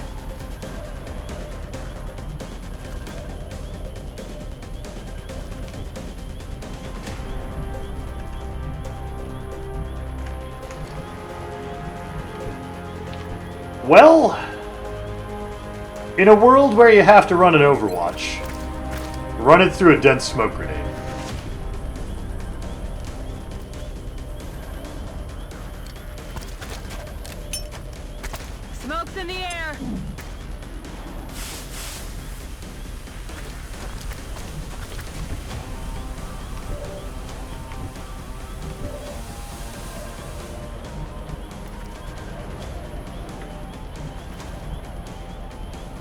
Roger that.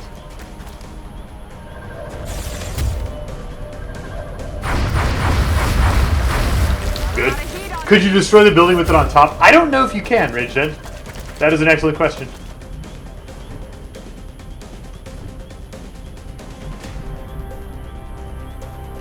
Another excellent question is, can I disable it? And I am beginning to suspect the chances are slim. Heading to that location.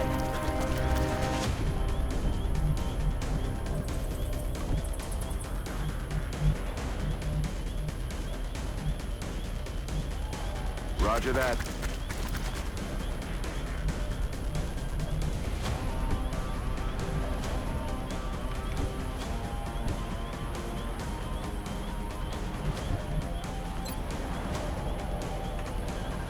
Not going to be able to test it. Stepping off.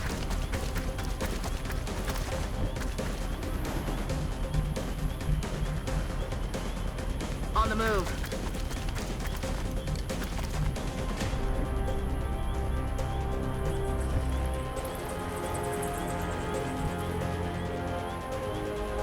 Is disabling it worth standing in smoke with no cover? Because we might be able to like run up and command the disabling shot.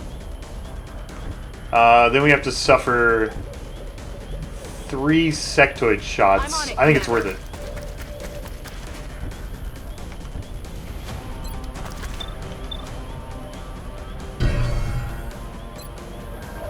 Ooh, it's only 79%.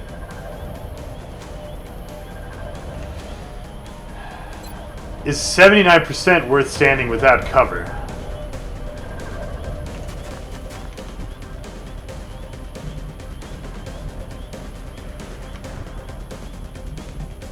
I mean, I guess if you have friends to stand without cover with you. Maybe it is?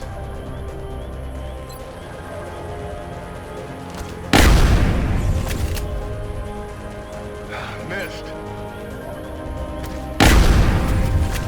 Oh, that might just be worth killing. That'll go from 79 to 89. We got heat ammo. Kill it. Yeah! Arc rifle, baby! The berry strats are real. The berry strats are real. Did it blow up the building when it fell down?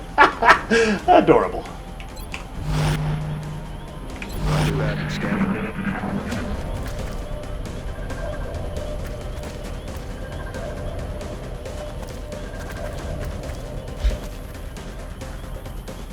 What if another pod wanders in? Shamish, if another pod wanders in, they can't shoot at us. Because they can't shoot until the turn after they reveal. So we just have to survive these 3 sectoids in dense smoke.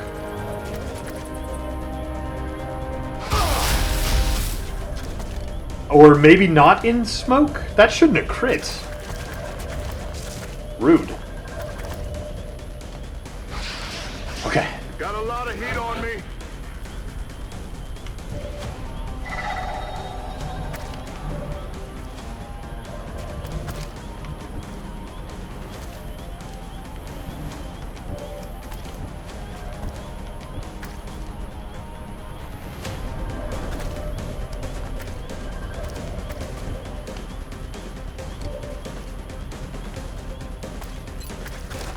Aw, his mind is bolstered by mind merge.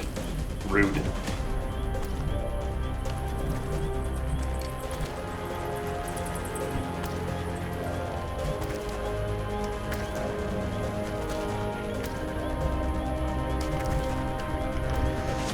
I don't want to move up too much. How good are your rockets? I don't want to blow up the meld. I want that meld.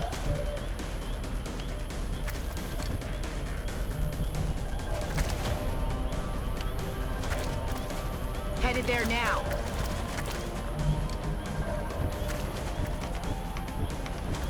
Third target? Yeah.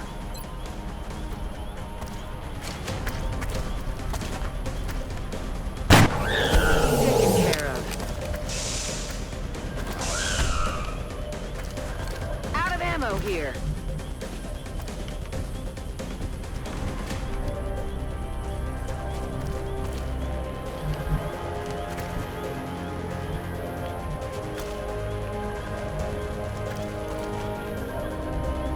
to position. Don't kill the meld. Good work. I'm about to start keeping score. Good work, you didn't kill the meld. We're green to go. Aye, aye, Commander. That's affirmative.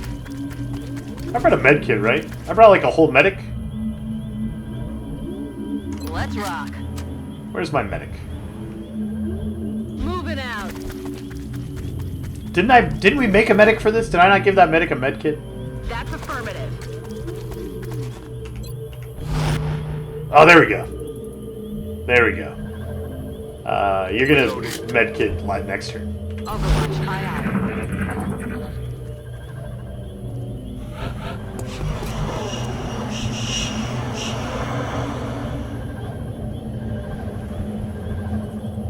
Moving to position.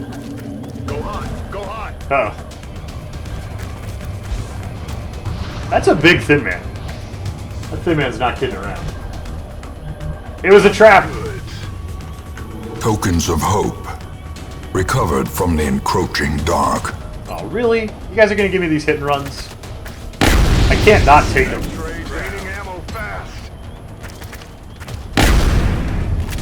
Negative. Weapons dry. That is not good.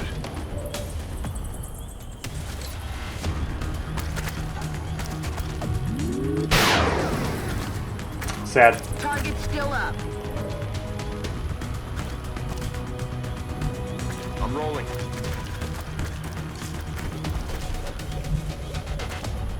Headed there now.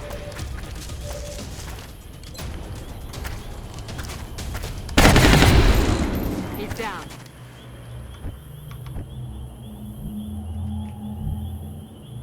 Overwatch, aye, aye. Heading out. Let's see if we can get a capture on this thin man. We're probably getting close to running out of aliens on this mission. Reasonably close. Is that the edge? Yeah. 10-4.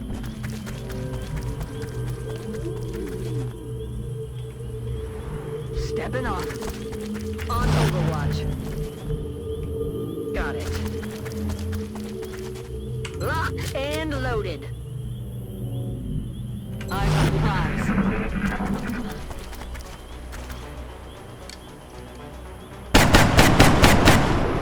13 HP thin man, that's pretty scary. Falling back.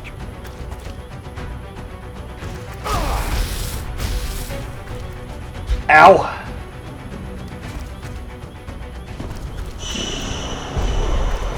These guys rolling the crits, man. I mean, that was into cover. That wasn't a flank. Just being a thin man. Keeping him down. They rolled a crit into my smoke, and then they rolled another crit into cover. It's pretty ridiculous. Can't say I'm a fan.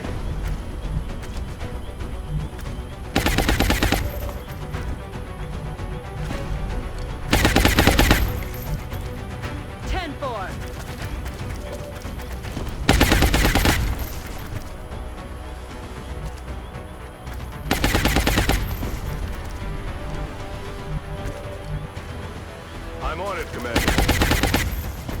Let's do this. Quit your bitching. Really should have done the...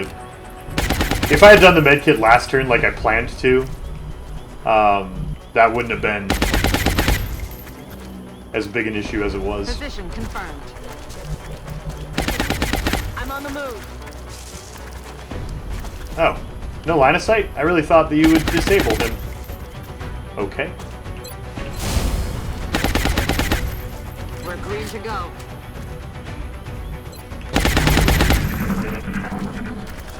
Don't do it.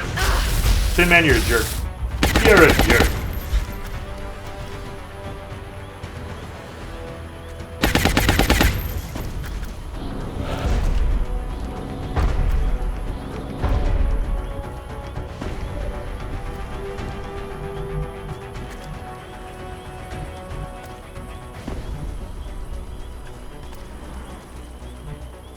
On my way.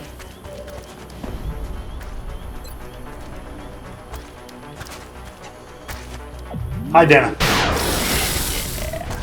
Restricting enemies' movement. I'm out. Hello, Thin Man. Have you heard Location. the good word about Dr. Valen? Aye, aye, attending after. Yes! Target stunned. Come home with me.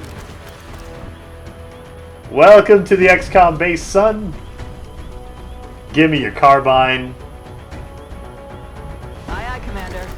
Give your intel to the good doctor. I'm ready. We're green to go. Heading to that location. On Overwatch. Moving to position.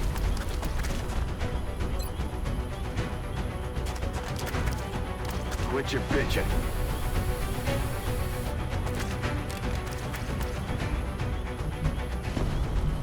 I'm rolling.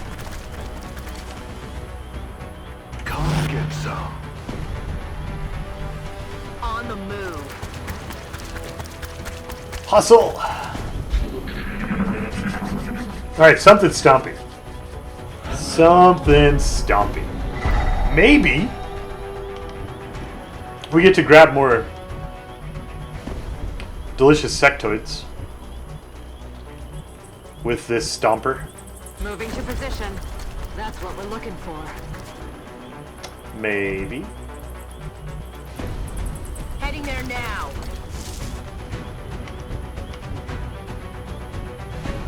Headed there now. Position confirmed. Time to motor.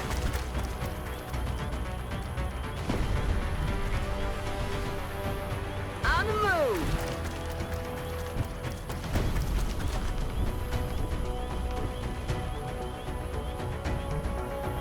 Target confirmed. On our way.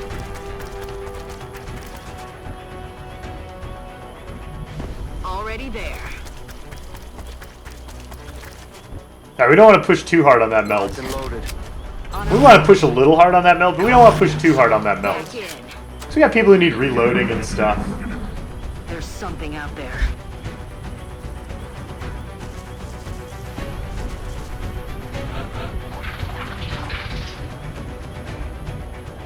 Heading to that location. Oh, that meld is very close to closed. I don't suppose you can make it. Nope. Yes, sir.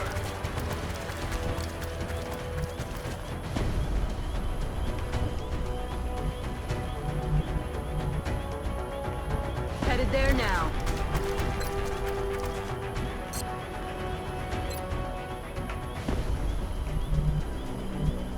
I'm on the move.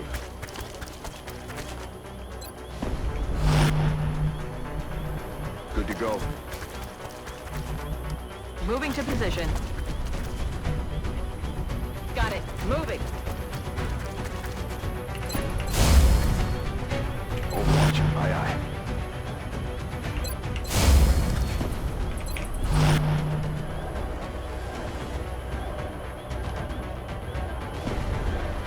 Enemy spotted. Oh, nice hit, Zeranis. That is strong work. Oh, and the follow-up. Beautiful. I mean, it's not great because we don't get to capture them, but, you know, we could probably destroy this mechtoid without much hassle. Going hot. Let's soften him up.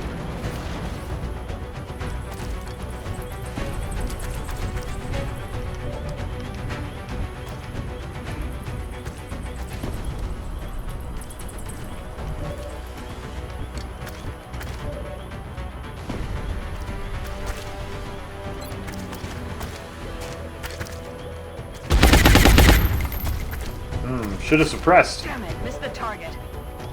Should have suppressed.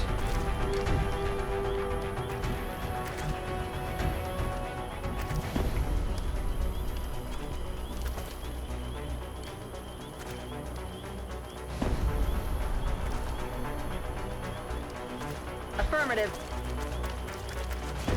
Snapshot for great justice. I regret everything. I regret everything. This is utterly terrible. I think I'm down to smoke and chem. Is that what we're down to here?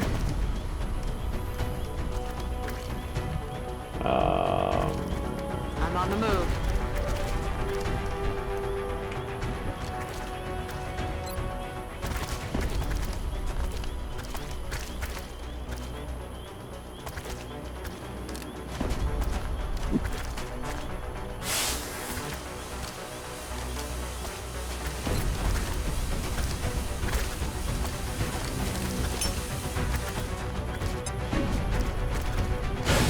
No aim for you.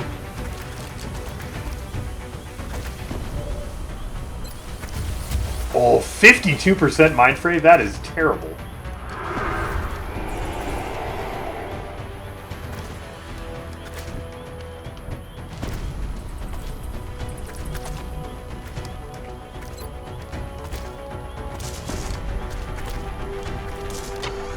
Throwing grenade.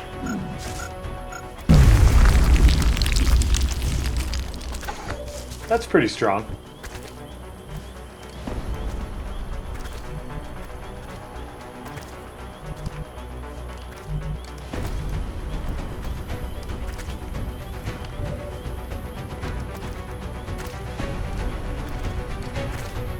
Oh, we might have to dodge the Overwatch.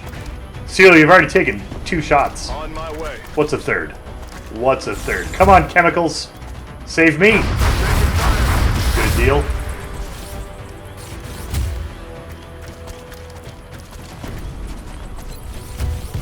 A 1. Bye-bye. Excellent work. All objectives complete.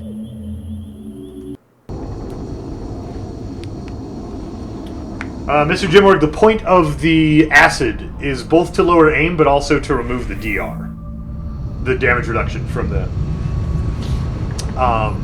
mechtoid, so that our shotgun can shoot it.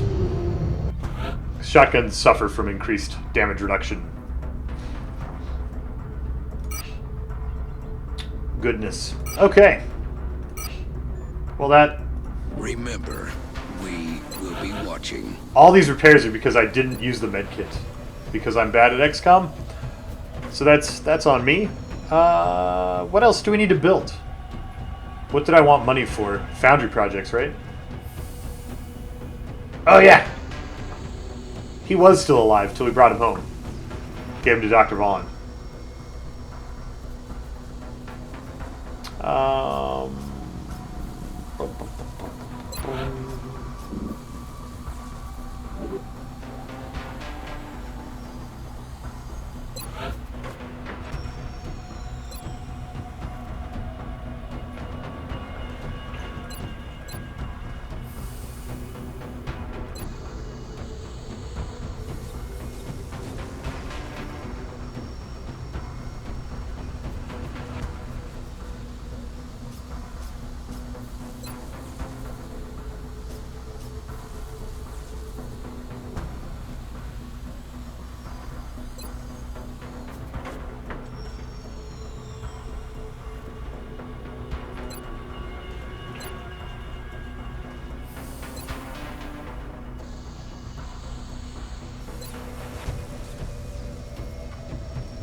How much money do I throw into our mechs right now?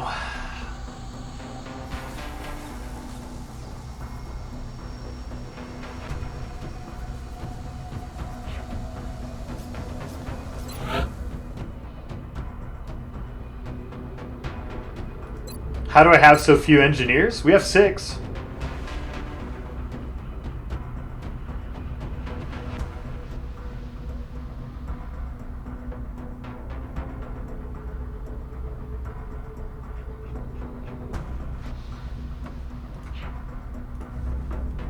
Oh, you mean engineers like an engineer? You mean 60 like this 60?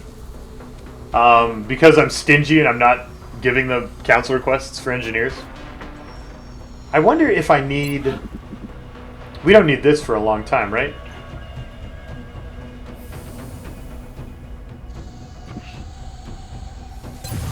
So that can get us some money back. We're probably not going to do this very soon either. We'll have plenty of time to redig while our thermo generator builds. So we can have that money back.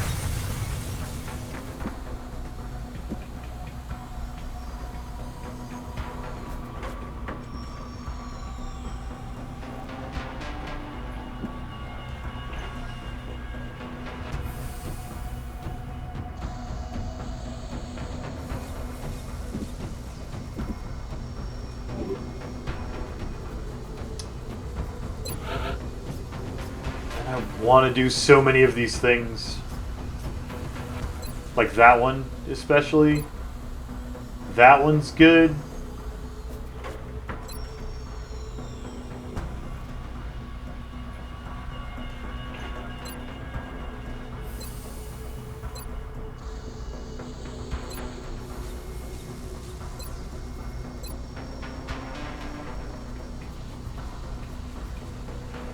Good day, Chevy guy. Good day. We do not have a gene lab yet, no. Which would give us another great place to spend money.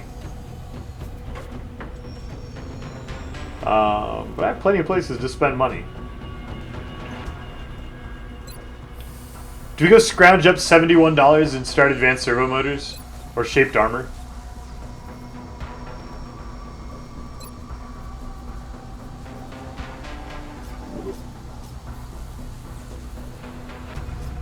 Oh, we have to scan for Exalt. We gotta save money.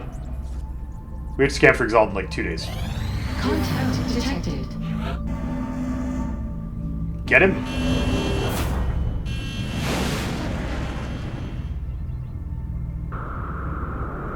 We're in pursuit. Closing on target.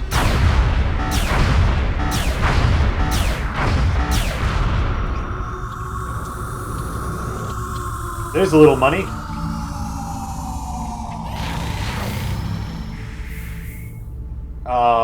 There's a lot of money. Oh, do we do that?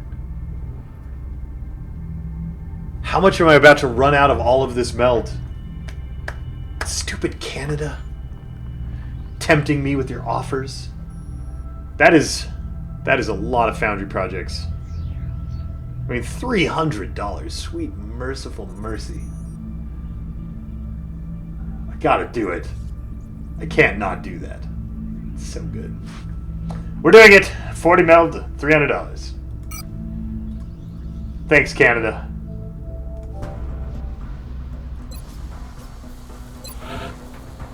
Hello. Hello, all of the things.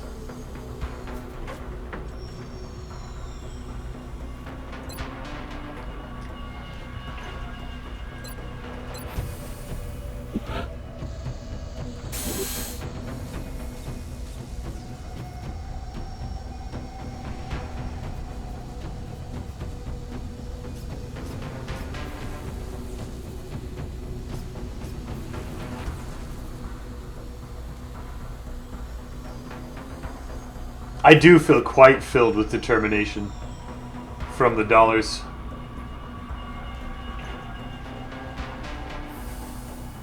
Regret is future llama's problem. That's right.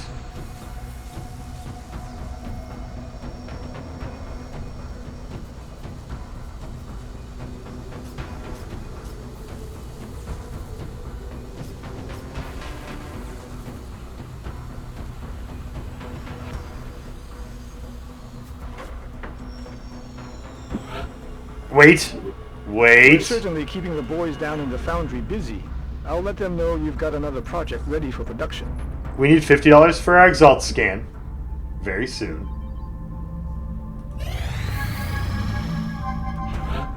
Good work, Stolt Jensenberg. Good work. Is anybody ready for level 2 Psi? Joker's almost ready. No one else is even close.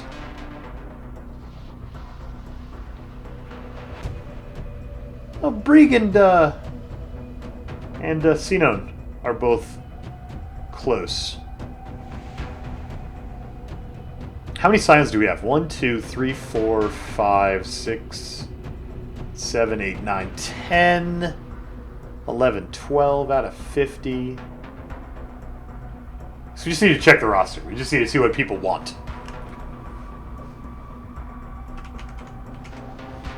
Lord Ramex wants to be a robot.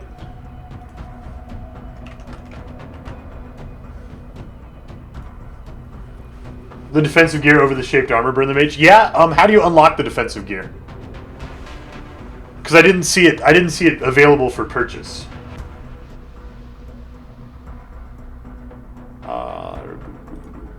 Alvernus is a robot. Yeah, Yesina, I know I want the new officer title, but I can't feel like it's worth the money. Angel, we don't know who Angel belongs to, so Angel can be a scion. Yay.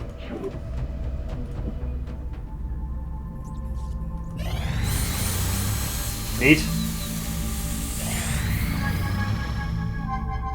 Neat. Good work, terrible name.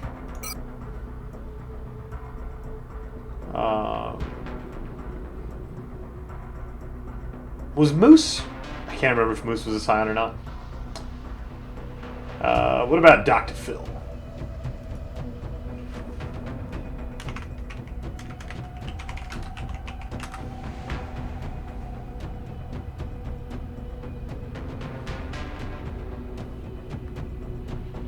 Oh no, Dr. Phil, why can't I remember who you are? It's because it's not your name. I know who you are.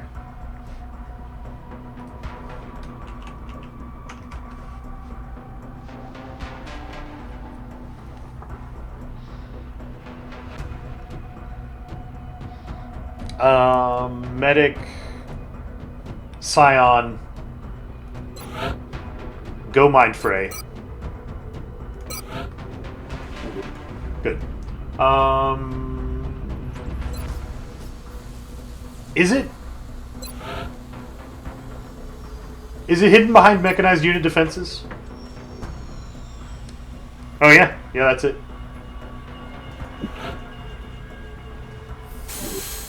I'll make sure production begins immediately. And as soon as we've got something, I'll be in touch. Okay, scan for Exalt. Intel scan complete. Positive Yay. ID on Exalt cell locations.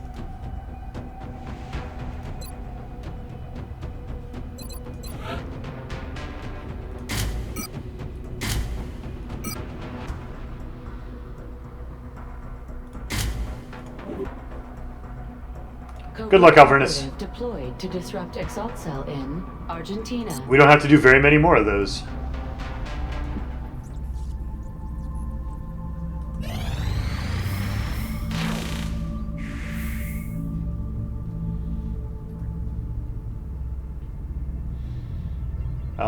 What did we need Mechtoid Corps for? Did we need them for exactly this? That's good to hear, Crimson Panda. Awesome. That is excellent news. We needed them for council requests. We've started armored servo motors, right? Haven't we?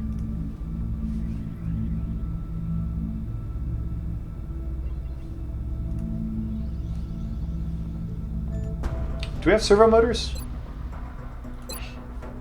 Not the credits, the archives. Servo motors. Oh, it's not. That's an engineer. That's a foundry. Advanced servo motors. Okay, good. Yeah, we can give Mechtoids away now.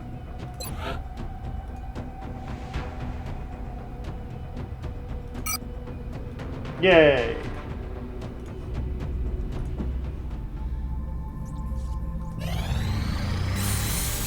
Giant robot done.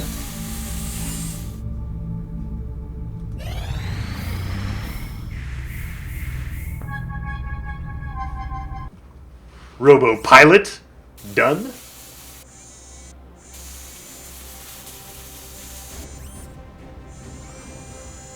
The cybernetic interfaces are holding stable, but they're of no use without a cybersuit to interface with.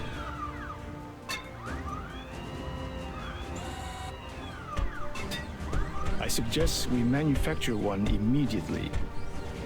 When our new mech trooper equips that suit, I think you'll be pleasantly surprised with its capabilities.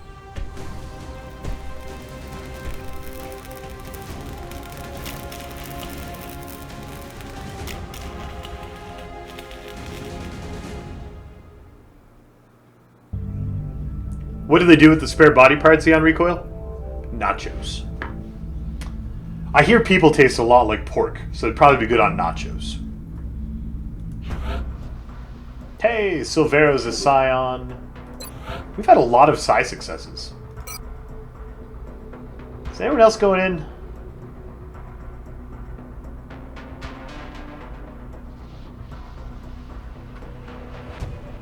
What about Ashman?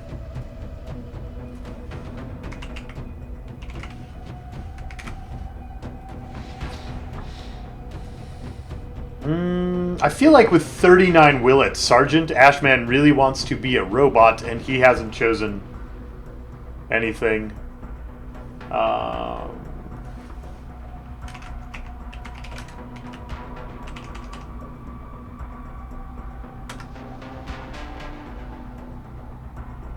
Raged End. Do you want to be a Scion? Yes, you do. Okay. Done and done. And it's neural feedback, which is interesting.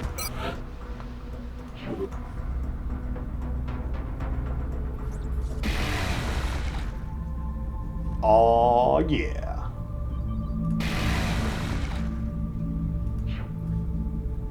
First two mechs hot off the presses.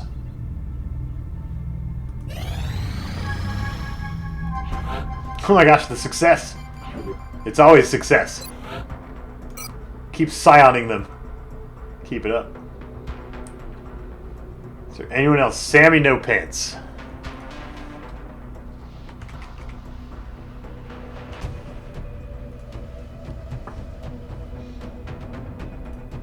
You are a robot.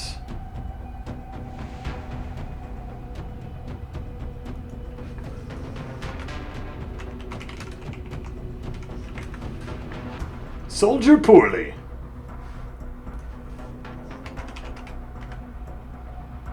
Wait, what?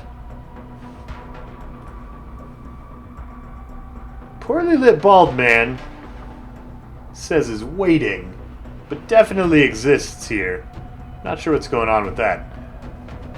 Silly robot. Officer, not Scion. I think we even have an officer promotion left.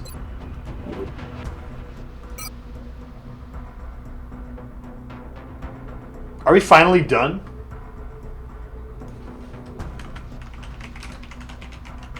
Have we signed everyone who's a Psi?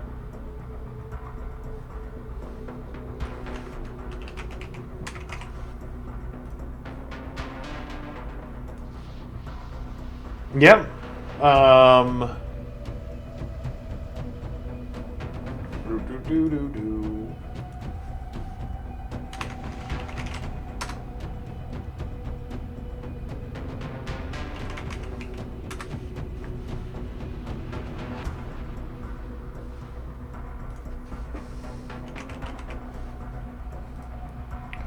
No good.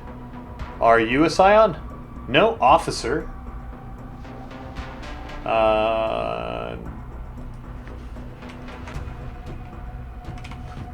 Brimley is Rouge Rogue and is not. Maybe Brimley could be a Scion. Could pick up like some region biofield or neural feedback. I don't know. Let's leave it. Let's leave it for a minute. We're finally gonna let the Psi tubes rest. Contact detected. NOE Scout. Do we want to do this? How you looking, Barracks? You're looking pretty flush with soldiers. We could maybe afford to do this. Yeah, let's let him land. Contact detected.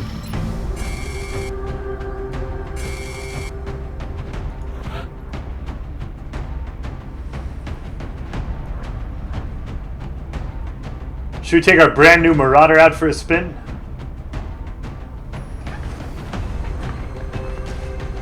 Look at that default will and look at that bonus will. That's ridiculous.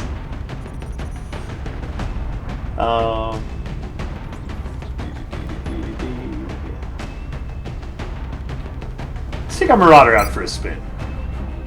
What's your build, Lolash? If you were a giant robot and you had some perks to choose. Oh, they're not chosen. Okay.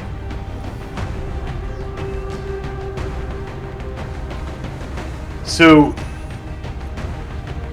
my guess is that Lolash would rather be doing lots of damage than tanking all of the tanking.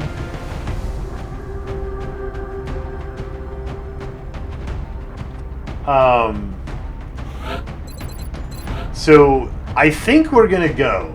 Now, you can make a Marauder quite tanky with shock absorbent armor.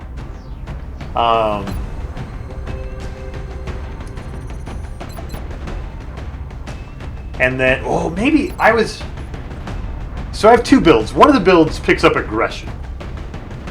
Is aggression better than shock absorbent armor? Like, shock absorbent armor is, by its very nature, a very tanky, like aggressively tanky perk. Because you have to be close to the enemies for shock absorbent armor to go off. So maybe we take that so we can run up in things' faces and shoot them in the face. Maybe we do that.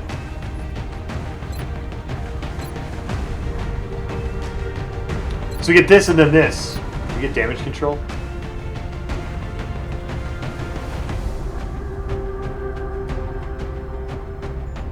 Maybe we get this. So we already have close encounters. So we can run up and shoot things in the face a couple of times. Shock absorbent armor is going to make that possible. We get close combat specialists, so they can't run away if we don't kill them.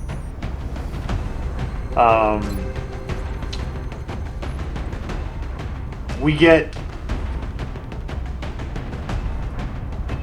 a half a point of damage reduction.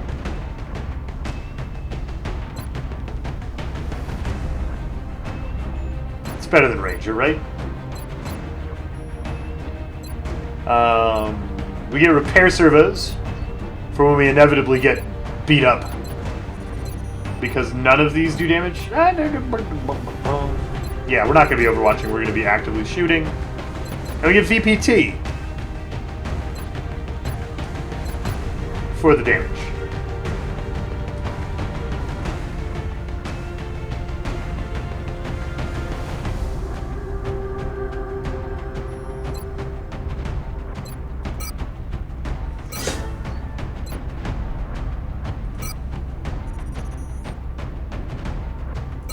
So the only tanking perk, like we're going to skip damage control for close combat specialist.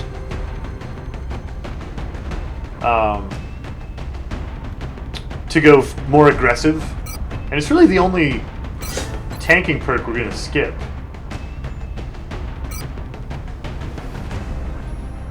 Because we're going to get automated threat assessment. I think the half a point of DR is better than the 1 point of damage. I think. Marauders do not get jump jets, you've seen it now. Goliaths come from gunners, Refume. We're going to get the repair servos. And we're going to get the vital point target.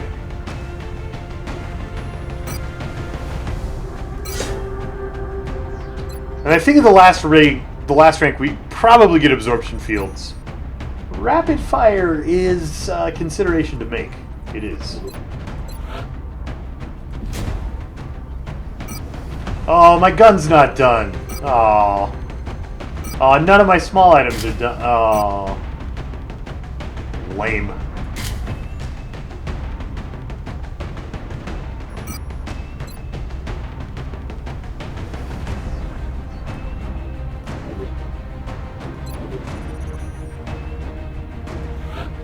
Yay, robot! Alright, we gotta get our scions out there so we can have more levels of scions. Every mission needs an officer. Who was... Somebody down here wanted to be an officer. Was it Sammy No Pants? Was it Devil Dog? I think we have one officer left to give out.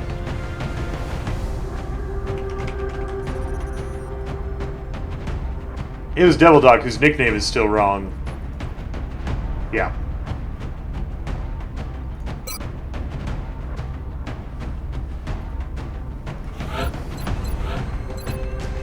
Ranger.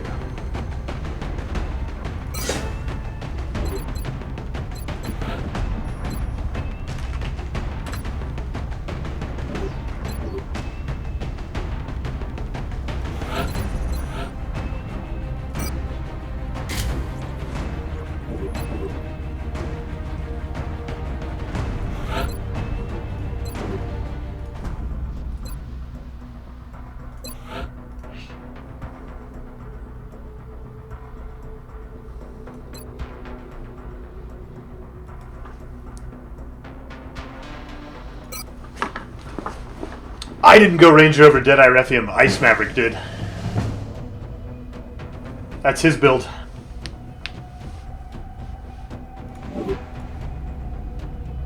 Well, he's poorly lit, Aronofsky. It's hard to tell. It's hard to tell.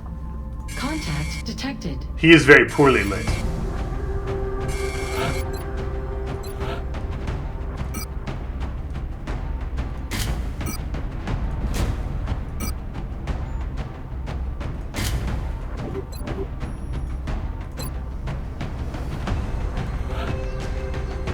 Alright, this team needs a medic. This team needs an engineer. We're going to favor scions because we really want to get some scions up to the next rank of scion. We need a scout. We need an assault. And we need... Do we need a sniper? Do we need a rocketeer? Let's take a rocketeer. We need a get out of jail free card.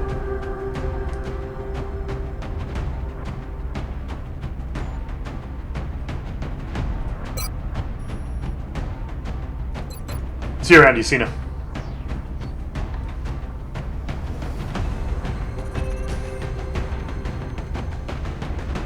I didn't... Did I say that a Marauder was a replacement for an Assault on Missions? Terrible name? Because I didn't... I never said nor thought that, I'm pretty sure, and we have an Assault. Because I know especially Tier 1 mechs just not tanked. Belongs to the light. Draco Griffin, you beautiful man. Welcome back to the Bearded Council. Thank you for subscribing for 2 months in a row. Draco Griffin, our illustrious Laid Reader. Yep. Yep, that's a good spoonerism. Laid Reader.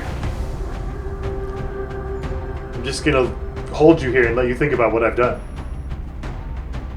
Draco Griffin, thank you for subscribing and for leading our raids and for being an awesome mod. You're the best. Love you dearly. There are not enough cookies in that chat right now.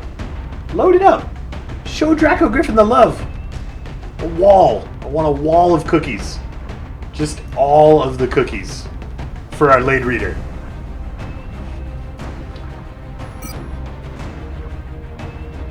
Where's my shotgun? Oh, I broke it. I'm the worst.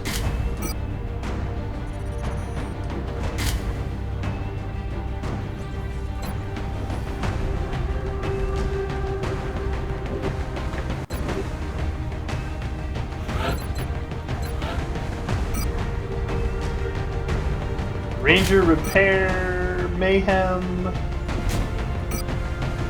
We might go for a capture on this mission, possibly.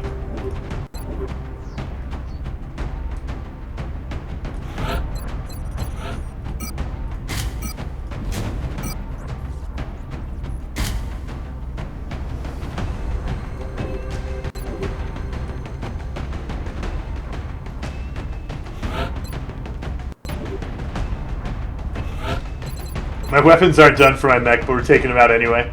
I might be bad at this game. It's quite possible that I'm bad at it. Chem grenade.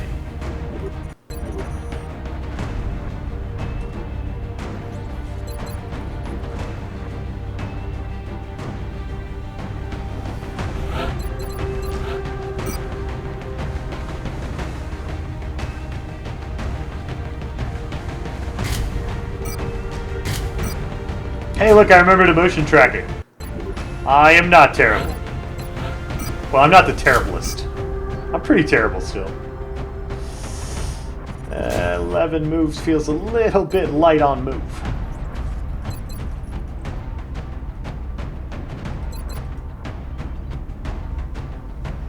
Alright, kids. Good luck out there. Good luck out there.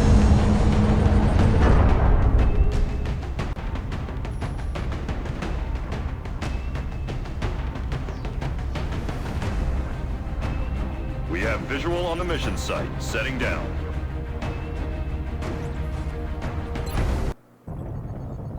We're heading to South Africa for this one, and we need to get down there fast. The alien craft set down in a remote area. Securing the site is our top priority. As always, we should eliminate any remaining hostiles in the area. It's kind of nice to get this mission in South Africa because it's going to help the panic. It's good to... like the month after you recover an alien country, like do a base assault. Strike One is ready to move on your orders. I read you, Big Sky. Is a very This dangerous was a time. landing, not a crash. So expect heavy resistance. This is an awful LZ. I don't like it. I'm going to try something that I've never done before. I'm going to fight around this map in this direction. The door is closed, so we should be safe from the command pod. I usually go across the water, and it usually ends very badly. I'll go this way. That's affirmative.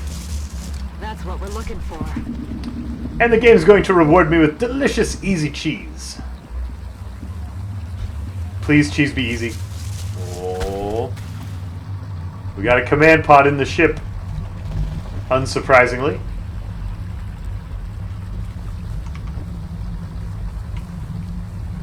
Moving out. Wow, that was a good misclick there. Strong work. Got it. Moving. Solid copy, Commander. Robot, robot. Headed there now. Robot, robot, robot.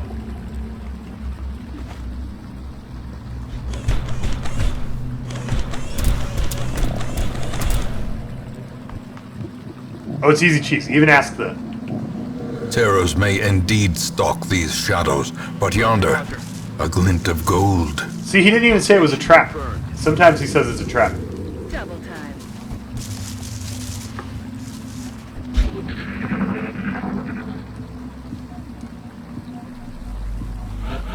Give me that cheese. And, you know, those mutons. Moving.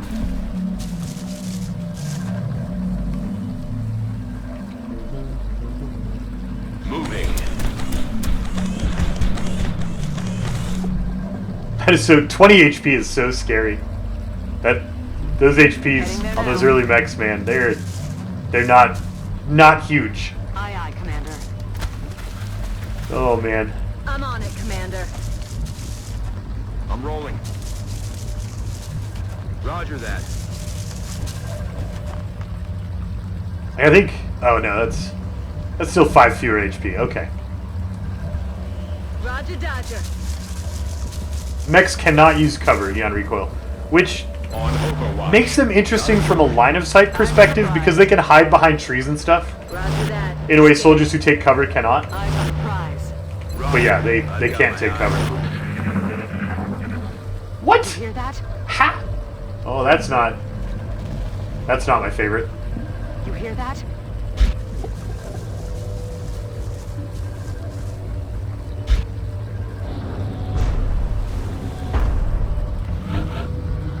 Can soldiers use mechs as cover? They can sometimes.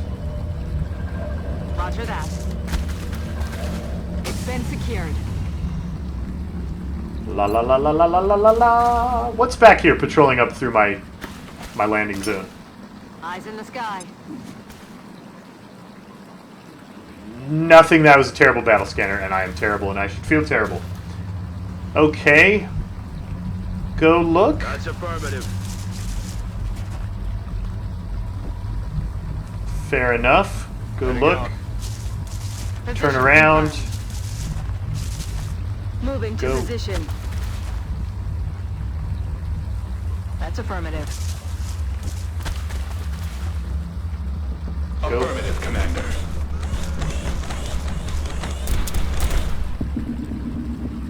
Moving out. Got it covered. Moving to Overwatch. Roger. Okay. Got my eyes on. Okay. And okay. Here they come.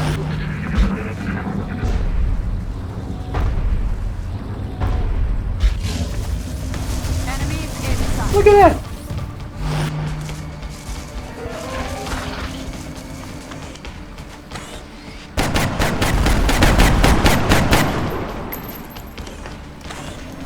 Drone. Optic system detected. Toid.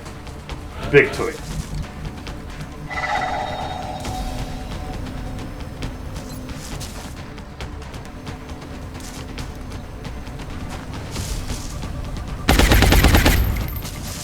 Oh, right.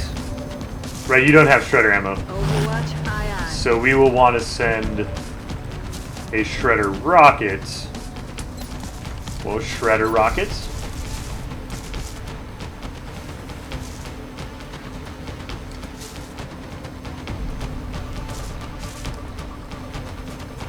%, rockets are nice because we can pick up that sectoid with it.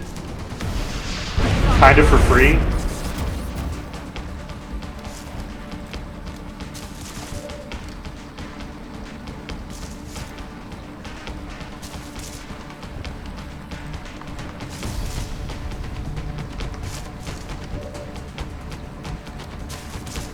Oh, hey! No, it's okay. We have disabling shot.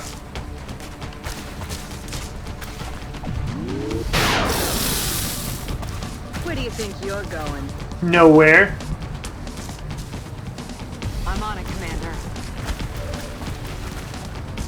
What? Wait, what? How can you not? You can't see the... But we could flat... Aww. Aww.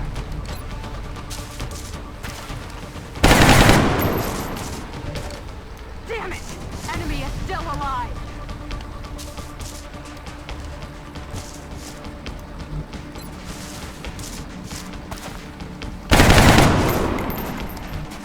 Damn it! Missed the target. I'm rolling.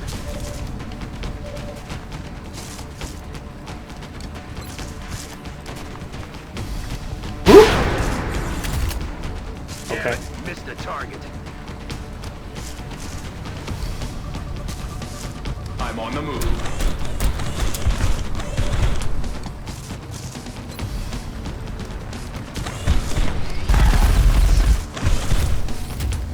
Ammo out. Oh, I forgot that gun was so small. 95 is not 100. Enemy is still alive.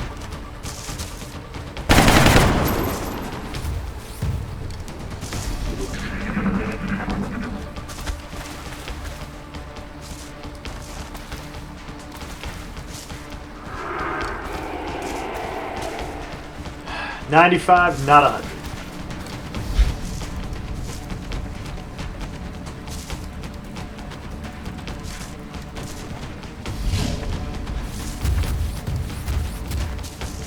Hello. 9! What? Awesome. They're shifting their attack.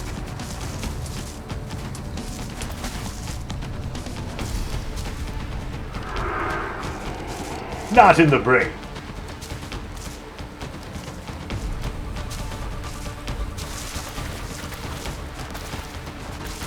Hey, a little help?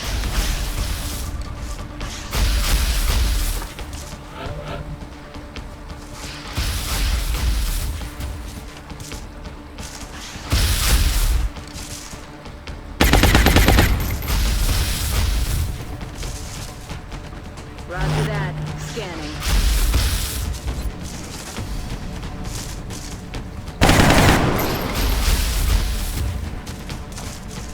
Too bad we can't capture that, because that would be adorable.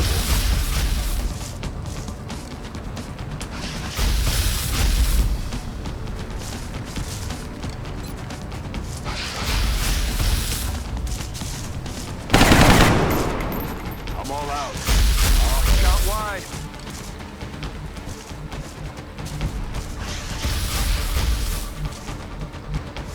Roger that.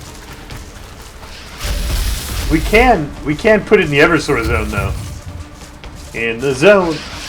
Eversor zone. My tree!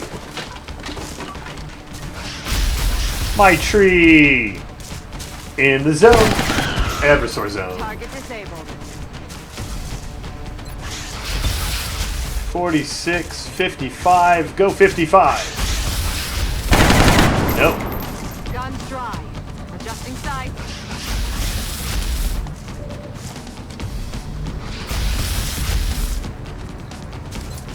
Go 55. There we go. Toasty. Got no ammo. I was using that tree, rude sectoid. Okay. Hey, the Rad Ranger. Good to see you, man. Good to see Ready you. to engage. Ba-ba-ba-bum. I'm a cover. Look at me, I'm a tree. Resupply completed. Back in. Let's do this. Okay, one pod down. How many pods do we expect? At least one pod of mutons.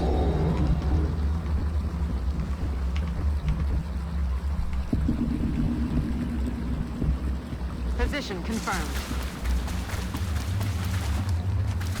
Reloaded. Moving to position. Moving to position. Those were terrible moves, Llama. Those are bad habits. You should have been punished for that, so you would learn not to have bad habits. Bad. Moving out. Temple Guard, I shot the Mechtoids. I disabling shotted it. It could not shoot. Its weapon was broken. We're green to go. Because the arc rifle is overpowered.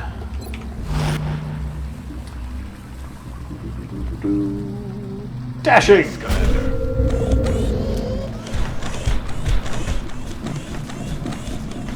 Orders confirmed. Moving out. These troops in the back are dashing. Good copy. Moving on target. Solid copy. Roger that. Scanning. How long is it broken? 1 turn. Well, the alien has to spend an action to reload the weapon when you use disabling shot. So, I mean, it can be disabled for a really long time if the alien decides to dash somewhere or use a psi power or something that's not reload. But usually it's just 1 turn. Headed there now.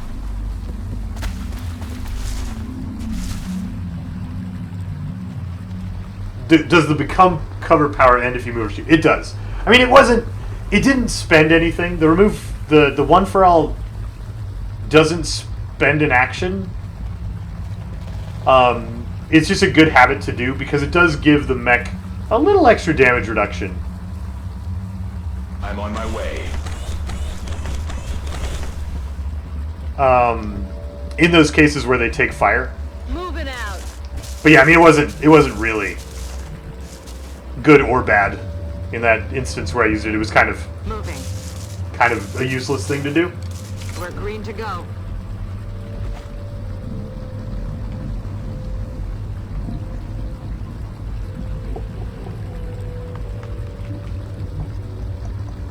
All an ass.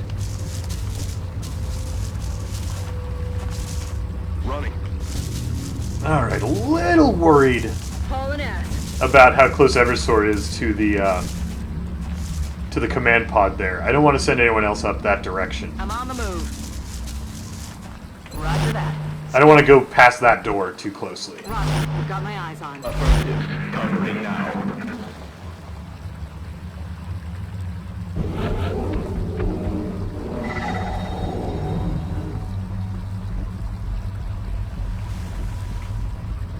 Moving to position.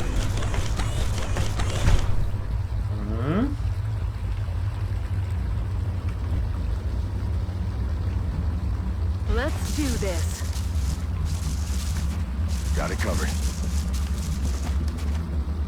Confirmed. Closing on target position now. Moving out. On the move.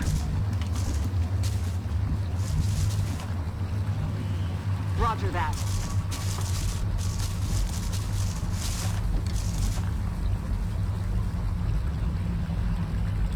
Lizzie, is that the flying squirrel you've been talking about? Adorable. Super cute. Position confirmed.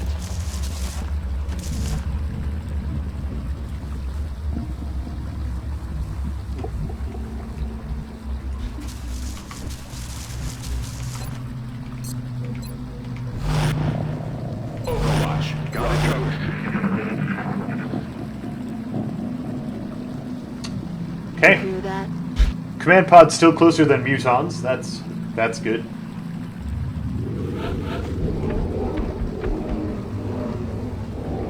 Position confirmed.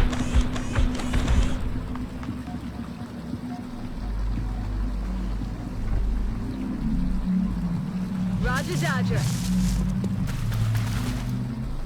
Affirmative. XCOM, conga line. Running. Good to go. You know what, Poorly Lit Bald Man, go be in the conga line. I think we want Von Schlieffen to have that tree. Double time. 10-4.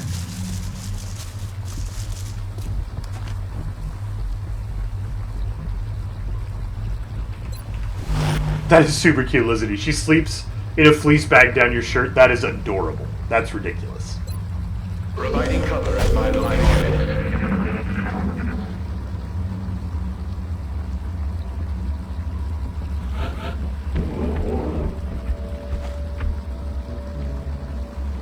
Alright, where you at? Crazy Gnome. You got the motion tracker. Do you have any mutons That's affirmative. on that tracker?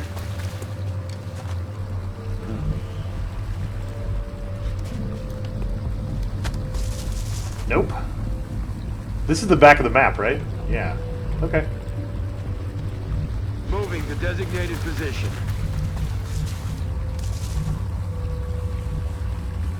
Already there.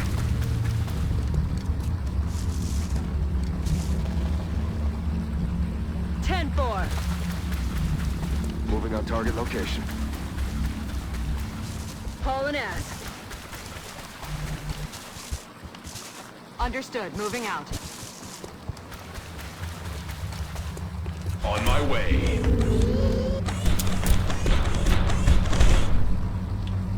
Why the conga line? It's just the safest way to traverse non-covered areas without revealing extra tiles.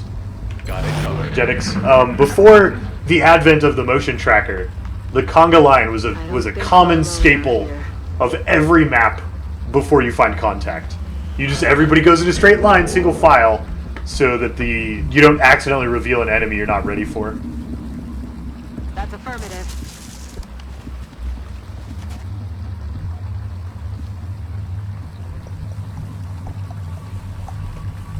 Moving out. Heading to that location. That's affirmative.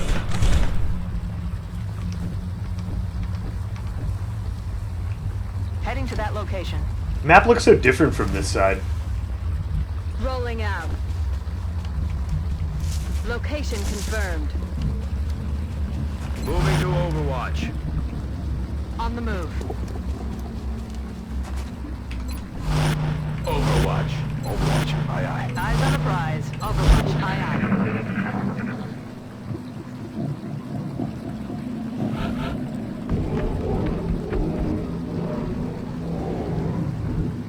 Heading to that location. Where are my Muton bros?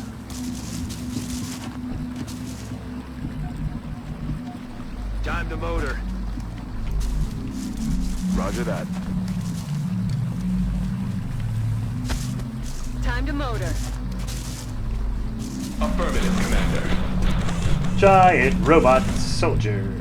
Let's do this. Rolling out.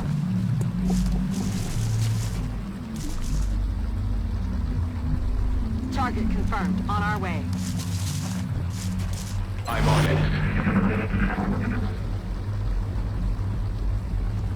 What's making that noise?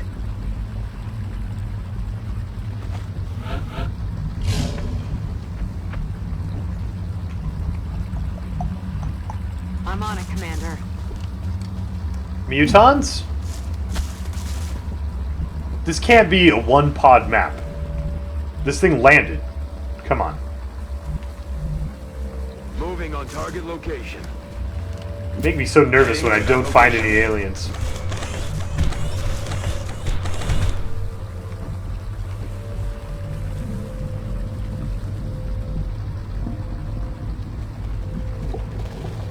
Roger, Dodger.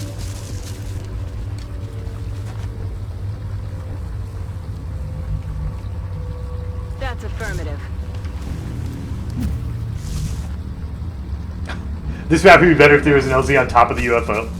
This is one of the few maps where that wouldn't be completely devastating. Moving out. Because you could fight down through these trees. But yeah, that sounds awful. Aye, aye, Commander. Roger that. Scanning. Eyes peeled, Commander. On Overwatch. On Overwatch. Here we go. Mutons, mutons. Everybody loves mutons.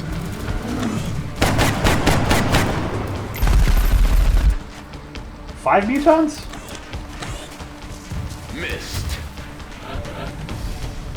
5 mutons! Aw, Aronofsky's poor cover.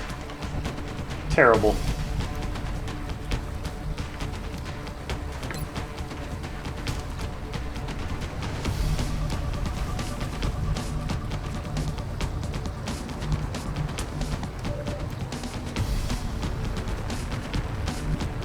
Aye, aye, Commander.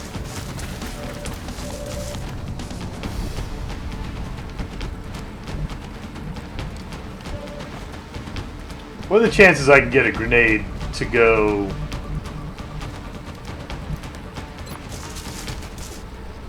It's just not far enough. I'd have to run up and be in not cover. I guess we could run up and be in mech cover. To get the grenade, is the grenade worth it? Oh, maybe we can get the rocket. Maybe we don't need the grenade. Maybe this can kill the cover for us. Boom. What mech is this series? This is a Marauder.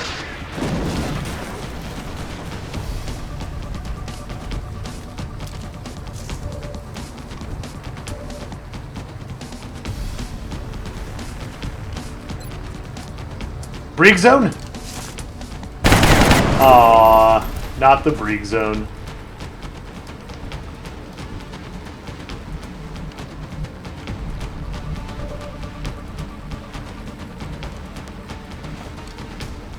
Aye, aye, Commander.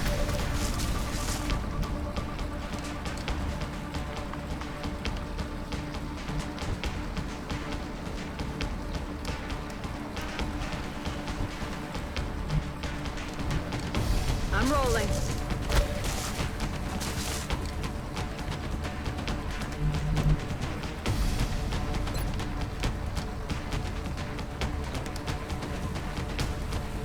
It's a good chance that just kills that one. We can also bake his brain. Try and make an example of him.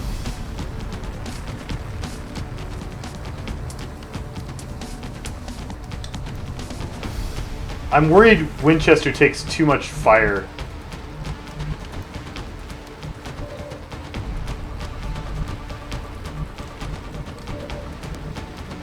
Heading there now.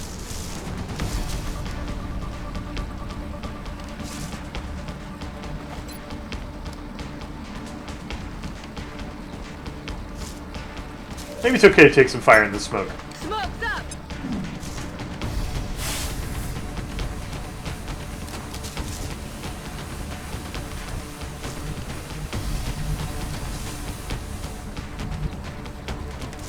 Position confirmed.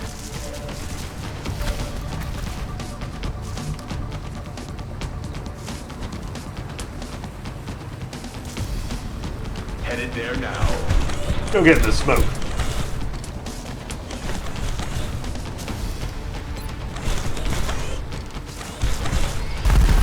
One down. I have no ammunition.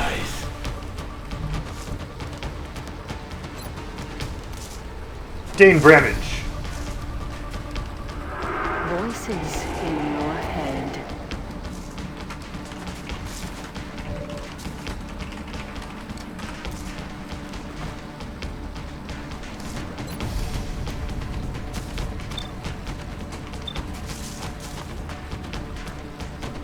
Lots of capture targets. Is this greedy? Probably a little greedy.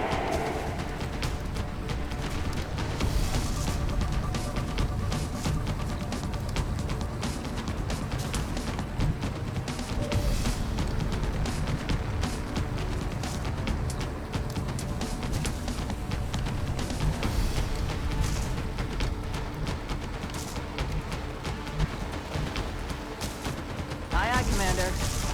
Comfort zone.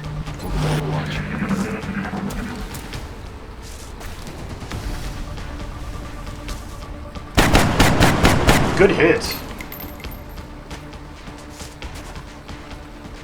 Armor is still holding. That's too bad. Smoke didn't do enough.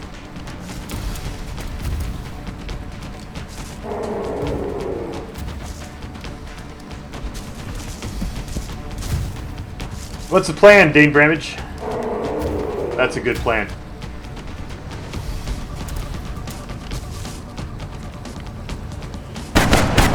Hostile neutralized.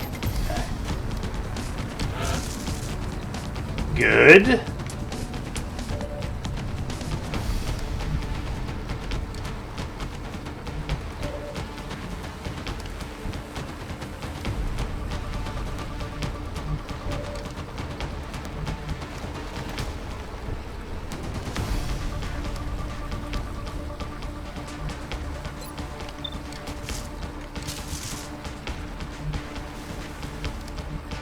Moving.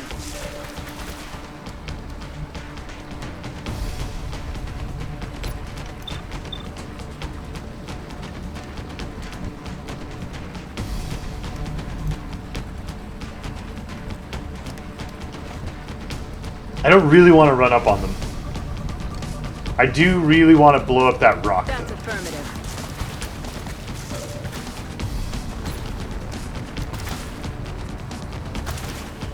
Please rock blow up 3 damage. Batter up. Okay, rock blow up 1 damage. That's probably acceptable. Yeah, in the zone. Toasted.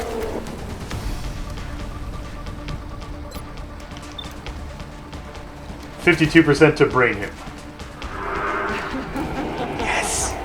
Yes! We are gonna go capture some mutton.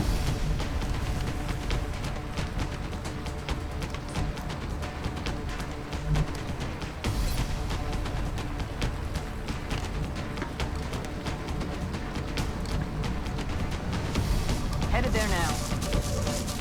Yeah, paramedic. You do. Great. Repair the robot. Now, soldier. Prep mutton for capture.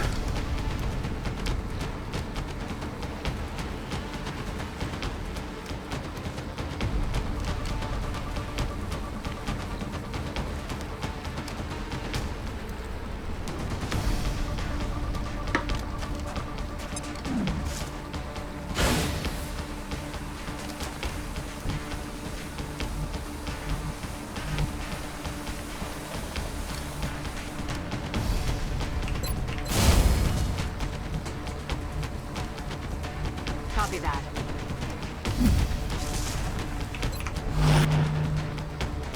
Eyes peeled, Commander. Be the cover. I don't mind. Reload the gun. Approach.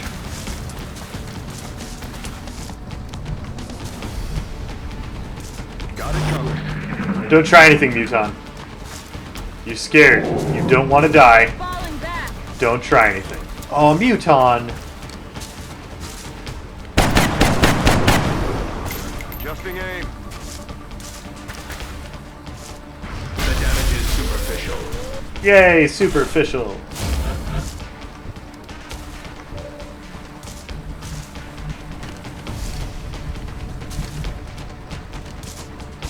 Moving out. Engage tasification. Aye, aye, attempting capture. Lot of good that did. Yep.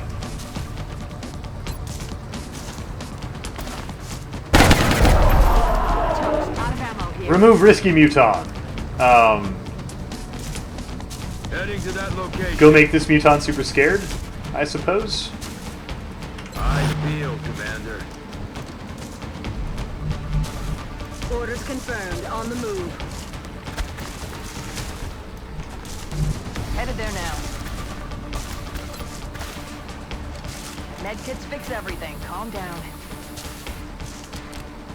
Oh, we do have command. Yeah. Yeah, it's probably worth attempting tase round 2.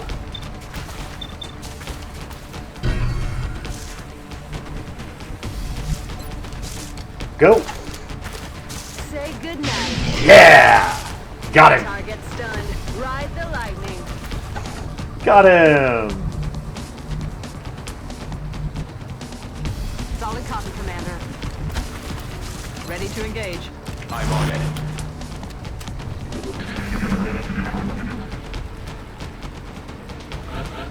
It's all the wool that's preventing the electricity on the mutton.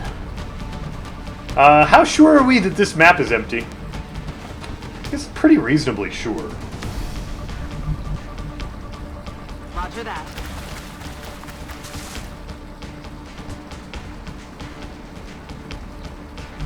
We want to start heading back over to the door Rolling out. to do the command pod from the door. Solid copy, Commander. Location confirmed. I'm on my way.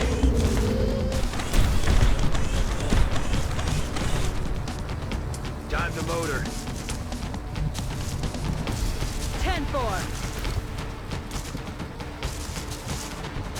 I'm watching. Ready to rock. Let's rock. Hey, Rain Valko. There's something out there.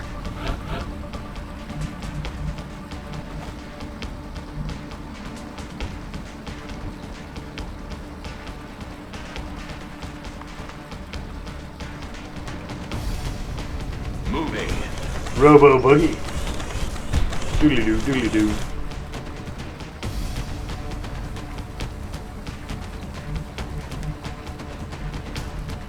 No need to ask twice. Moving. I'm on the move. Okay. Eyes peeled, Commander. Double time. That's affirmative.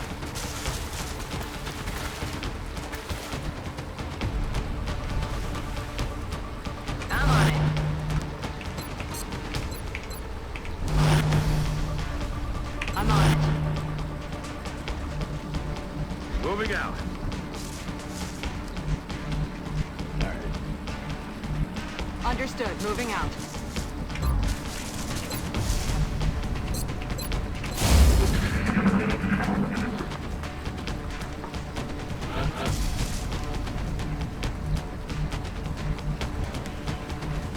Already there. EG inside. Oh no! Engaging. That is an incredibly unfortunate turn of events. All right. Heading out.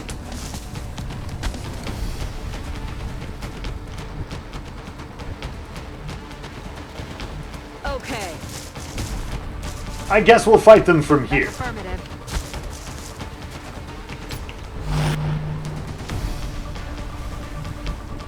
Hide behind the tree.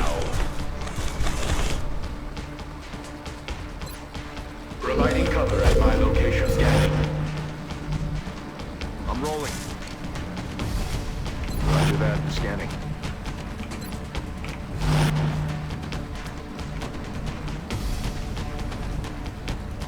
Heading there now.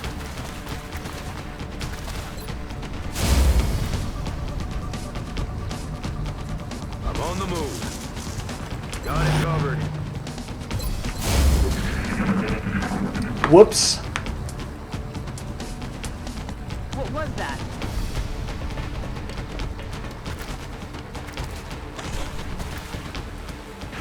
My position is compromised. Wow.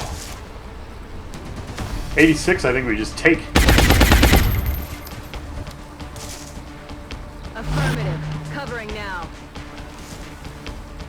On my way.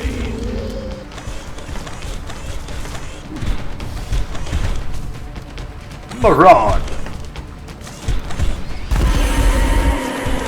You have been marauded. Kill confirmed. Comfort zone. Overwatch. Aye, aye. Eyes peeled, Commander.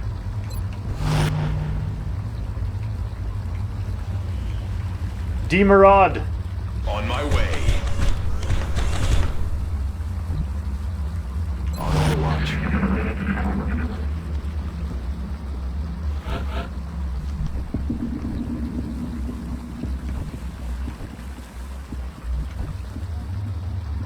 It's almost certainly on Overwatch. Comfort zone. Comfort zone. Eyes peeled, Commander. Roger. I've got my eyes on. Resupply completed. Affirmative covering now.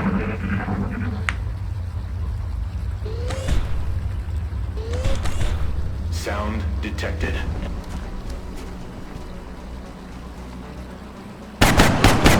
That opportunist. Opportunity.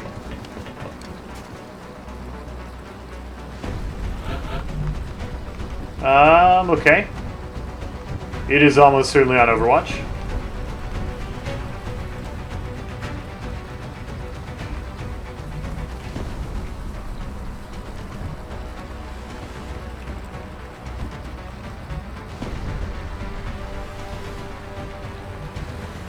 I guess we just prepare. No. No. That's not going to do enough damage, and I already steadied the rocket. Undo! Undo!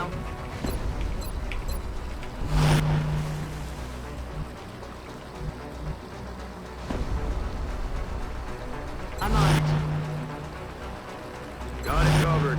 Roger that. Scan. Overwatch. Roger. Got it covered. Should have crouched. Unidentified target nearby.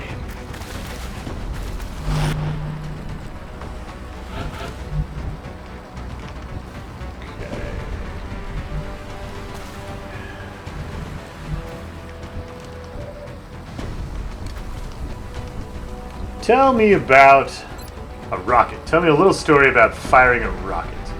Shot is blocked. Suck on this.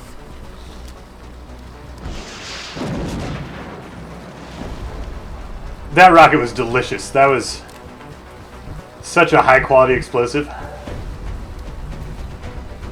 Alright. No bullets for outsiders? Good. Rendering X-ray immobile. Good. Now it's time to go maraud him. Heading out.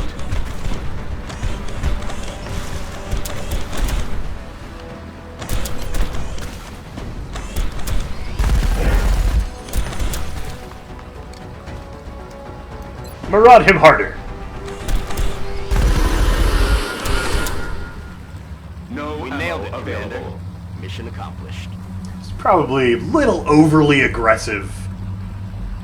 We might have been able to bring him home safe and have another base assault, but it's okay. We got a Muton. We got an alien rifle. Those are pretty rare. Those are pretty rare and hard to get.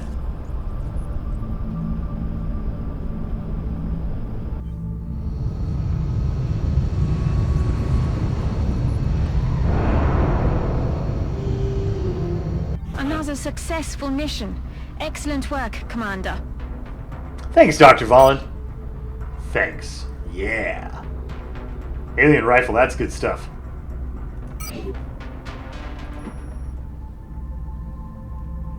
Contact detected. I hope that's just an abduction mission. I hope. Contact detected. Rutro.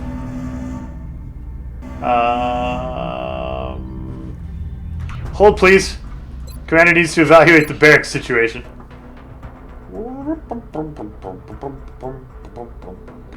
It's not bad. It could be worse. It could be worse.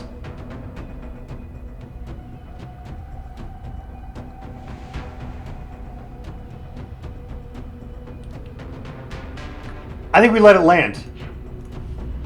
And we get the full mission.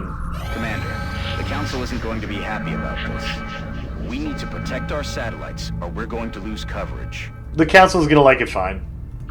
It's fine.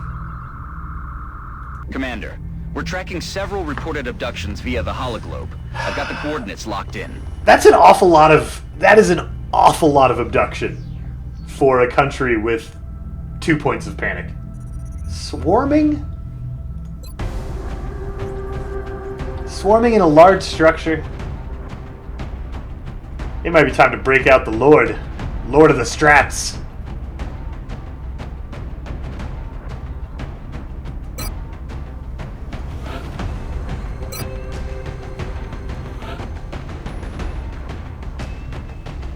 Team Sniper.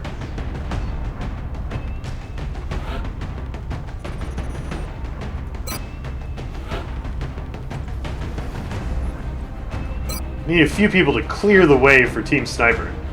Yeah, we want to make a extensive lack of cover for Team Sniper. Mork and Mindy, why don't you go on a swarming mission? It'll be fine.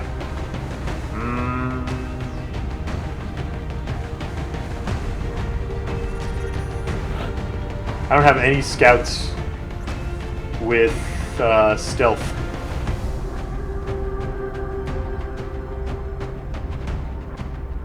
Oh, Crazy Meld Richard, we need you back, man. 8 days. 8 days.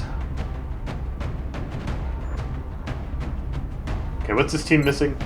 We've got snipers for damage. We've got rockets for cover destruction. We've got engineers for even more cover destruction. We've got scouting and strats and an infantry. We need a medic. That's what we need. Hey, we have a medic. Where? Seriously? Seriously, barracks. I have 6 medics. 3 in the med bay, 1 in psionic training, and 1 fatigued. I'm not very good at managing our medics, am I? I'm not very good. Terrible. Terrible. Do we take the Valkyrie? Valkyrie, Valkyra. Maybe. Maybe.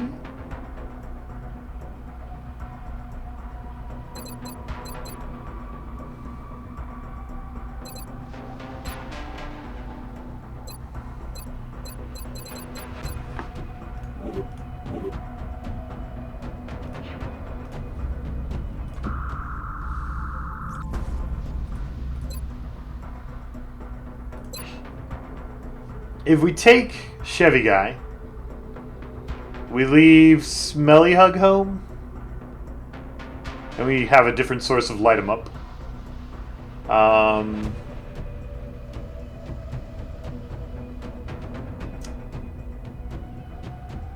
Maybe we take Davy Jones and get one more scout with stealth. I feel bad for Mork and Mindy, who never gets to go on missions because specialist. But maybe that's how we do it.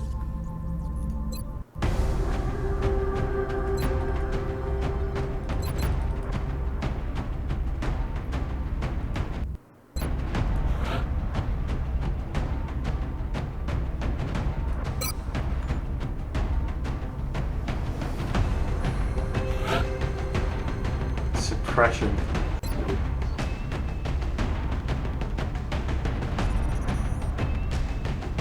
I'm going to leave Smelly Hug. I think we'll take, we'll let Chevy Guy take the mech suit out for a spin on the small crash.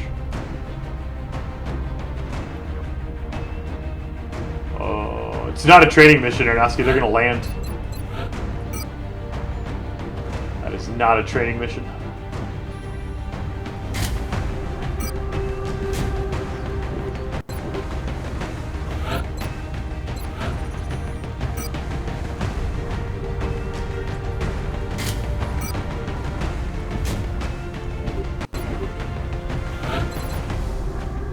Precision shot, you get the Gauss rifle. And the bipod.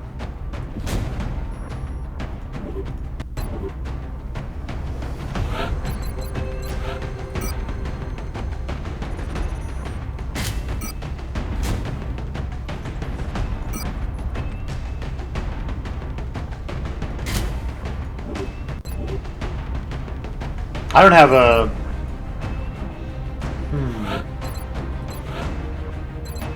Oh, Mayhem, it's finally time. It is finally time. How have I desperately wanted you to be a thing? Oh! Wait! I'm glad I didn't click that and checked. Baylor Lord's not getting Mayhem, getting extra conditioning.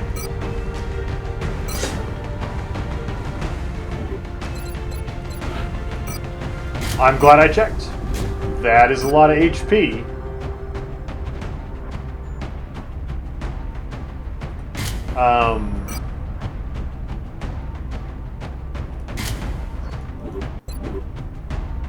And not Mayhem. But Mayhem's so good, you get to put all the debuffs on the things. And suppress them. Confused, but I mean the build is about survivability, so I guess it makes some sense. Very confused.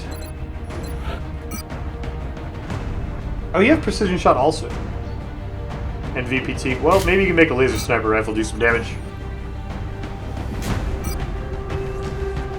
Have a scope. Oh, you don't need to carry bullets. You can carry a laser sight.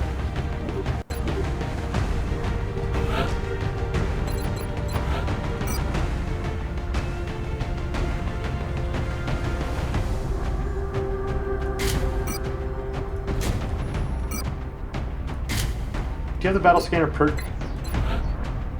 You do not. Oh, your level isn't even the right level. Oh, it's gonna be so long before we have another concealment scout. Oh my gosh. All right, well it's fine though. Gotta get that battle scanner perk. Gotta get it.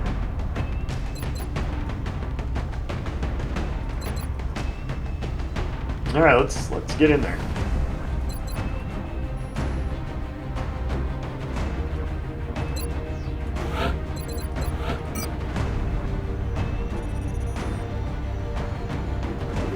We have some Gauss VX comp. Just mostly lasers.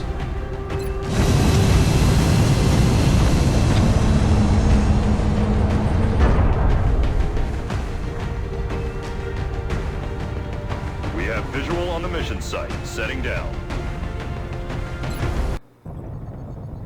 Get ready to deploy. Our AO is within the continental United States. Depending on the LZ, we're going to Panic be is really spreading throughout the glad major we cities brought as the 2 aliens move through the snipers streets. We have to get a handle on this situation. and lots of cover destruction, or we're going to be really sad about both of the same things.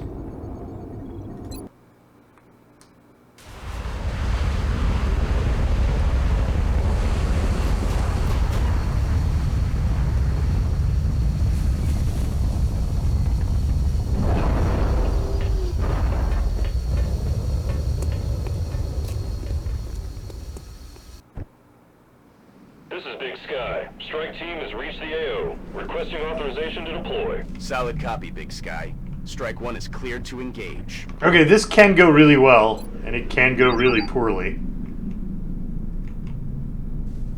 Affirmative. Oh, hallelujah. We get to get our snipers into position.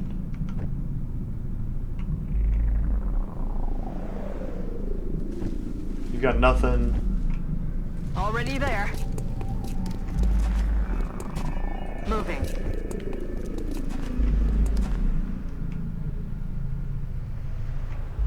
I'm on the move.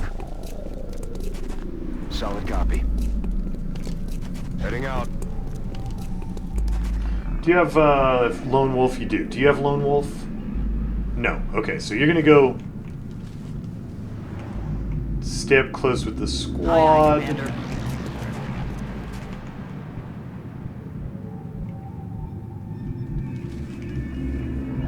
And you're gonna Lone Wolf it back there.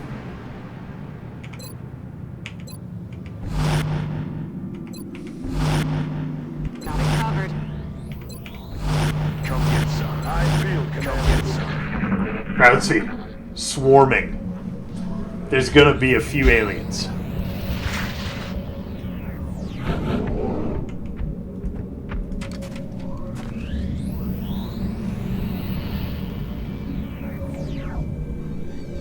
Okay. None inside here, though.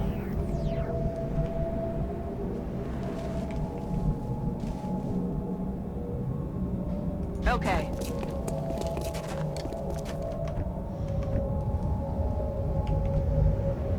On my way.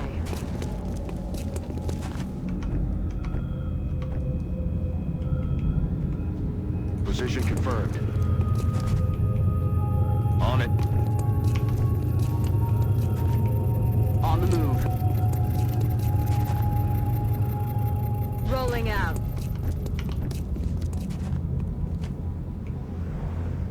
Orders confirmed. On the move.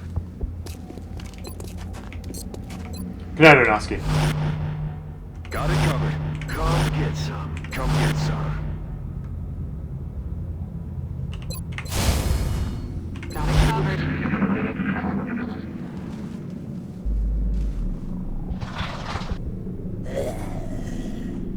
Quiet. Do you hear something? Floater's over in Sniper Alley. That is a fine thing to be hearing. Good to go. Snipers, you ready?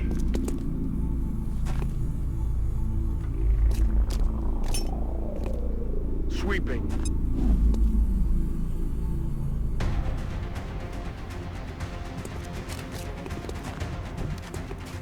Delicious.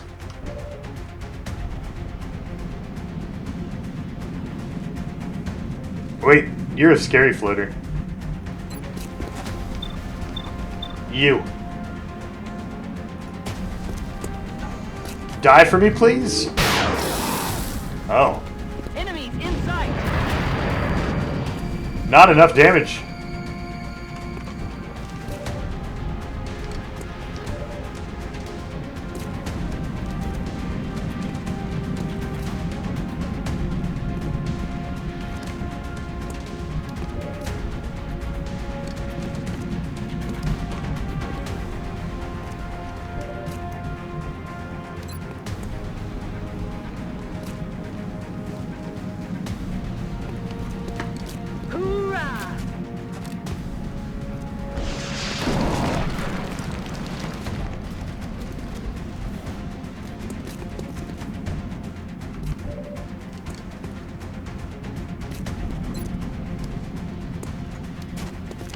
Please? 58%. Yes! Bye-bye. Got him.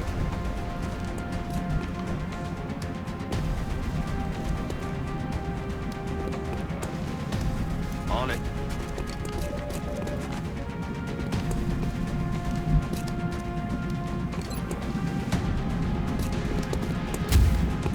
Yep, that's good. Way to elbow that door out of your way. That's strong work. Well done. That XCOM door elbow training was not misplaced this day.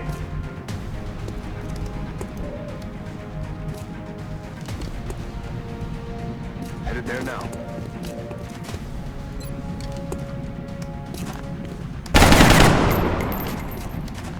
Shot failed to connect. Do we use a charge of command here? That's affirmative. Got it covered. Are we? How afraid are we? That guy could come in and flank. Actually, they both could come in and flank. Maybe we do use a charge of command here. That's affirmative.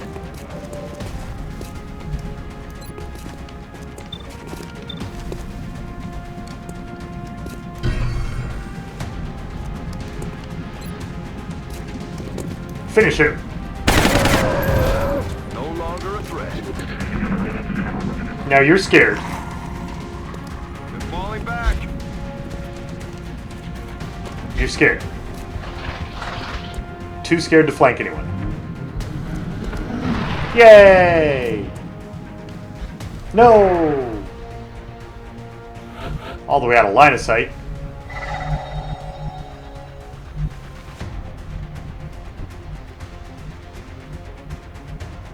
Heading to that location.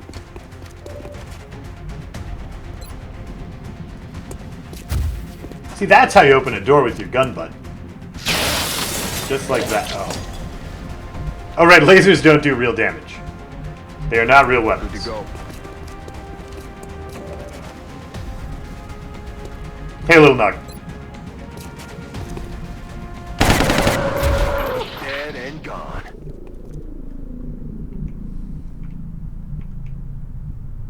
Already there. I'm rolling. Aye, aye, Commander.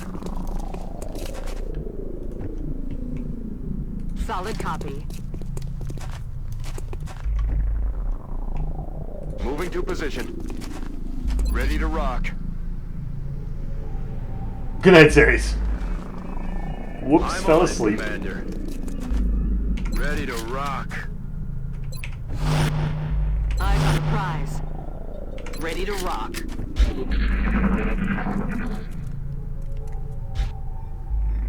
Jacker Griffin, Little Nog has had a sword forever. Little Nog was the first mod in this channel, like ages ago. Ages ago.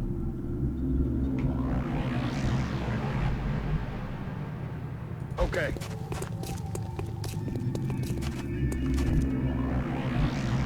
Headed there now. Good to go. I'm ready.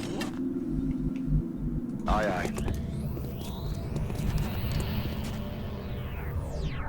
Double time. Moving to designated coordinates. Heading out.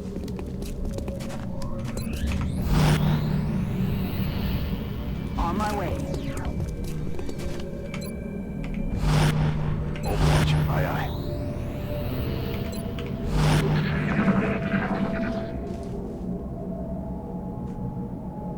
We're gonna see so many aliens when we open this door. Oh! Here they come. Bye! Goods. DT's trying to crawl. It's hard to shoot them before they materialize. Damn it. Cover the flank. Repositioning on us. They're trying to flank us. Hey guys! X-rays coming in from the sides.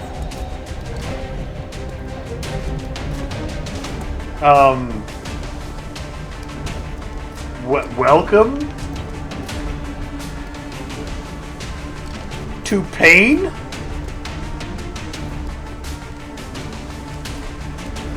I didn't bring a taser, did I?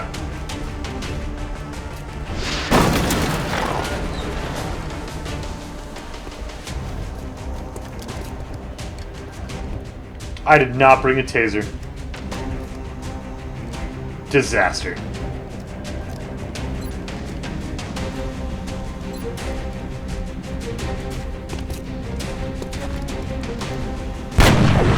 See you in hell.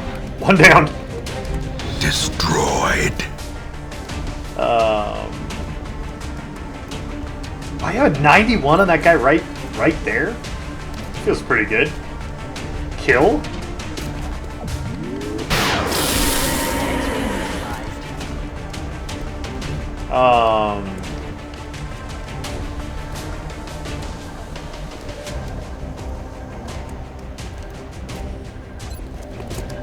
Kill him? Oh man, I wish I had a taser. I wish it so much. Will do.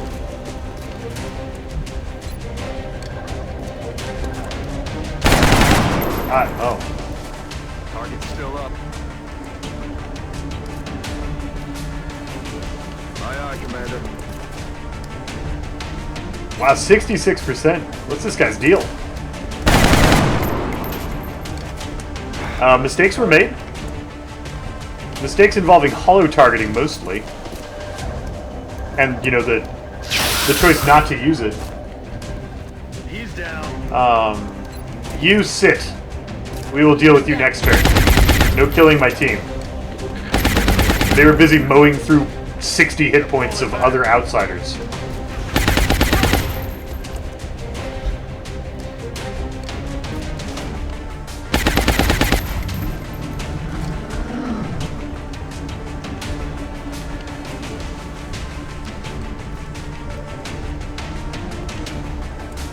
You, sir. No. Throwing grenade.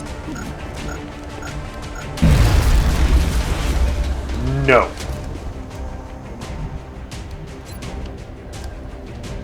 Bad outsider.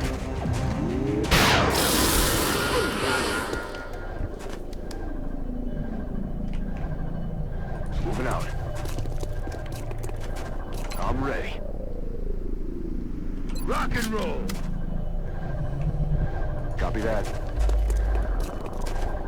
We're green to go. That Mel taunting me on the roof. Ready to engage. Back online. Moving to position. See you around, Ridgeton.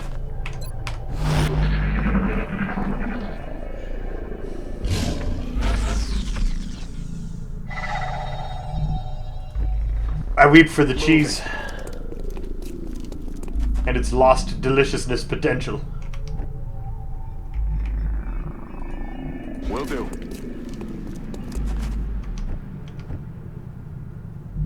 Now it falls to XCOM to locate the Roger, mutants. Heading to that location. Where will we find some juicy mutton? Oh yeah. Heading there now. Ready to engage. On the move. Front covering now. Got it covered. Watch. What is going on with the outline is like, I can't, these tiles, it doesn't. Alone out here. I what?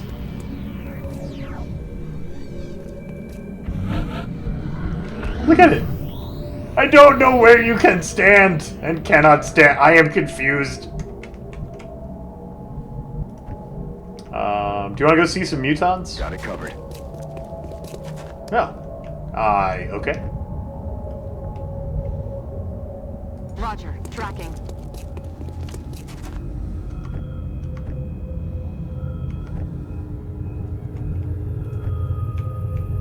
On my way. Moving to position. Roger that. Scan front covering now.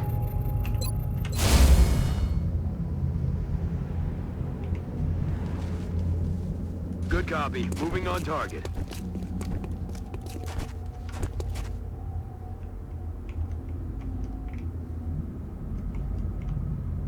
I'm on it, Commander. On overwatch.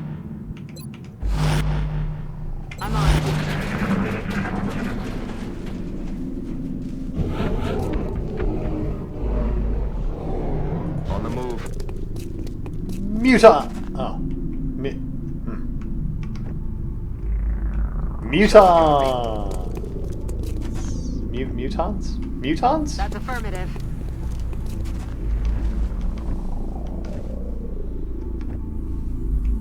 Heading to that location.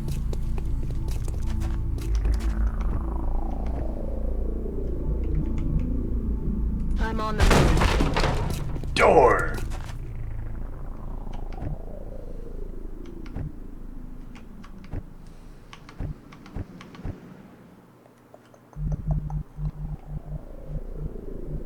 Rolling out. Double time.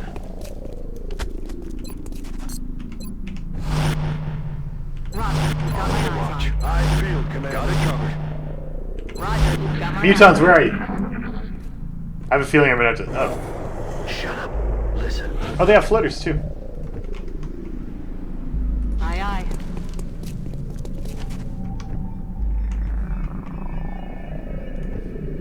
Aye, aye, Commander.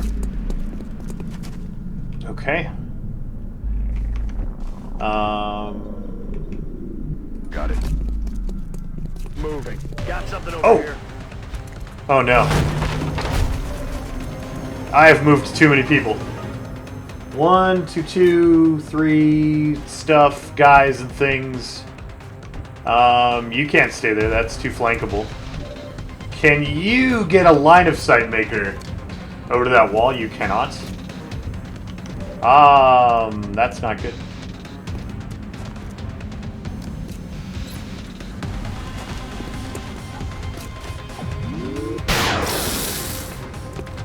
Negative damage.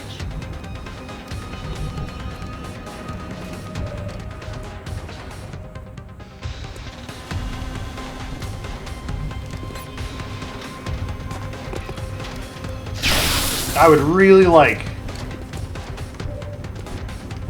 to open that wall up and just get some work done on the thing. We don't have snapshot. We don't have, well, this is risky. Position. Oh no, it's a shredder rocket. This rocket doesn't even help. Even if it like flies true, it doesn't even help. Terrible. I've made a terrible decision. Eyes peeled, Commander.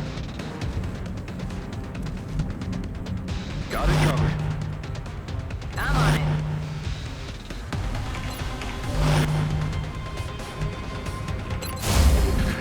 it. I've made a terrible decision. Okay, well, I hope this doesn't end incredibly poorly. I've got a visual.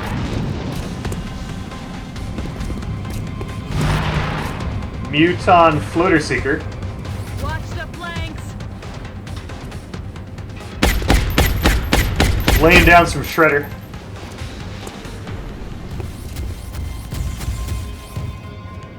No dice. No, no, no, no, no, no, no, no, no, no, no. That all you got? Alright. Alright, good.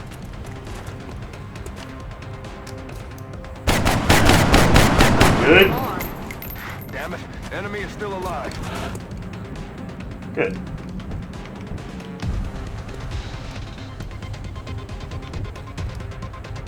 Bad. Bad. Terrible.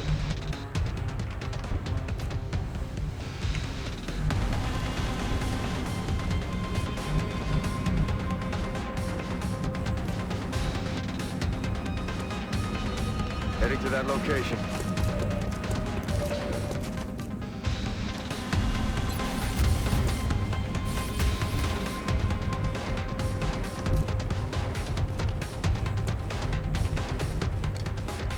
Headed there now.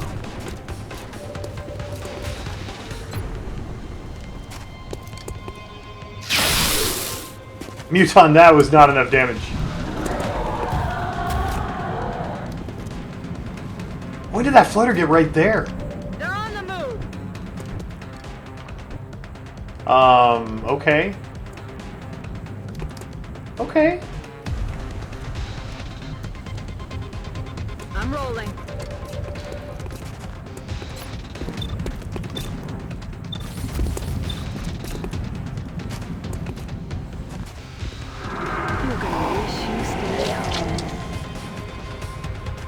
I miscounted the floaters in that pod.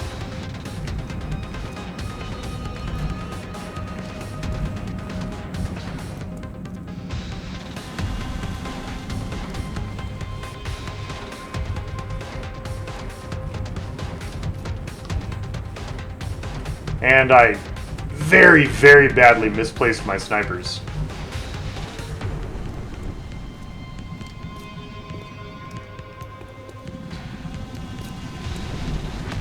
Okay.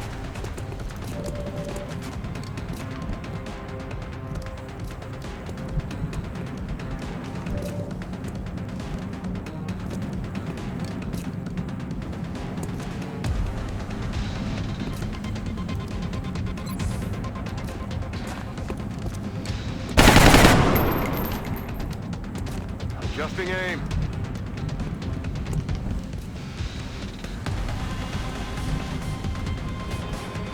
Solid copy.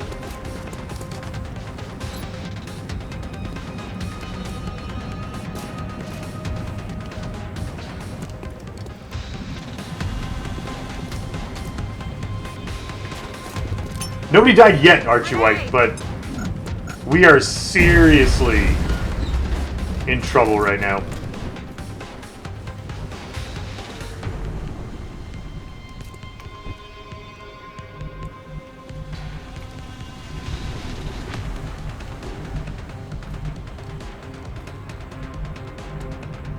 Understood. Moving out.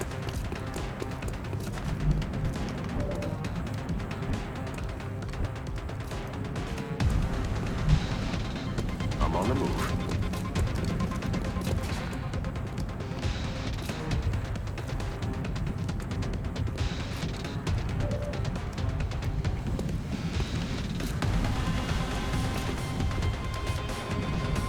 Who can we even command to kill the Muton?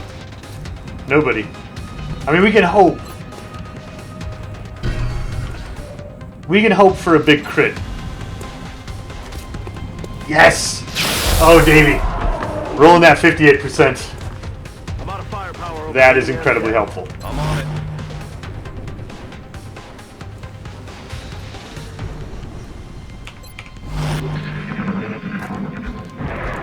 Yeah, Mind Fray, save me?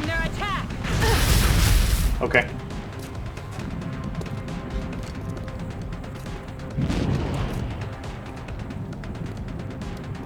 No whammies. Okay, it hurts. It hurts a lot.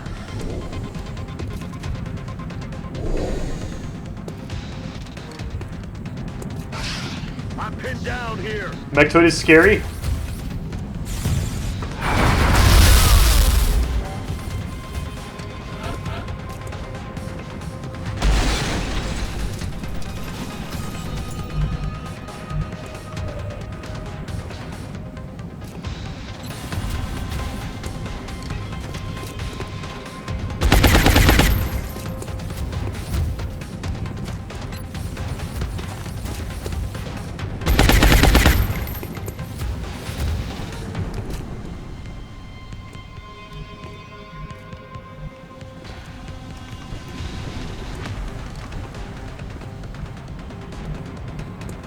Roger that. Heat warheads. Get him. Frag out.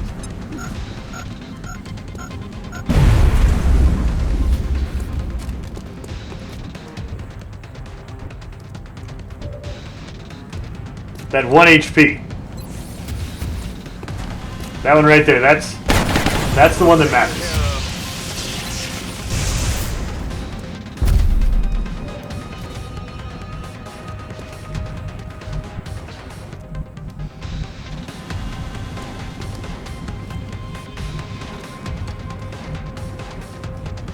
Where's that other floater?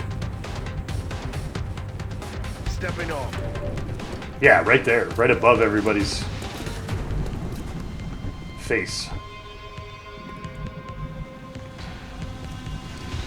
Roger that.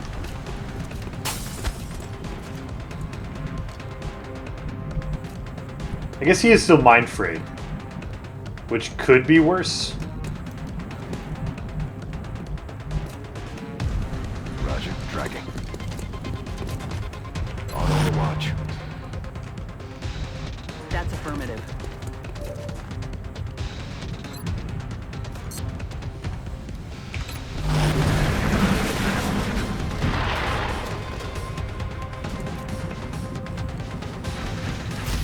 Good. Incoming fire.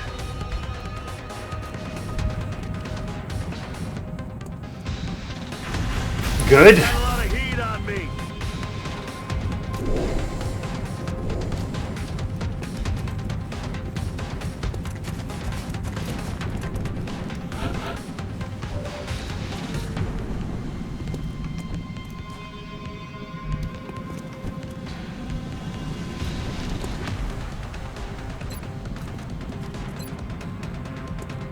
Kill him.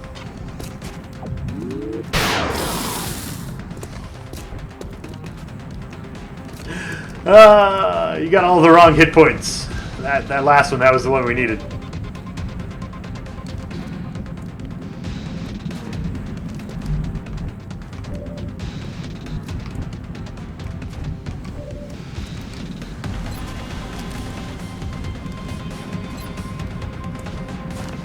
Get him!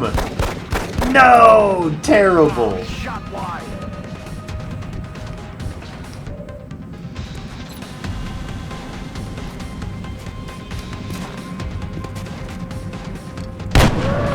X-ray neutralized.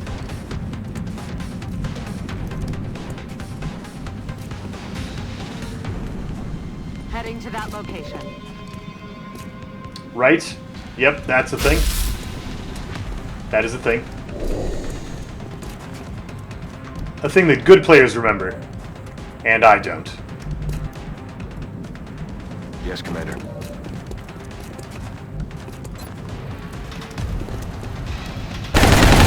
Good. Of the game.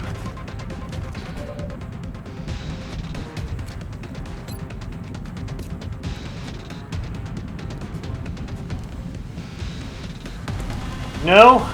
Okay. It was worth a try. How do I get that floater?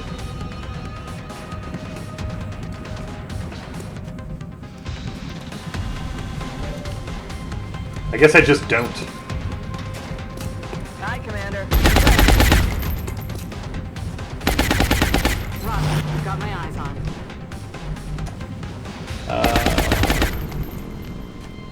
He probably gets a flank.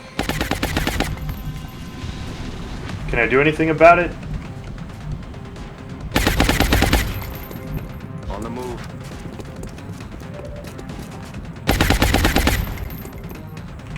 Maybe.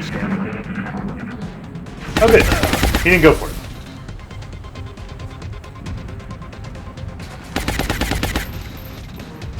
I'm under fire!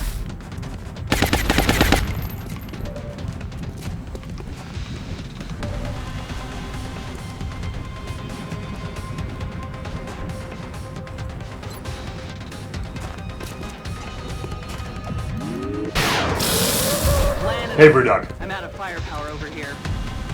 Affirmative.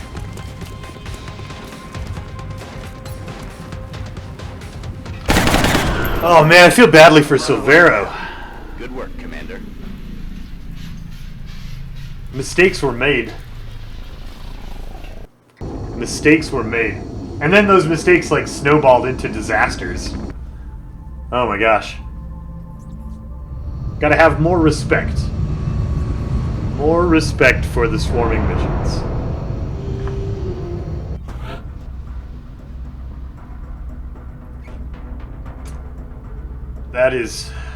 That is an unfortunate loss. You'll be missed, Paladin. You'll be missed.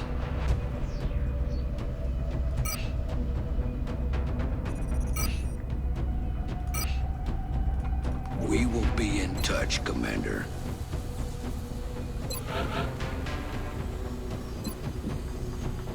Our cybersuits have faced the trials of battle and were proven effective. As you continue to deploy our mech troopers, Just gonna cut Shen right off there. Super rude. Super rude. Just gonna cut Shen right off. they will grow more accustomed to the suits. And if fortune is with us, help put an end to this conflict. Terrible name. I think it's weirder than saluting way over their head. I think it's weird that they all salute with their left hand. I think that's a very weird emoji for salute. I think this makes more sense. Because if you're facing out from the screen, that's the side the saluting hand is on, right? There's that. At any rate, I'm out of time for today. Thanks for hanging out. Please stick around. We are going on a raid today. Our illustrious raid leader has chosen an archetype, another member of my stream team, to set you up with for delicious raiding this afternoon. We're going to go surprise him and drop big, fat hosts on their channel and generally give them lots and lots of love and glorious battle llamas. So be ready for that. Draco Griffin's going to get you the name. There you go. Magna Gaming is the guy.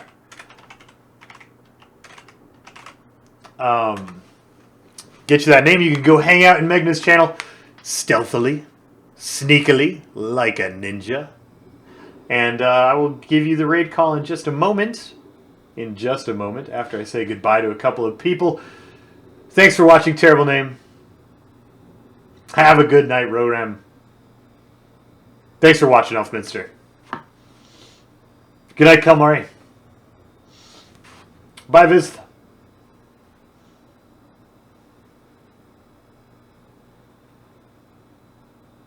Yeah, Baylor Lord, I'm really happy about Undertale 2. I mean, it makes me sad that people love to run around and spoil things, but the game was great. Absolutely appreciate it. Excellent recommendation, excellent gift. I'll probably play some more of it because the game was so fantastic. See you around, Bizarro. Good night, Flutterdash. Good night, Dana. Thanks for watching. All right, I'm through my ad, so I'm just going to cut myself off right in the middle here. This is the spot. And we're going to raid Magna. We're going to raid him up good. So get in there. Get ready.